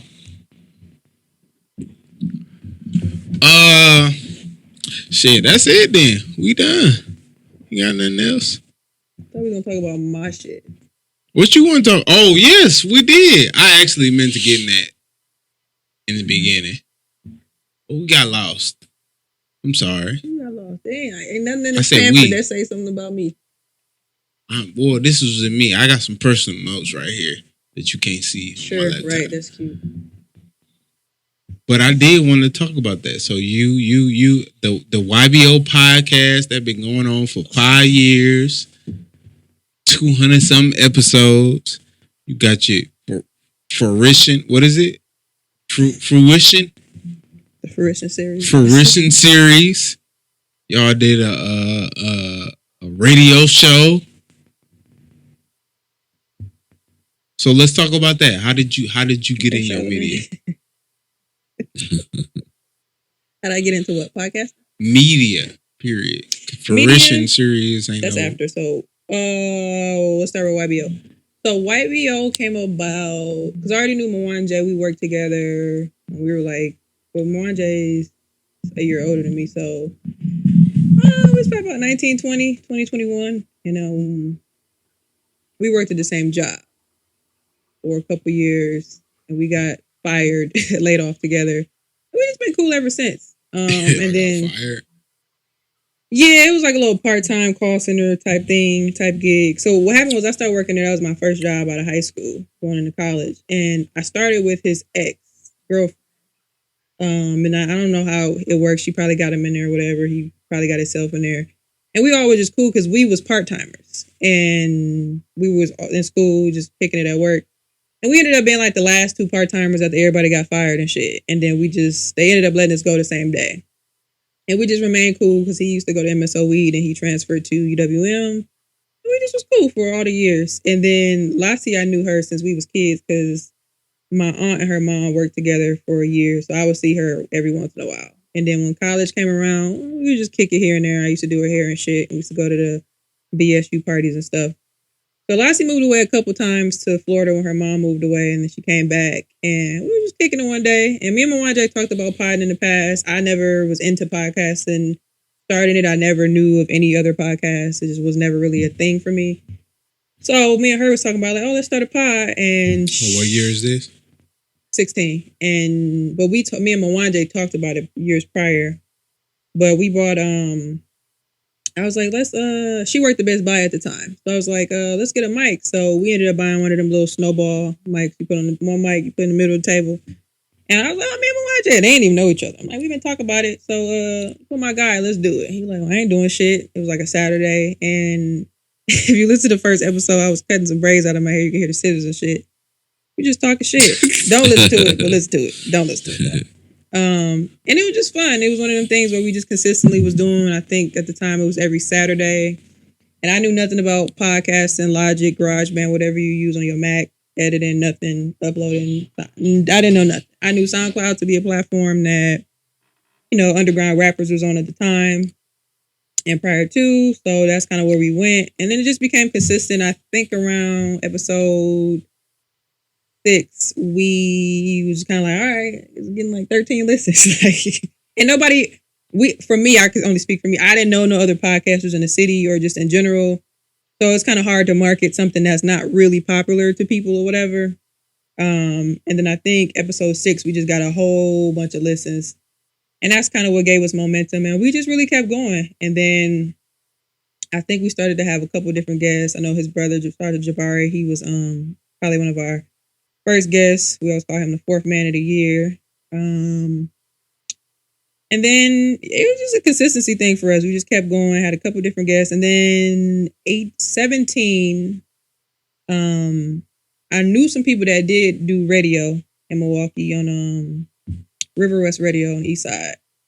And I was like, shit, let me inquire to see if we get our pod on the shit. So I just did a little shit online one night. It was late.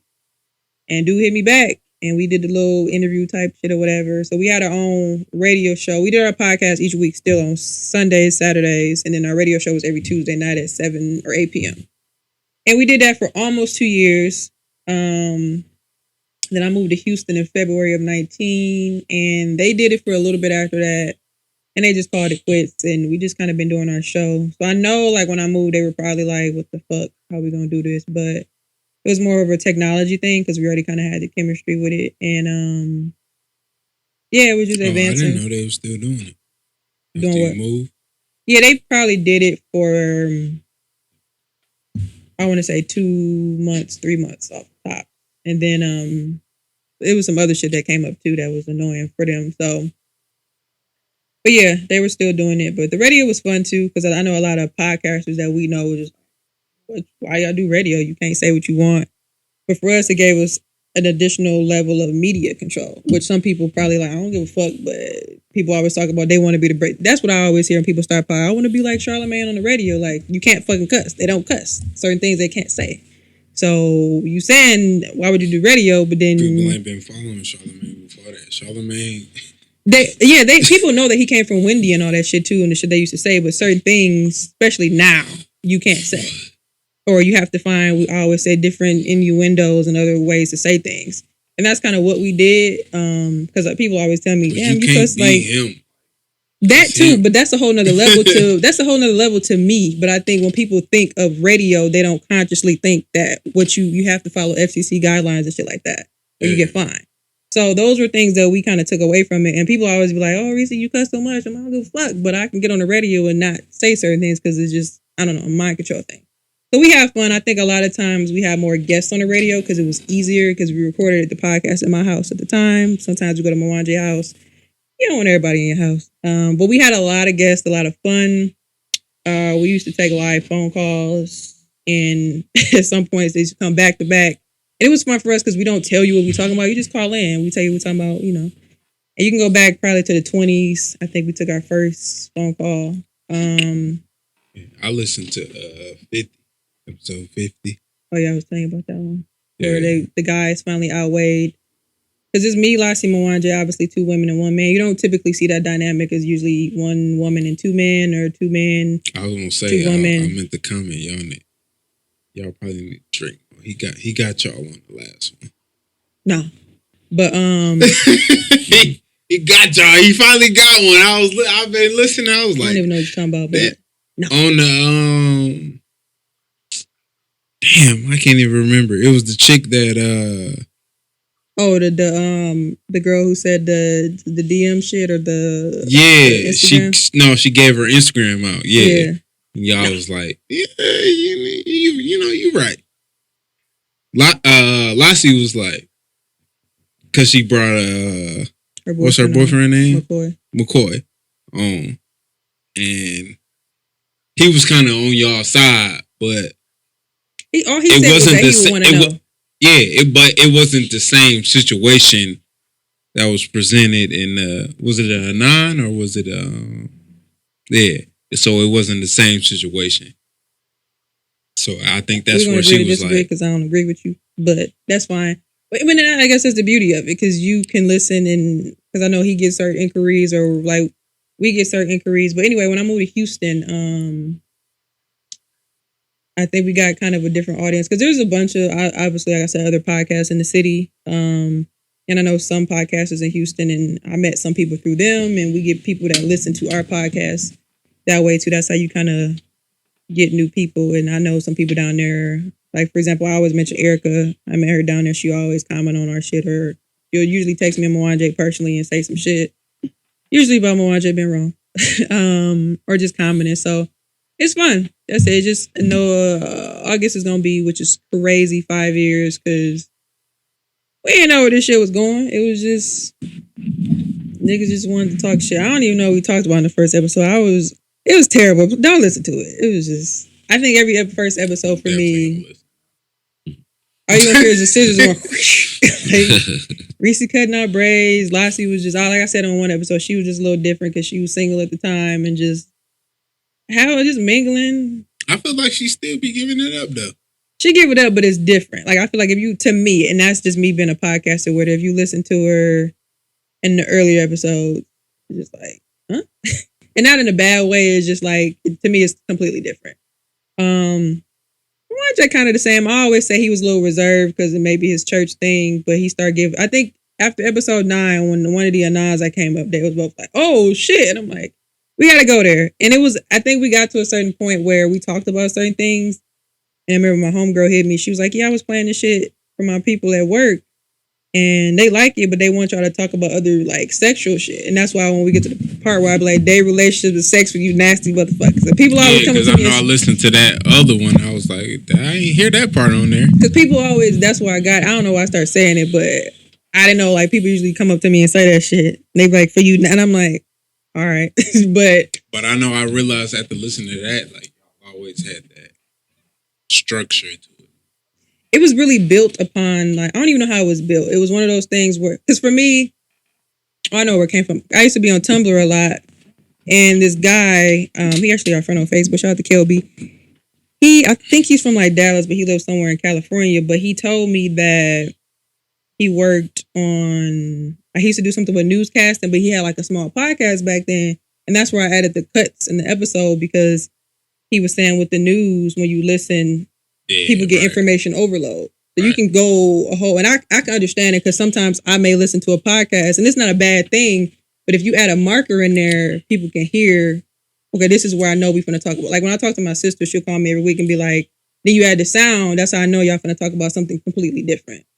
And to me, it's not really about a structured thing. We're just putting certain things in a certain category where you don't have to be jumping around. When people are like, what the fuck was you talking about again? Where we know, okay, that's going to go here. Okay, bitch cheated on her husband. Okay, they relationships. Okay, Anon, that's just the Anon. So you can just put stuff in certain places. Yeah. That's a good thing, though, because I was listening to, because I do Audible shit, and I was listening to Limitless. It's a book titled Limitless. And they were saying, like, we really can't process shit, like, beyond, like, a certain time frame. I think he said, like, 45 minutes or some shit. You shouldn't really be putting, you shouldn't be consuming this one thing beyond 45 minutes. Yeah. Yeah, and he sent me it may be still in my Tumblr. He sent me something. I was like, that's a good point. And I don't know why I just stuck with them 2 sounds. It was just something that I just built. And if you listen to maybe within the 60s, I took it out.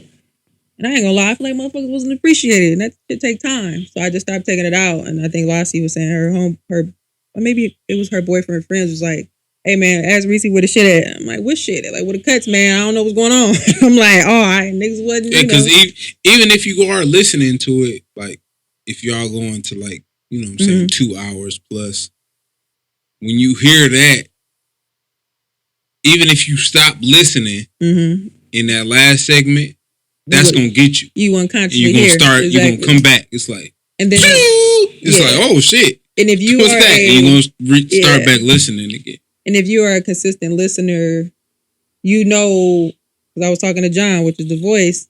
Like, I think he knows, like, when he hear this sound, what's coming next, what's coming, because they go back and forth. But like, if you consistently listen, you know, I call it the DJ sound. That's gonna be first, second. So you, all right, I know what's coming after this shit. All right, I know we finna be done. So I don't know. That's one tidbit that I just learned from what's his name. That was years ago. So, I remember hearing you say that. Yeah, because I think somebody asked me, because people are used to like, and I heard some other podcasters say they called it the Joe Budden format. Like you get on, you just talk, and you let it go for whatever time, however long you want to talk. Which I don't have a problem with, but that's what we do here. Yeah, but I was never a Joe Budden listener, so I had no structure to go from. I was never a podcaster. It was just a thing where it was like, oh, that's a thing. I didn't know motherfuckers was doing this shit until like, you know, you doing it. It's like when you get a car and everybody else got, you're like, damn, I ain't never seen this motherfucker till I got it. Right. So it's like that. So it was like all these podcasts pop up, and I think we kind of built a small community. And that's what, for me, I've been listening to podcasts since like, I've been listening to Joe Budden for like 6 years now. Yeah. Probably.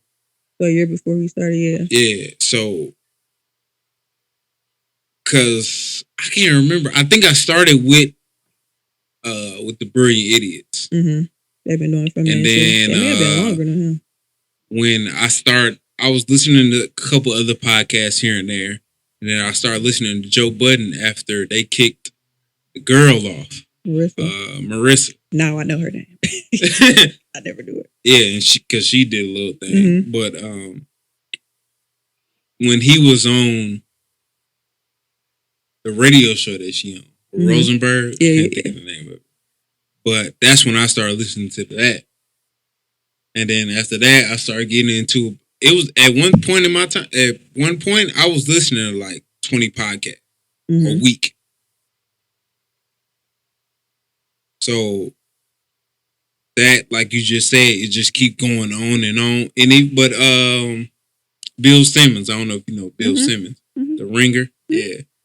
I was listening to his podcast, and he kind of do that, where he was like, he do the commercials, but they calculate it. Where he like, oh, let's take a break. And they had a little sound in there. It wasn't like the sound that y'all got, but it was a sound where it was like, okay, they about to take a break and go into the next thing. Yeah, I think a lot of podcasters that I listen to don't necessarily do it. It may be an ad or something that they're talking about, or I know that some people, you know, they may add something that sounds similar to it. And a lot of people don't understand it. They're just like, oh, let that shit flow. I mean, do your own thing. But it was just something that I paid attention to. Because I'm like, well, when I do listen to podcasts, I'm like, well, damn, what was I talking about again? Where I know if I hear a key word in whatever you talk about, I know exactly where we are in my podcast. If I hear somebody relationship, okay, I know exactly where I am. If I scrub through maybe another 15 minutes, we're going to be done and I'm going to be at the 9, depending on how long the segment is. But, yeah, and we pretty much talk about everything. I know a lot of people kind of say the same thing, and to be people I know, like my sister, I know her. She really had she was telling me she really got a chance to kind of tap in each week. Like a couple of weeks ago, she hit me like, what the fuck is the podcast? I'm like, I'm sorry, it's got busy. It's going to be out on Tuesday. Like people I know, like I be sitting here hitting the refresh. I'd be like, I told you, I was like, damn, is my shit fucking up? I'm sitting here refreshing it, like, damn, what the fuck going on? Yeah, people be like, but I think sometimes my shit do be doing that. But yeah, what you listen on? Apple Podcast. Okay. It usually pop right up on there.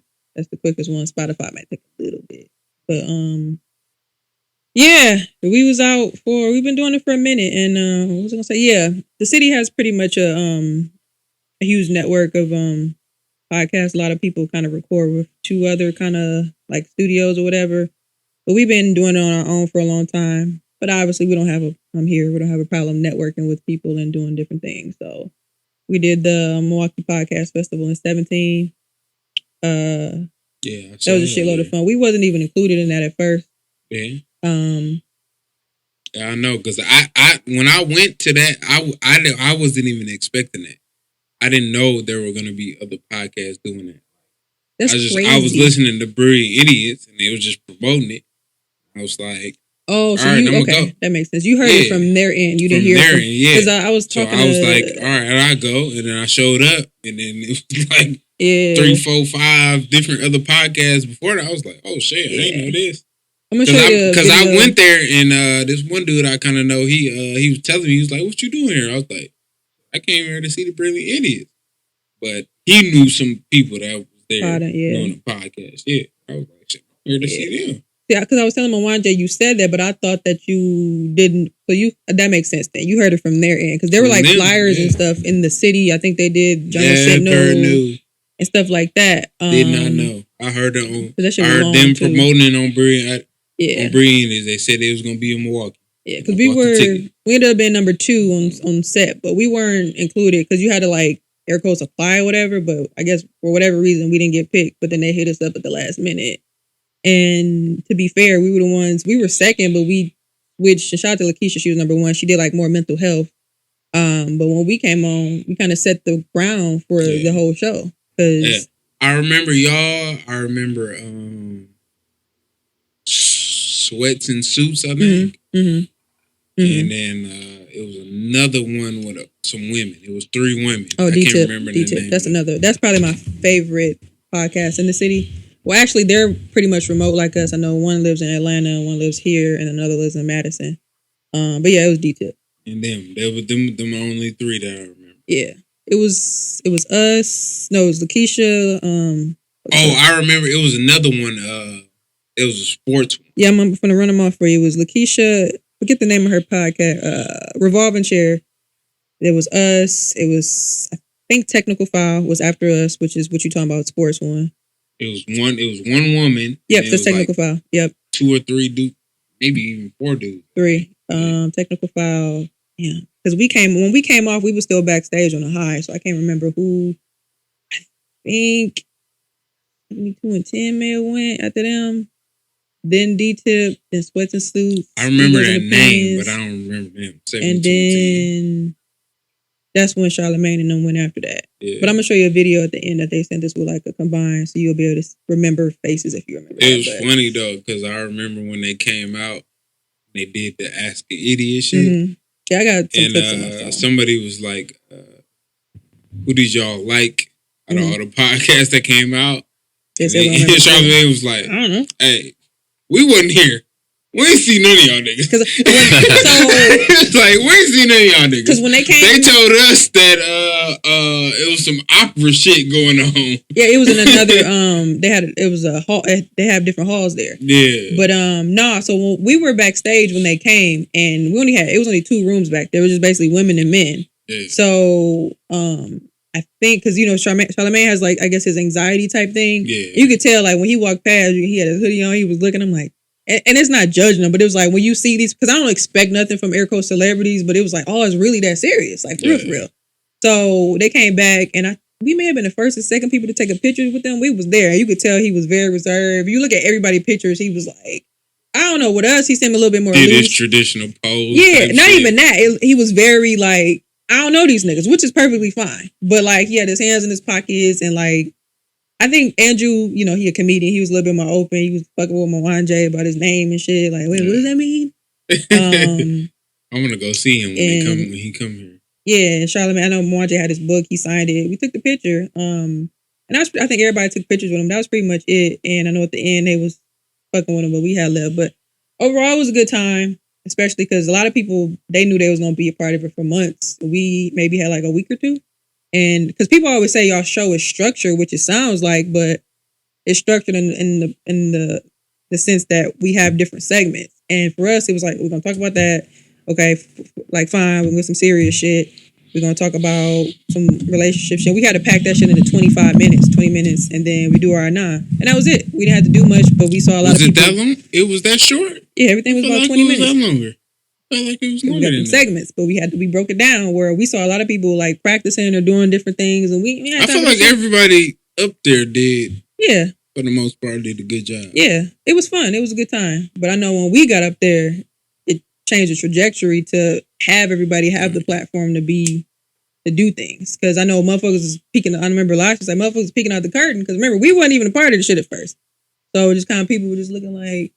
So then people was looking like when they heard people laughing and shit. And on top of that too, we ended up getting I ain't gonna call it a gig, but it was a woman that was there. She was, I guess, the usher. She was a teacher. We saw her in the hallway. She hit us up like, yeah, y'all was great. I'm like, you ain't hear the second half? Because we talked about some other shit. She was like, yeah, my kids will love you guys, especially what you guys talked about. And then your merch or whatever, because we had a young black and opinionated sweaters on. And she was like, yeah, I would love for you guys to come to school and talk to my kids. I'm like, cool. Hit me with her email. I forgot for a couple of days. Hit her up like, hey, what's the best time? She gave us a date. We pulled up at the school. Bought our equipment, and I forgot what episode it is, probably in the 50s, recorded with the kids. And it was cool. Like, everybody probably got their own opportunities, but I don't think nobody else did that. Because we talked about some documentary about that white dude coming to Milwaukee, from Britain or some shit. Talking about the violence and shit. And we started off with that, and I think we went to Sliding in DMs. Lassie started that off, and then I had the Anon. And that was it. And I remember we was leaving, and one of the dudes that hosted it, I didn't know who he was. His daddy walked up to us. He was like, yeah, I don't know none of this shit, man. I don't know my podcast, my son. And I think somebody went to the bathroom, I think Lassie, and I'm like, who is your son? Like, what are you talking about? He's like, such and such. I'm like, you do look like him. He's like, y'all was great. I'm going to go find y'all. This man about 65 years old. And I'm like, oh, okay, cool, great. So it was dope on that aspect. Like, a lot of people were able to relate. My dad was there. People was hitting me like, you be talking like that in front of my dad? I'm like, your dad? I'm like, my dad told me a long time ago that you can't tell me what to say if he said that shit in front of me. So it is what it is. We had a good time. He was a part of the show. If you go listen back, he didn't know, but he ended up being a part of it and had a good time. But shout out to all the pods in the city. Been a fun journey. Check us out. We on all platforms, wherever you can find a podcast. Young, Black, and Opinion. It's another one, but it's just a woman that's not us. It's Young, Black, and Opinionated Podcast. It's 3 of us. And you'll see our faces on the logo. It's an old logo with our picture. Don't look at that. It's going to pop up on Apple Podcasts on like the first couple episodes. I hate it. But yeah, man. We lit. We fun. It's a good time. You're going to learn. You're going to talk some shit. And you're going to end up writing a motherfucker like, no, this was wrong. I was going to say, you definitely going to want to comment on that shit. On the shit they be talking about. Yeah. But what I did want to ask y'all, so how long are y'all going to rock with the young thing? How long are you young? We joked about that. That's one of them things. That's one of them things where you don't know. Like, we talk about you're as young as you feel, shit like that, but we really don't know. Because it's really who we are. We joked about, if you listen to past episodes, maybe anniversaries. So that's not something y'all thought about when y'all was naming changing the old Black and the Pink. No, it was like, I don't remember how we even came up with it. I always, if y'all seen the Temptations movie? Remember when they was outside, like the Blue Jets, like they was like naming shit. Oh, the edibles, we're gonna call us this. And he was like, the Temptations. Oh, okay, that's thick. I don't think nobody really thought about what that meant. But when we talk to other podcasters, they may have different names. They're like, that's the perfect name. And it is, because a lot of people can see themselves in it. Whether you young, like my sister, 35, her husband 40 now, they'll be wearing that fucking sweater. No matter. So we might change it, we might not. But it's not gonna be old Black and opinionated. Like the fuck. I was just wondering, like, how long are you young? And then it's easy. How long are you young Black? But get this though, but it's easy because you can just use YBO. A lot of people just call us YBO. And that's what's funny too. When you so do you change the? We don't know. The Y? Nah, we don't. We like don't. It ain't got to be young. We just joked about Black and we don't like. We can't say that until we get there. Like, but if it's something that's people latch on to. But that's what I'm saying. What is get there? I don't know. I mean, that age I'm talking about, whatever you're saying, whatever. But I don't know what the age is. That's what I'm I don't know what y'all. you mean. It depends on. I don't know. We don't know either. That's what I'm saying. It just depends on how you feel. I want to be young up until 50. But that's what I'm saying. It could always be. I rock with that. Hey, I'm young up till 50. It depends on how you feel. My mom is what is she? 57. She say people in their 40s is young. And it's relative too. That young boy, I don't. That young, he young. He 40. I was like, that's old to me. Like, nah, he young. It's relative to wherever you are in your life. So that's all it is. But and a lot of people call us. I remember I was at work when I was leaving work. I was going out the door to get lunch or some shit, and I work downtown. Somebody like, "Hey, YBO," and I'm like, "The fuck?" I at work, like my regular job. He said, "What's up, YBO?" I knew him from back in the day, like. This chick, this white girl, is a hoop, but it was her boyfriend. It was a black dude, but I ain't talked to him in years. So I'm like, but I didn't expect him to know me by that. Like I knew him from back in the day. So when people know you by a certain name, or like even at the Podfest, we went out because it was on Halloween. We supposed to do bar hopping. We kept our shit on. Like fuck it. We went to some bars. Nigga like, oh, YB, I be listening to y'all. I be like, okay, thanks. So it's just for me. I always tell people it's a consistency thing where you may not be necessarily getting paid from it or whatever, but I know what my Sunday is supposed to look like. But in Houston, sometimes it don't go that way, especially on Sunday fun day. But I know that I got to record that day. It just becomes, and when you get consistent listeners, that's one thing you don't want to do. Don't stop. Because you may have a good podcast, and I've heard people say this, like, yeah, I used to listen to such and such, and they started back up, but I can't get back into it. They just been gone too long. And I never knew what that meant, but I understand it. Like, you might like they pod, but they've been gone for so long, you like, and it does depend on who you are. I'm pretty sure Joe Budden go away for, like, he be on his vacations, you gonna tune back in. Because when they was gone for that month, you was, all right, bitch, it's time. So. It wasn't no month. It was like a week. No, it was about a month. No, before, after the Spotify deal ended. They was gone for like 3-4 weeks. Damn. It was a minute. Yeah. It was longer than 2 weeks for sure. Yeah, I don't know me. I guess I'm yeah. consistent. Yeah, that's what I'm saying. It depends on the pod. Obviously, they're famous. They have millions of listeners. 1 or 2 people, 3, 4, 5 don't matter. But yeah, to those people that hit you up personally, that's Oh yeah. it means a lot. So yeah, that's pretty much us. We good one. Talk about a lot of different shit. Money on this. Expensive. You never seen that.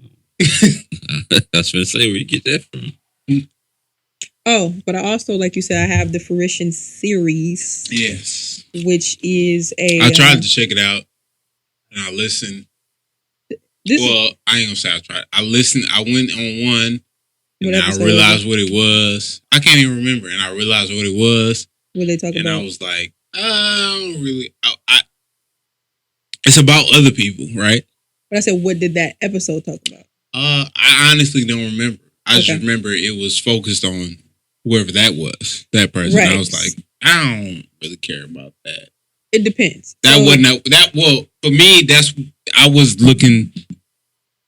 You're not gonna get y'all. You're not gonna get a regular. It has nothing to do with I was looking for y'all, the YBO. Yeah, no. Experience. Now I knew it was yours, so I was looking for you. Yeah, no, you're not gonna get it. It's not a regular. When I went on there, it was about whoever that was, and I was like, no. Let me explain. I'm not looking for that. Not right now. Like I would go to it, but at the time when I went to it, it was like, I'm not looking for that. Yeah, you're not gonna get a regular podcast. That's the purpose of it. For me, I like to be innovative. Everybody gonna give you a regular I wasn't even looking for y'all podcast. No, listen. I was looking for you. That's fine. But you're not gonna get a regular podcast with this because it's different. The Fruition Series is a narrative podcast. And for me, being a podcaster, I learned when we first started that, and you probably get the same thing. You have people like, put me on the pod. They get here and don't say shit the whole time. And you're like, hello? Like, you tell me you want to be on the pod. Let's talk about the talk. So I learned that with people. People be like, yeah, I want to talk. And you're going to get something that's going to talk, which is fine. That's what you want. But I learned like, damn, a lot of people really only give a fuck about themselves. Period. And I was like, well, I always wanted to start a platform. I'm big on, like, Oprah has this thing called Masterclass and dope episodes. Oh, that's hers? I didn't know that. Well, there's a thing called Masterclass, but she has Oprah's Masterclass. That's about people. Yeah. And I like docu-series. I like learning about people's past and shit. So that's my thing. So when I started that, I'm like, damn, it'd be dope to put this for now on, like, some type of audio, like, format just about regular people. So when I dropped the first episode, Neek, funny, I met her on Tumblr, and she listened to she used to, I don't know, listen to a lot of Neek. I forget her real name, but Neek, Neek. That's the first episode. She started damn near listening to a lot of the other Milwaukee podcasts. She damn near from Milwaukee now, but she's from Jersey or something. But anyway, she was my first episode. For example, she has lupus, so I was interested in like her journey with that. And she, at the time, she was finishing up her bachelor's and just her life. Like I'd be interested in knowing about where you came from and how you got to a certain point, and what are you. The premise of it is to see how you seen something come to fruition, or what are you looking to do. So I just basically have a template of questions. I usually ask the same questions, but like if you have kids, I may kind of like change it around that. If you got a girlfriend or you married, but they're the same. And I guess the purpose is to ask the questions, and you can take it for wherever you want it. And usually when I end it, motherfuckers be like, damn, like, you had me saying shit that I ain't even think about saying, or you asked me a question and I ain't even want to like, wouldn't even fucking just tell nobody on a regular basis. And that's the purpose of it. And like, I used to have people hit me up. Some dude, I ain't even know him. I think probably met him on Twitter or on Instagram or something, just on some follow shit. No, he's probably on Tumblr. And I think it was my episode. He was like, yeah, I've been struggling in life right now. He said, you really helped me in a way that I ain't even know, like, you would help me. And that's just the purpose of it. Like, I get a lot of good feedback from it. And it's just for people to tell their own personal story. And you're not going to relate to every episode. You're going to relate to certain episodes. And that's the beauty of it. Like, I've had DJs, podcasters, obviously. Mwanje did it. Oh, they did? Check that one out. And to me, that's the beauty of it. You're going to gravitate to who you like. Like, I had men be like, I ain't really want to listen to the women episodes and whatever their preference is, but low-key, sis taught me some shit. Or like, I had Erica do one. Erica got a whole photo booth business in Houston, popping, like making bands from it, and talk about her journey into that. She got kids, you know, shit like that. So, and the premise of it is for the episodes not to be more than like 20 minutes, so it's not a huge consumption thing. I understand. When I record it, you know, you're gonna be talking forever, but I do a lot of edits. I try to take out a lot of the because you want to make it sound natural, but you don't want to cut out. You don't want people to hear, because naturally I say I tell people I say all the fucking time, but you don't want to hear that shit in a personal narrative where you're not doing a conversation thing. So I usually try to cut out certain things like that, and I just piece it together, and that's why I know motherfuckers told me they want to talk, but your episode was 8 minutes. You didn't say shit, which is fine. That's your story, but I think the longest one was probably like 35 minutes. So a lot of people ain't good at that. That was coming from a podcast, but that's fine. But it's not. Like they feel like they got a lot of stuff to say just because That's my tester. They haven't said it. That's my tester right there, though. And it's also so they just be like, "Oh, I got a lot too. to say," just because I ain't had the chance to say this shit. But that's like for example, I think it was McCoy, Lassie boyfriend episode. He was like, "Yeah." He was on that too. The first. He was like, "Yeah, I played this shit for my dad because he kind of went into his life and things that he went through growing up with his parents and shit." He's like, "Yeah, I played this shit for my dad," and he said, "My dad was like, I had no inkling that you felt that way. Didn't know. You just opened up another book for me as a parent, and I'm glad." Whatever he was saying, but that's the premise of it. Like, but it probably took their relationship to another level, and he was like, "Yeah," he was just telling me that was that, or I think something else somebody told me. It's just one of them things. I just like to do different shit. Yeah, podcasting on a regular thing is great, but I learned that a long time ago. Like, motherfuckers really only care about themselves. So if you want to talk, what you gotta say? That's it. And that's on all platforms. I haven't done one in a while. I think I'm sitting on like 3 episodes. And maybe that's one thing I would really love to have a team that you haven't with. put out.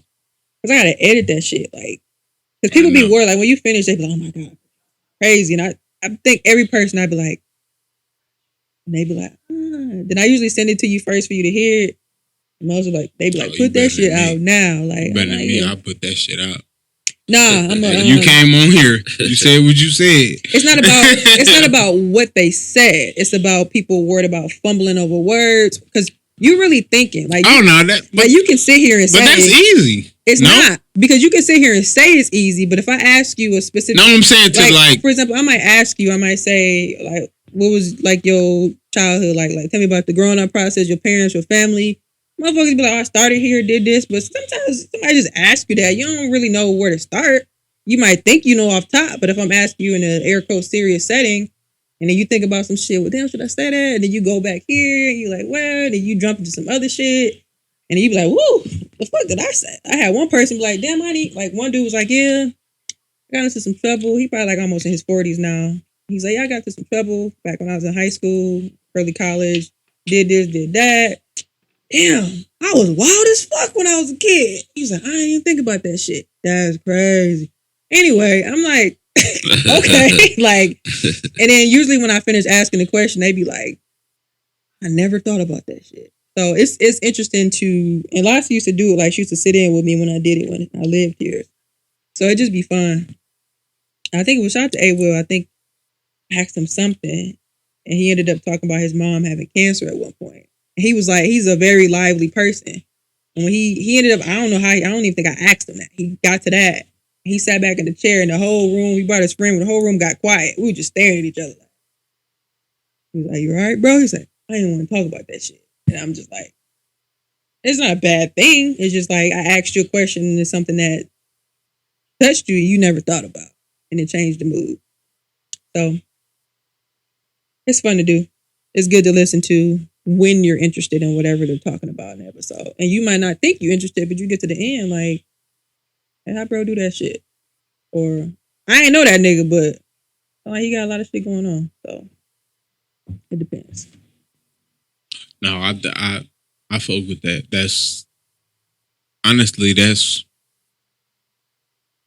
like, regardless of, I don't know how people take this in when they listen to this, but me starting this wasn't about me talking. I don't want nobody to hear my story. Me starting this was about letting other people get their shit off. And me connecting with them. Or not even just me, us. Me, him, Mo, that I started with this with. It was about letting other people get their shit off. Because I had always been thinking about doing this. And our grandma passed 3 years ago, I think, down there. And I spoke at the funeral. Like, this is my first time, like this literally my first time ever speaking in front of people. Because my dad wanted me to do it. He the oldest boy for our grandma. And he was like, he was going to do it, but he was like, I want you to do it. So I did it. And after I did it, everybody kept coming up to me like, you know what I'm saying? Like, you did a good job. I like to hear that, blah, blah, blah, blah. And I was like, people need that outlet where they need to come and speak, not knowing, like, when I did that shit, I ain't think nobody wanted to hear that. I just did it because my dad told me to do it. That was the only reason I did it. I ain't wanted to do it. When my dad told me to do it, his mom's passed. I was like, okay, I'll do it. And after that, everybody came up to her. I was like, people need that. People need that outlet. Yeah. But check this though. That's the number one, probably, I ain't even gonna say, I don't even think I started it yet, but that's the complaint I got. And that's why for me, you got to go with what you think is right. If you can do a podcast and give people an outlet, but take yourself out of the equation. So a lot of people was like, wait. But a lot of people. But listen, people was like, wait, you not going to be on there? I'm like, nah, because it ain't got nothing to do with me.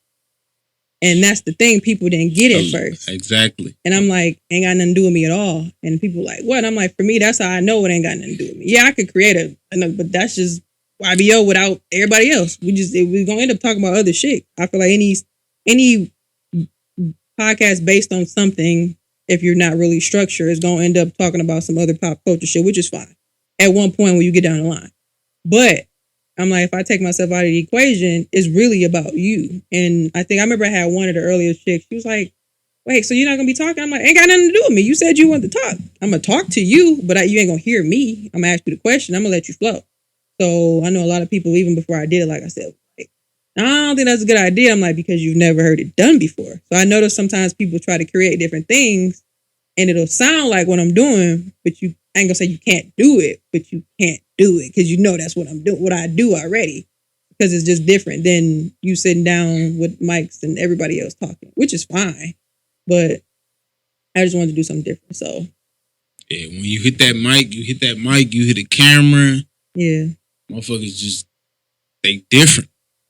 And it go both ways, like the opposite spectrums on it. It's like motherfuckers will show out when that mic and that camera come on, or motherfuckers will just fall into. It's like, oh, it's a comfort zone thing too. It's whatever you used to, which I respect everybody. But I always say, don't be dry now. Don't be airy. Don't be dry. But some people will do that. Some people will come up and be like, hey, check me out, don't dog. Be all dramatic either. And I mean, if you go listen and that's why I was saying, like, that's why I like when I was talking to you and you said, you know what I'm saying, you want to come on and you on here really talking. Like, I didn't talk to motherfuckers. Like, people won't even, like, comment and talk to me in my text message or anything about the podcast.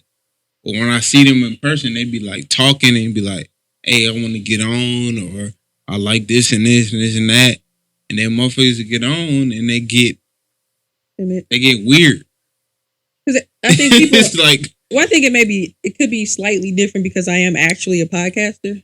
And I mean, I could go on somebody else and get nervous too, fine. But I don't think I've ever totally did that a lot. But it's like, if you say you want to go do something, it's like, how you going to get on and be weird? They don't do that shit all the time, though. Not giving them But get on and be you. Like, people, I done got on. But think about how many people got the people that I don't know how to be them in front of a microphone and other people that they may not necessarily know. This shit is getting recorded on camera and audio.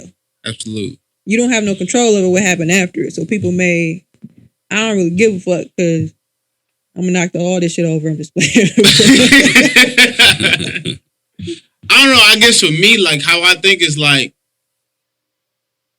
I don't feel like nobody can get no shyer than me. Shyer? Like, I'm shy. Like, I'm shy for real. Like, I get on here and do this mic and do this shit, and I do shit, but... See, but I think as a podcaster, because I tell people all the time, they be like, fuck, you ain't shy. And I'm like, I am. I mind my business and I go the fuck on. And that's what I'm saying. Like, I'm shy. Like, my mom, I told my mom I was doing this shit, my mom was like, what? My mother... Like, what? You doing that? You gonna go in there and talk and do this and that? And that's like, yeah. Exactly. Saying nothing. If it ain't nobody out here that's shyer than me, one nigga I can for sure name is this nigga. And it's not even, I ain't even gonna say shy. It's just like, reserved. We just don't talk. It's certain shit that we just don't talk about. But y'all been doing this. Like, this is somebody that you talking about people that think they can. But when I started this, don't do it. Yeah, but you kept being consistent doing it. This is a motherfucker that just saw you and just like, hey, put me on the shit, because people look at I ain't even gonna say glam, but the glam of doing something like this. You got your mic, you got the setup, you got this, you got the camera on, shit look good. I might be a rapper or whatever the fuck I do, makeup or some shit. And I want to just get promotion and promote and look like I'm doing something big. And when I didn't expect, hold on now, like, I got to say some shit. Or you want me to talk about some shit that ain't got nothing to do with me? That's why I'm like, I got your ass. So let's talk about you then. And that's how I can gauge other things too. So, I mean, and that's why I don't really like having guests, but I don't mind it. I just think it's a lot easier, obviously, when you're all together. We're not all together. We record remote. Which I know a lot of people are like, that shit hard. I'm like, it ain't hard when you got chemistry, at least to me. We have a good time. Like, we in the same room. Y'all been years in. Yeah, but I know a lot of people that had to do it, just didn't work. And for us, like, we started before the pandemic.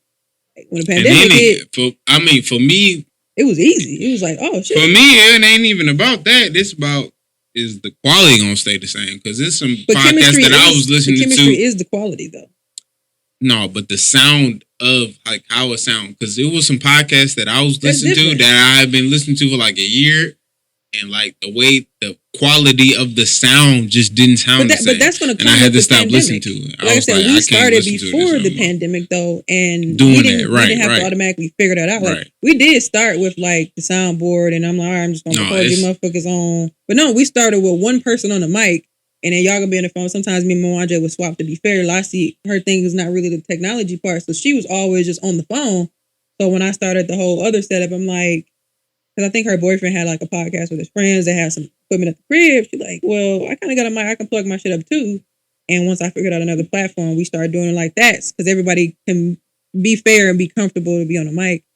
And we just kept going. And I don't think we're going to have an episode this week. Sorry, y'all. But after that, the next episode, we're going to try something else different that I want to do. So it's about technology. And if you, especially in the pandemic, if you don't, that wasn't in the plan. When the pandemic came. That's what I'm saying. A lot of the podcasts that I was listening to, they went digital, remote type shit or whatever. And I was like, man, people don't know that. Sound horrible. Because I only listen audio wise. Most, like all of them. The only one I watch is the Joe Budden. Yeah. Everybody else that I was listening to, and that's what made me stop. That's why I say when I was telling you, I was like, I was listening to like 20 podcasts in a week, 1 week. Damn.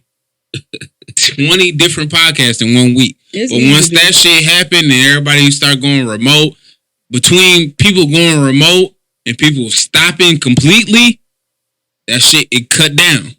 Yeah. It was like, I mean, that's one of those things where it is what it is. If you don't got the technology understanding or you ain't got the producer or something to, but I think you can make it happen because you can make Joe it happen. Budden made it happen. Joe Budden made it you talking about Joe Budden though? You talking about a nigga with parts? Like he probably don't know none of that shit. He probably just go and sit down and talk because that's Parks' job. You talking about a regular not saying he's not an everyday, but he's a podcaster, been doing it for years. You talking about motherfuckers that, like you said, have doing it for a year that probably have no audio experience that has a producer or a home base where they record in an actual studio. So how the fuck you think I'm gonna go home and know what to do? So I'm just gonna get on the phone, and now you got kids in the background yelling.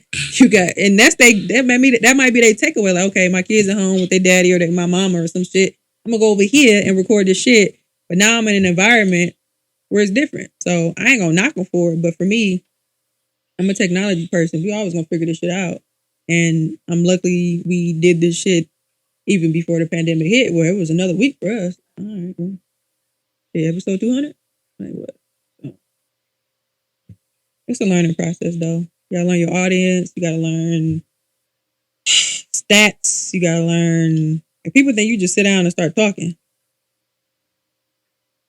I'm not here. I want to start a podcast. Hey, it's a lot. Our motto that's what I was saying. When you were saying make it like shit, it's hard to make time. It's hard to make time for shit. A lot of people say if you get to episode 20, that's why I said it was like good. I'm like, that's why I said I like I can't believe y'all make time to do that, and you make time to watch all the shit that you watch. Because I do that when I'm working. Like the work that I do, I'm not driving. I'm not doing anything that. Like, I could be like doing some shit on the computer. Like, well, that's I'm saying even people that might you make time for what you make time for. But if I'm sitting, because I literally, and that's why I said I don't really listen to a lot of music too. Like I listen to old school shit, but other than that, I'm not listening to the new shit that come out unless I actually. And that's why I said like you make when people say that you make time for what you want to make time for. That's why. Because like you said, you were inspired by like a Joe Budden. I didn't know nothing. Like when I started listening to podcasts, I was listening to local shit. I didn't even like celebrity podcasts or big names. Like 7 years. I was listening to Brilliant Idiots. Damn near from the beginning. Yeah, I wasn't. Like, and then after, I didn't know nobody. So mine after Marissa went on her radio show and said what she said about getting fired, I started listening to that, to the Joe Budden podcast. I've been listening to podcasts for about 6-7 years. Yeah, I'm at 5 because that's when I started, but. I guess what I'm saying is I wasn't really inspired by nobody to the point where when like the Reed is probably one of my other favorites. Like I ain't like them at first, and it was like I'm used to like the local. I was a supporter, and I think I still listen to most other ones. But other than that, I'm like, I know when T.I. came out, I'm like, sir, could you please stop talking over everybody? Like, and I always listen to him, but when he had Master P on, oh God, I'm like, he wouldn't let him get a word in edgewise. I'm like, Jesus Christ. And that's what that's the hard thing about, and that's why I like to listen to podcasts that don't have guests, because it's hard not to do that. Even as me, like just beyond podcasts, like I had to learn that when we started doing this, and Shauna was telling me, like, you know what I'm saying, y'all be talking over each other. You have to learn that for sure. Yeah, and I was like, I had to try to get that together, especially like once I get to drinking, it's like, you know what I'm saying, when I get ready to say something, I'ma say it. Yeah, it's like, it don't matter if you talking. Yeah, it's a learning process. I don't think that we... But that's what I'm saying. It's like when people like that, and even Joe talked about it. Joe talked about it. It's like people start podcasts, but they not podcasters. Yeah, they don't know how they don't know how that goes. They don't know that process. They don't know, how that conversation goes. They don't know that, because podcasting is I talked to some different people, network type shit. It's the next best thing. Even though it's been around for some time, it's the thing where people aren't sitting at home. They might not have the time, and because there's so much technology out to like watch the news or TV. Like if you noted, like for example, Oprah's Masterclass became a podcast, and I know people that I know that have podcasts. Like, this is great. This is a new podcast. I'm like, this is her TV show that they ripped the audio and just put it in podcast format. Oh, I didn't know that. That's it. So that's what a lot. And that's how the Breakfast Club is. Right. They got the podcast, and it's just I give them a little bit of leeway because it's actually a radio show, but it's the same shit. So a lot of these TV shows, like these news shows, do that. Where I've been talking to people, and I'm like, is this one of those little rip shit, or y'all actually making like different stuff? So now they're understanding that you can't do that because motherfuckers don't care. Then they're going to try to do other shit. But I'm like, you can do the politically correct, like, oh, this is NBC, other stuff or whatever, but y'all need some edge. Y'all need actual podcasters to tell you how to do this stuff. You may have a machine behind you, money, bands, but that's not going to make it popular. That's why they be struggling now. So I'm like, y'all need actual podcasters to get this shit right. But it really is because there's money behind it, and because you may have T.I. or this person or that person. Is they think that's going to make it. And then I learned too, which was, I didn't know, a lot of people say that they have these media personalities that demand, well, I want my own podcast, not knowing that other shit goes into it. You might be somebody, but that don't mean people want to hear you talk. But that's all they need though. Not really. To make a little bit of money, to make some money. They might not reach the heights that they can reach, but that's all they need to, and that's why where it come in with the T.I. is like, all you need is a certain level of celebrity, and it's like, and that's why Joe Budden was saying like, oh, y'all giving Michelle Obama and Barack and all these other motherfuckers these deals, and it's like, let me tell because you the they difference celebrities between this and that. Like I said, you say ours is structured, but those are really structured where they write script. Maybe not a T.I., but like a Michelle Obama, I'm assuming a lot of those are structured script writing, like everything's written down and you read it. That I would see probably getting a little bit more of a conversation or people listening because she's Michelle Obama. But she may have different guests and people want to know what happened in the White House. But those are questions that they don't ask with certain celebrities. They just say, hey, they're going to bring it in. Yeah, the numbers that you get or that we get may be like, okay, this is successful. But we can have the machine behind us and the money. But because this number may look good to you, this probably is not going to make the network number. And I'm not talking about like, I think T.I. is on something one. Podcast One. But I'm talking about like an NBC or ABC. Like they have podcasts too. But my thing is those are the ones I'm saying they're not going to always be successful. But it's like, they don't know how this works. But it's like if you that and you don't know that and you can recognize that you can get some type of money from this, it's like, yeah, let's do it. It ain't, but if you coming into this without any type of money, any type of backing up anything, and they be like, hey, y'all, we're going to throw you this money, you can make this, or we're going to throw you these type of endorsements or whatever and whatever. Yeah, I'm going to go ahead and do it. That's easy money. They want to come in. They want me to come here and just talk, and I'm gonna just make this. This is what I'm saying. Money. That's what they're going in thinking, and not as the talent, but as the producers, the company. But they're because a lot of them, like I said, they're going in for the numbers, the statistics, but a lot of them don't get it because they don't understand how it works. But I'm saying you can't. They're not going in like this because they might be making money, but it's not making the money that they need to recoup. Because you probably the same as we have a setup. You do the shit yourself. You got to pay producers. You got writers. You going into archives to get old stuff. There's a lot of stuff that go in to pay people. So if you're recouping this, you got to pay this person. It's not going to be as successful as it may look to you because they may have millions of listeners, but more money comes into that. And it's like, how do we get people to still be interested in this person that may be the talent, but And I'm like, y'all need regular, everyday other podcasts to put you on some other shit because you're not going to know, like, what's going to make somebody sustain and be a listener with this, with structuring this like a regular news show. Like, that's the case, I might as well call my mama. But that's what I'm saying. It's like, it's free money. It's like, I already have a... But listen to me. I understand what you're saying. It's free money, but it's not enough to recoup what you're putting into it. It's not what you're worth. But that's what I was saying about what Joe was saying. It's like,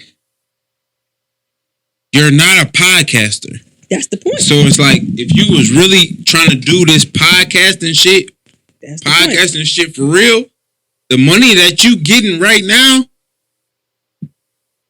ain't shit. But I'm saying if you coming from a TV show and thinking I want my own podcast because it's the next best thing and this is the network and you have to make me happy, just because it goes through on TV doesn't mean people are going to be not even on some ripping what you talking about from there. Starting a whole new thing, you got to talk to different guests. This is a whole different medium. People can't see you, and you have to be different than what you talk about. Especially if you're still doing the TV show, I don't want to hear the same stuff. So you really have to get creative with it. Especially, you may say, "Oh, they're making money," but I can say we got money behind this. This better be successful. There's a lot of different things coming with it versus setting up. And what we doing is fine, but it's a little bit more tedious than just having talent and okay, we made some money just cause. No, it's like a TV show been on TV and you like it. And that don't mean everybody like it and they get canceled. You're like, why would they cancel it? Everybody will listen to that shit. You may have liked it. It didn't bring in enough money. Bye. So but that's where it come in is like, and that's why I fuck with Joe. But I'm not talking about Joe. Joe has his own thing. I'm talking about these other networks and machines. No, but like, he's looking to get the bag. I'm talking about like these networks to have the bag. But what I'm saying is the shit that he talk about. It's like, that's why I fuck with Joe. It's like, do you really know your wealth? And it's like, I feel like you ain't never gonna get what you worth. Really, at the end of the day, that's how I feel. It depends on what you think you're worth. I don't think you'll ever get it. I don't care. Like I said, it depends on what you think you're worth. If you think you're worth whatever they're giving you, then you got it. But if you think you're worth more, but you're not worth that. It's relative. But that's what I'm saying. It depends. I can't tell somebody what they're worth. I can say I think you're worth more than that, but they're like, no, I'm good. I feel like this is what I put in. I'm worth it. That's all it is. I mean, yeah, that's everything's fair. Relative to what you feel and what you see other people getting. That's why, like I said, they don't tell motherfuckers like when you be at work. I don't tell nobody what you get paid. They don't want you to know what they getting because you're gonna be like, oh, look on. But that's the thing about unions too. Like if you in union, you know what I'm saying. All y'all know what all y'all get. But that's paid. different. I'm talking about a regular ass private company or some shit. You making this? Hold on. I thought I was worth this, but bitch, you making that. I might be worth that too. We do the same shit. I've been here a year, 3 months more. Like now you're looking at real numbers. So it's all relative, but that's what I'm saying. That's why I fuck with Joe. Joe is like, hey, get your worth. Yeah, but that's it. But that's the point. People don't know their worth. He knows his. That's why he's not settling for any bag. But I don't think you'll ever know it. Even if you get what you think you're gonna get, you probably can get more. But that's the thing. It's all relative. Like I said, he might not even know his worth now, but he know he wasn't worth that title deal. He know he wasn't worth the Spotify thing. He know he wasn't worth not getting the numbers. And that's what I'm saying. I was like, he might get for to a me, point and be like, okay, this is I'm never gonna. For me personally, and I think he even said it, like, I'm not chasing my whatever my wealth is. Like, that's a number. Numbers are in infinite. Okay. I'm never gonna reach whatever I think I'm supposed to be. Okay. It's like you can get to where you supposed to be, whatever you gonna get. But after a while, you're gonna be like, no, I need more. Talking about with money? Yeah, because it's a number. Numbers are infinite.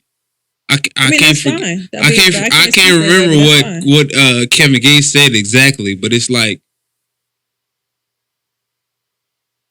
you can't, like, that's it. Numbers are infinite, so you can get to a point. You can get to that number that you want, but after a while, you're gonna want more.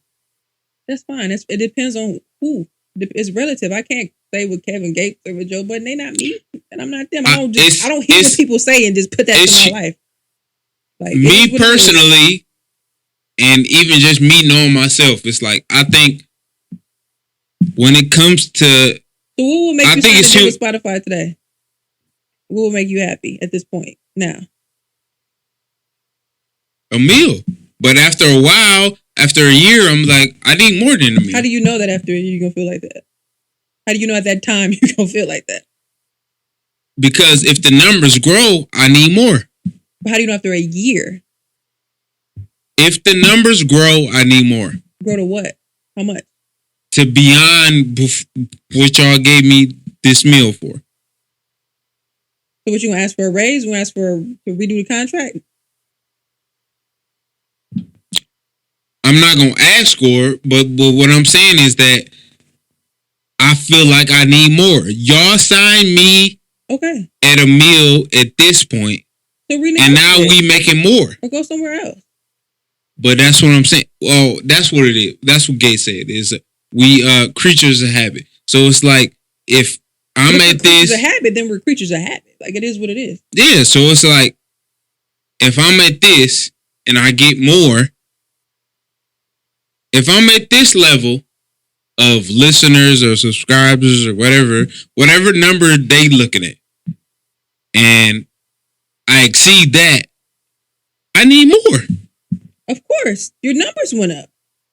It should be that way. Why would I sit? That's like working at a job for 30, 40 years and making the same amount. Why would that happen? Why would you allow that? People do that. Because that's what I'm saying. Everybody's not going to do that. People may do that, but everybody's not going to do that. It's all relative. That's all I'm saying. I ain't doing it. That's why I don't want to work nowhere for But you any do of now, my right? years. I do now, for sure. It's life. I'm ready to give it up. It's just fun. Anything else? I don't have anything else. Me either. I was waiting on him to come back there, but he might not come I back don't know there. what the fuck y'all talking about. Yeah, we've been at this shit for too fucking long. I'm glad you joined us. Yeah, very good time. Thank you for coming. Thanks for having me, guys. Always welcome back. Yeah, I hit y'all when I come back in the city. Y'all have more important people to have on.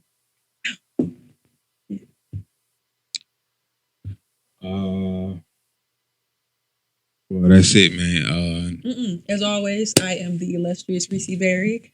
That's your shit, though. EESEBERRA 4 Ys. It's Twitter, Tumblr, Snapchat, I hope y'all watched the video. Instagram. I am from YBO, Young Black and Opinionated Podcast. You can find us on all streaming platforms: Spotify, Apple Podcasts, Google Play, Stitcher, Streetcar, Radio, Audible, Pandora. Wherever you can find a podcast, even those websites where they just take your RSS feed and just put them there and you didn't tell them they can do that. So check us out. Leave us a rating and review on Apple Podcasts, rating and review. And let us know what you think. And make sure you guys tell a friend, because that's how we, as a podcast and as a podcast community, continue to grow. She got all her shit off that she get off of her shit. But yeah. Not included podcast everywhere. Instagram, YouTube, Twitter, Cash App. Huh? I definitely wasn't gonna say all that shit. All that shit that you just said. No, I'm talking about what you said. You all right, y'all bye. Yeah. No, that's what I'm saying. All the shit that you said for your shit, I definitely wasn't gonna say all that. No, I wasn't talking about me. I'm saying what you were saying, you weren't gonna say that. But we leave our listeners with grace around here. Bye, y'all. Make sure I go check that out. Because she just make it seem like her shit just so illustrious and better than our shit. That's how you feel. I didn't say that. It's way more structured than our shit. I give you that. Not about structure. Placing things where they need to go and get the shit. Ain't no placement over here. They need to be. We just come over here and I just come over here and we talk. Yeah, and you lose people. Thank you guys. That was last night. I'm kidding. But you should really implement like some type of. Look, listen. Turn it off so we can talk about this. Yes, exactly. Not include podcasts everywhere: Instagram, YouTube, Twitter.